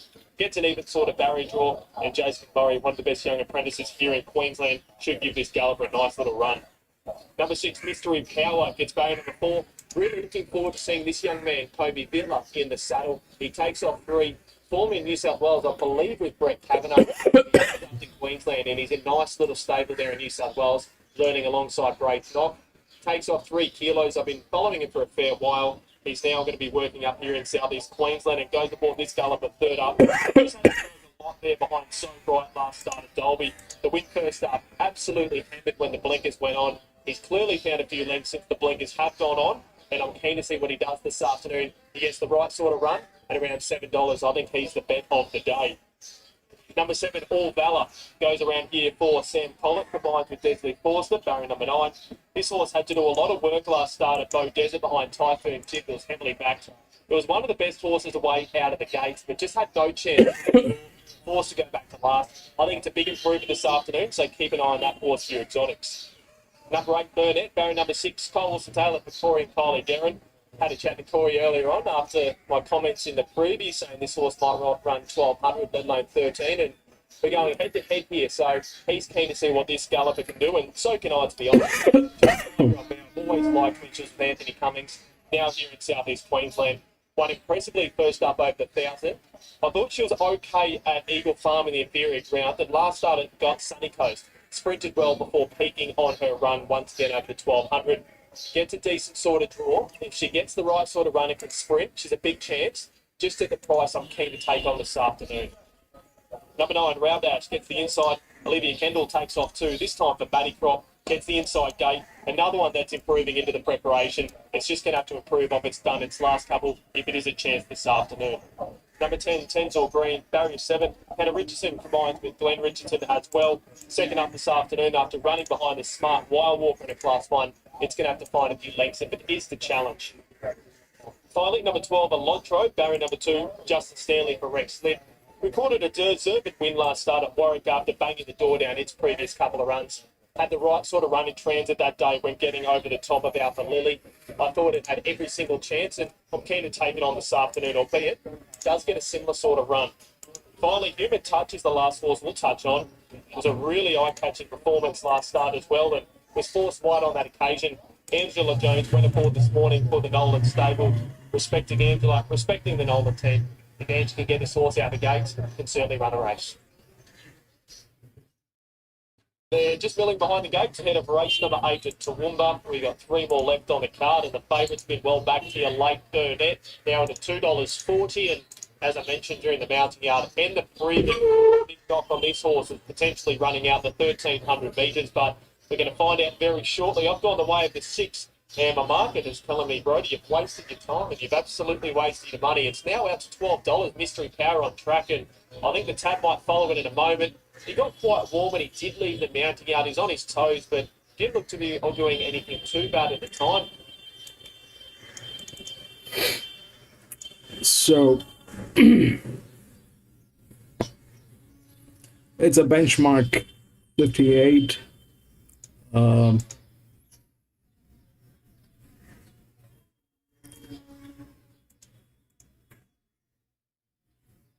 That 6 has the highest advantage. It's got a drift that I haven't seen before. Again, no, I have seen a drift, but more than that. But that's the drift on that horse. 9 and 8 are absolutely in best hands. 9 especially has advantage on the handicapping. Management, everything is going good. They are also tailing gates. 11 is the next one, and the 3, these 2 are tailing gates. So now they've got one, I think, 3, 8, 1 and 4. So they got 3, 8, 1 and 4. So 4 is again going to be a tailing gate with 8, 9, 10, 11 that will happen. That's there. But the question is not that. The question is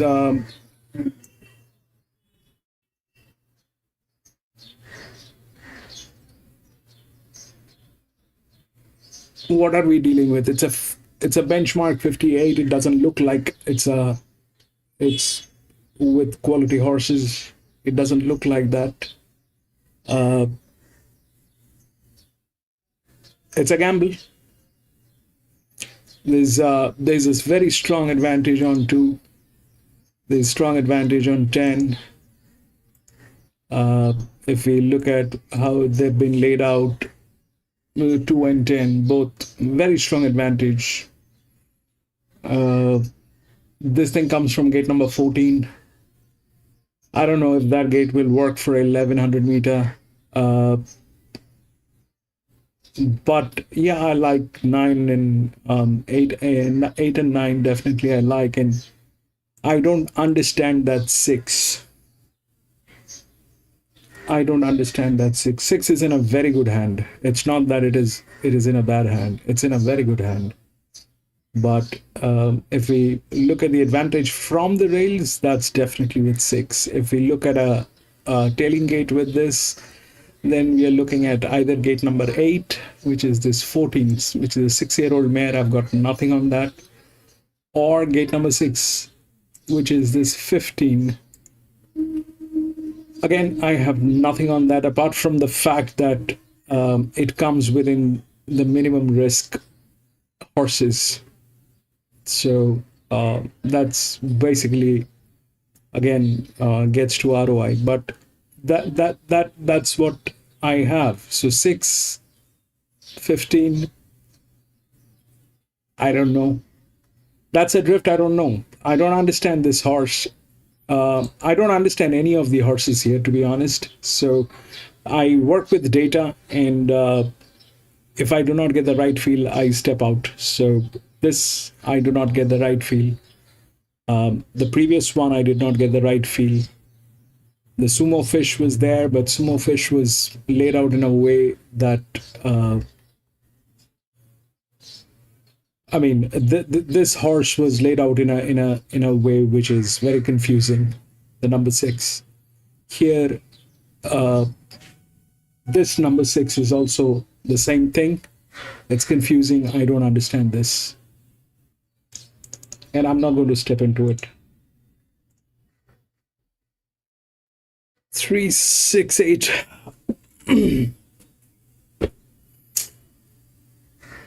Yeah, 3, 6, 8. 3 is looks like 3 is the favorite Mahesh, but honestly, you know, we get much better tracks than this. Today was a Sunday, and the track that we have never been here. Firstly, this is the first time we are racing here.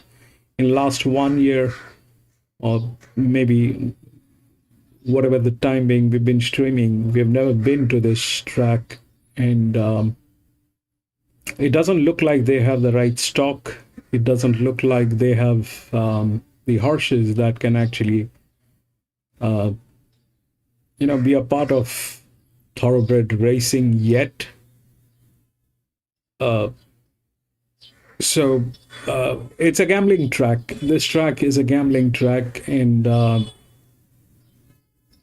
because of what I do in this channel, I'm a conservative person myself, and I like to stay in a way where I'm not putting, I'm not forcing myself in. I don't want to force myself in. This track is something that is, I would like to stay away. I would like to stay away. It's a country track. They don't have the stock. They don't have the way they are handicapping the horses. It doesn't make sense. It's almost, I mean, the only race where we got some linear horses is the previous race, the race number 7, where we got some of the linear horses. They basically, until and unless you have the linear horses, you do not know what kind of quality are you dealing with. You need to have the linear horses in there. So if they're not there, they're as good as donkeys.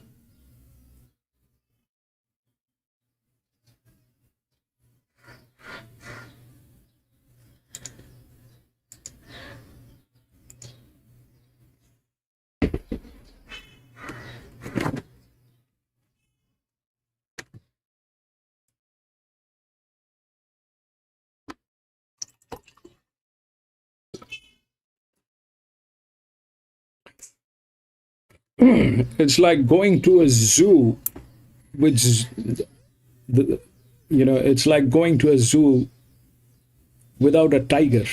The zoo without a tiger or a lion. Would you like to go to a zoo that doesn't have a lion or a tiger? Just bunch of monkeys. That's the kind of situation here.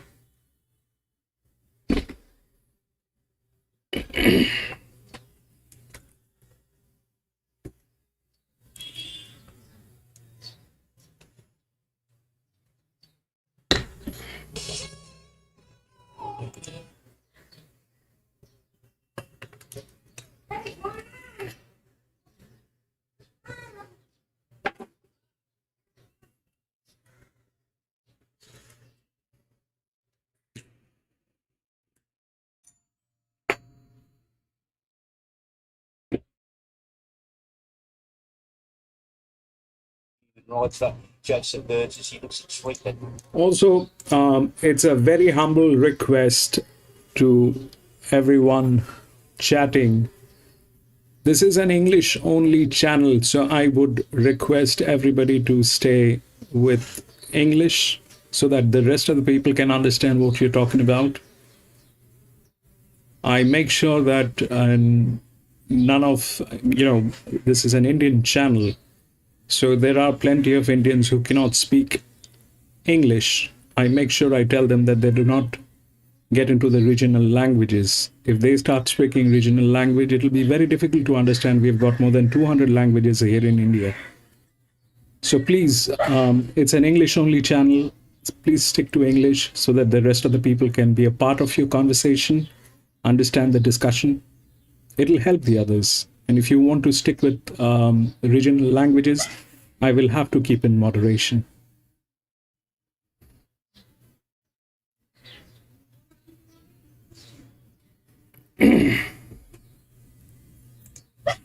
Atkins rides for Cole Cross. He had one run back. Look, he knocked up, he was entitled to. He sat wide the trip and he never got on the track. He's got a bad gait, but obviously he was stripped a little bit fitter from that first up run. Yeah, he's just such a hard horse to ride. He always wants to do things 100 miles an hour. I think dropping him back in trip is the key, just to try and get him to switch off early. Still sits a lot more switched on the Bromwell's Wolf the 5. Ben Looker rides for Rocky Seminetta. Rocky's on the heading for the 2 runs, and he was terrific second up behind Key Legend. That horse is lengths better in the yard than what he was at Grafton. Yeah, well, that's good to hear because I can make a strong case for him. I just think that he needs to step away cleanly. He's nice and relaxed alongside the pony. He needs a horse that's performed well here in the past. Taking the Mickey, the 6, Shay Wilkes rides for Sally Taylor. That's him. He's that light frame fella. He's had a top-off trial. He trialled like a bomb.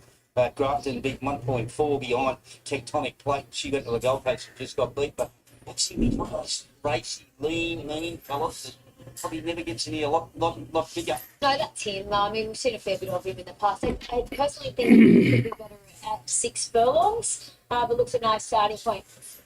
Royal Team, the 7. Emily Farr rides at Jerry Evans. One right back. Big mare that probably need another one to top her off. I think she's better at 1400 metres, and she has drawn a little awkward here. Here's your little filly, Queen of the Hand, the 18 horse got beaten Milligan. She just got beat her last year. She's got that real washy look about her coat, but I think she probably spends a lot of time in a day yard, but she just found the winner fraction too good the other day at the Taree, but she looks equally as good in the yard. Yeah, she's on the week back up. She's up to the 1100. She'll press forward from the gate and be there for a long way. He's fit and he looks good. Bob's last one, the 9, Ashley Malden rides with Glenn Milligan. I don't know.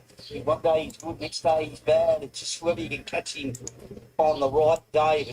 He parades probably even better than Taree, and he was placed here prior to that. Yeah, I've just always thought that he needed to lead to win, but he led a week in their last start, so I'm resorting back to the fact that he needs a wet track. Full regalia, the 10, Madeline rides from Mum Karen. A couple of runs back this fella, he's coming off that maiden win. Look, this is not an easy race. We've got to take the next step up, and there was merit in his winning. He can only improve off that. And he pays the price, doesn't he, up 3 kilos. I'd like to see his quota fraction better, but he's drawn soft here and he'll take confidence off his win. Lily Bobtail, the 11, Matty McGarren for Luke Thomas. It's a 9 start. She's won one, been place 3s. Last couple of runs have been okay. He's got good chin. Look at the dapples on him. He's healthy. He's that guy. Isn't he ever? She is. She's just a horse that's never too far away. She's coming out of some strong races. He's a tough campaigner, old timing man. The 13 Jeff Keogh rides Shane Everson. He's an 8 times winner. He's been placed 14. He's just one of those really, really nice horses in a yard that never ever knocks himself around, and he's always a chance in a race like this. Yeah, it doesn't matter how many runs he has in, does he? He always looks the same. He's nice and relaxed, and just that gait, I don't know where he's going to get to from out there. Typhoon needed the 14 lead rolls right to Cassandra. Fit, nice fit little man, placed 3 out of the last 5 runs, so there's no knocks the way she parades. I think the 1100 is just a sweet spot for her. She just needs to get moving at the right time, getting to the 600 metre mark. She seems to be a filly mare that can get a little bit held up getting to that point of the race. Forbidden Gemstone, the 15 Andrew Gibbons rides for Cherry Evans. She was getting warm, she was on the toe, but she settled down a lot better now in the yard. Yeah, she hasn't been far away in recent runs and meets a similar field here. Okay, let's look at them in the this is a good race. It's run over 1100 metres and a 58 rating. And we just had the championship run. And well done to Wayne Brooks and his daughter Shay. They go to Manly. And also Joseph Burgess makes his way there too. So 2 young men that have got a bright future in training. See if we can catch up with someone. I think we missed Joseph. He just ducked up the stairs and I missed him. So we'll have a chat to Steve Farley in a moment. He was doing the strapping, so he might be waiting. Let's get some numbers. Okay, 613 and 8, 613 8. I'm going to stick with him taking the Nicky. Like I said, he's a light flowing fellow. I loved his trial at Grafton the other day. And I don't think she could get him any better in the yard, Sally Taylor. Too much information on the top. He's a beauty. He's just a really, really nice horse. He's got a lovely claim for Jet Newman. 6 works good, the 3, the little fella. He's just got to tick that 1100 metre box with a big weight on his back. And 8 Queen of the Hen, I'm not going to let her out. She looked equally as good in the yard as what she did when she paraded at Taree last start. So 6138. Okay, well, Joseph's made his way back down the stairs, so I might have a quick chat with him. We won't keep you long. How is he? Too much information? Yeah, he's great. He's much the same as what he was last time he was here. You know, he's just gets up in the benchmark and then he gets beat a few times, gets back down, and the Jet on the 4 kilos, he looks fairly well placed today, and he's a little genuine bugger that'll try as hard as he can. Think he'll be somewhere in behind the speed? He'll be in the first 4, I'd imagine. He's got great gate speed, so as long as you can keep him comfortable and maybe roll off one on the turn, I think he'll be right fit. Need a wet track? Oh, I thought he was pretty good here on the dry last up. He's a sound horse. He's got no wear and tear, so I think it just probably brings the feel back to him a bit, you know what I mean? And he can handle it, but I don't think he needs it, no. Hope he can top off a big day for you. Good luck. So do I, thank you. What are numbers, Priscilla? My numbers here are 1, 5, 3, and 6. I like him too much information. He comes through that sumo fish form.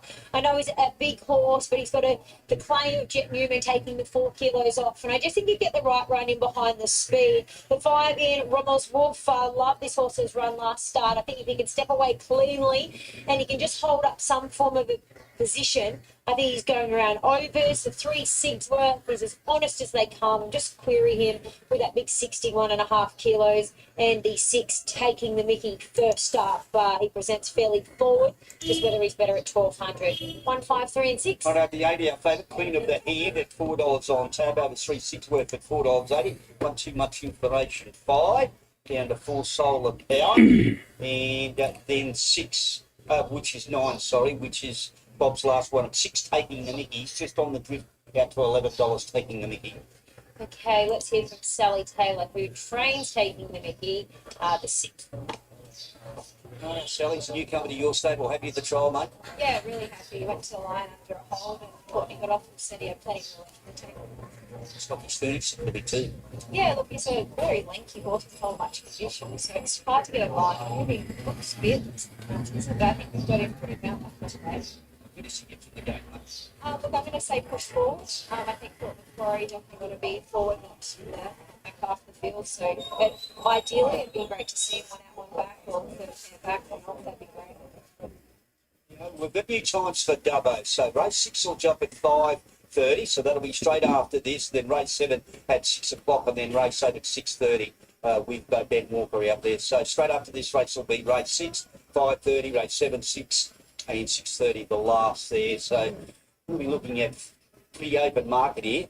Very, very open market. Favourite on tab is the Glenmilligan train Queen of the Hand, who placed her last couple and just run into one a little bit better the other day at Taree.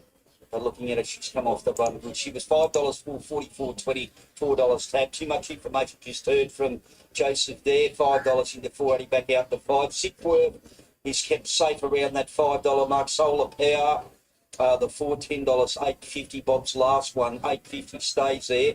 And just heard from Sally there, we're taking the Mickey 10s out to 11. So solid favourite, getting very good support. The 8 Queen of the Hand, Priscilla, into $4 on tap. Oh, that'll be right. I tipped her start, sacked it. She'll probably come out to win. But look, she was terrific here 2 starts ago, so I can see why she has met with a bit of support. Look, it's only a country boosted 58, so these races are always quite open. Yep, and a very big day for the Port Macquarie Race Club. Well done to Evergreen Turf for the sponsor of this year's championship. 6138. 1536. I know, let's go to Rod for the last year at Port Macquarie.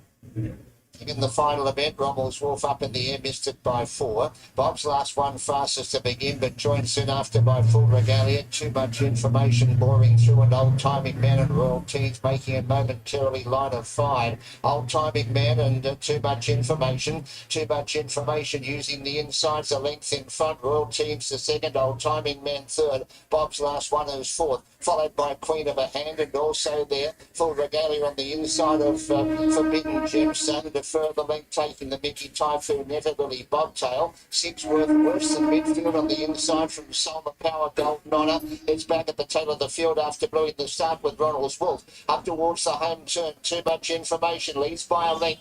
Royal Teens hot in pursuit. Old Timing Man third, followed by Queen of a Hand, and also Bob's last one, but it's Too Much Information just in front. The outsiders, Royal Teens, they go stride for stride. Typhoon Netter is late, and Rommel's Wolf is right down the grandstand rail. Typhoon Netter puts the head in front. Typhoon Netter wins the last. Royal Teens second, might be Golden on a third in front of a heap of them.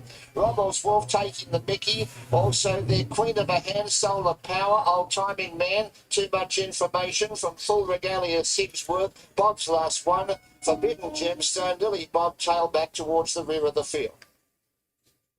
Well, the locals take out the last Typhoon Neater at $21, beats Royal Teen, and a wall of them for third, fourth and fifth, maybe the 8.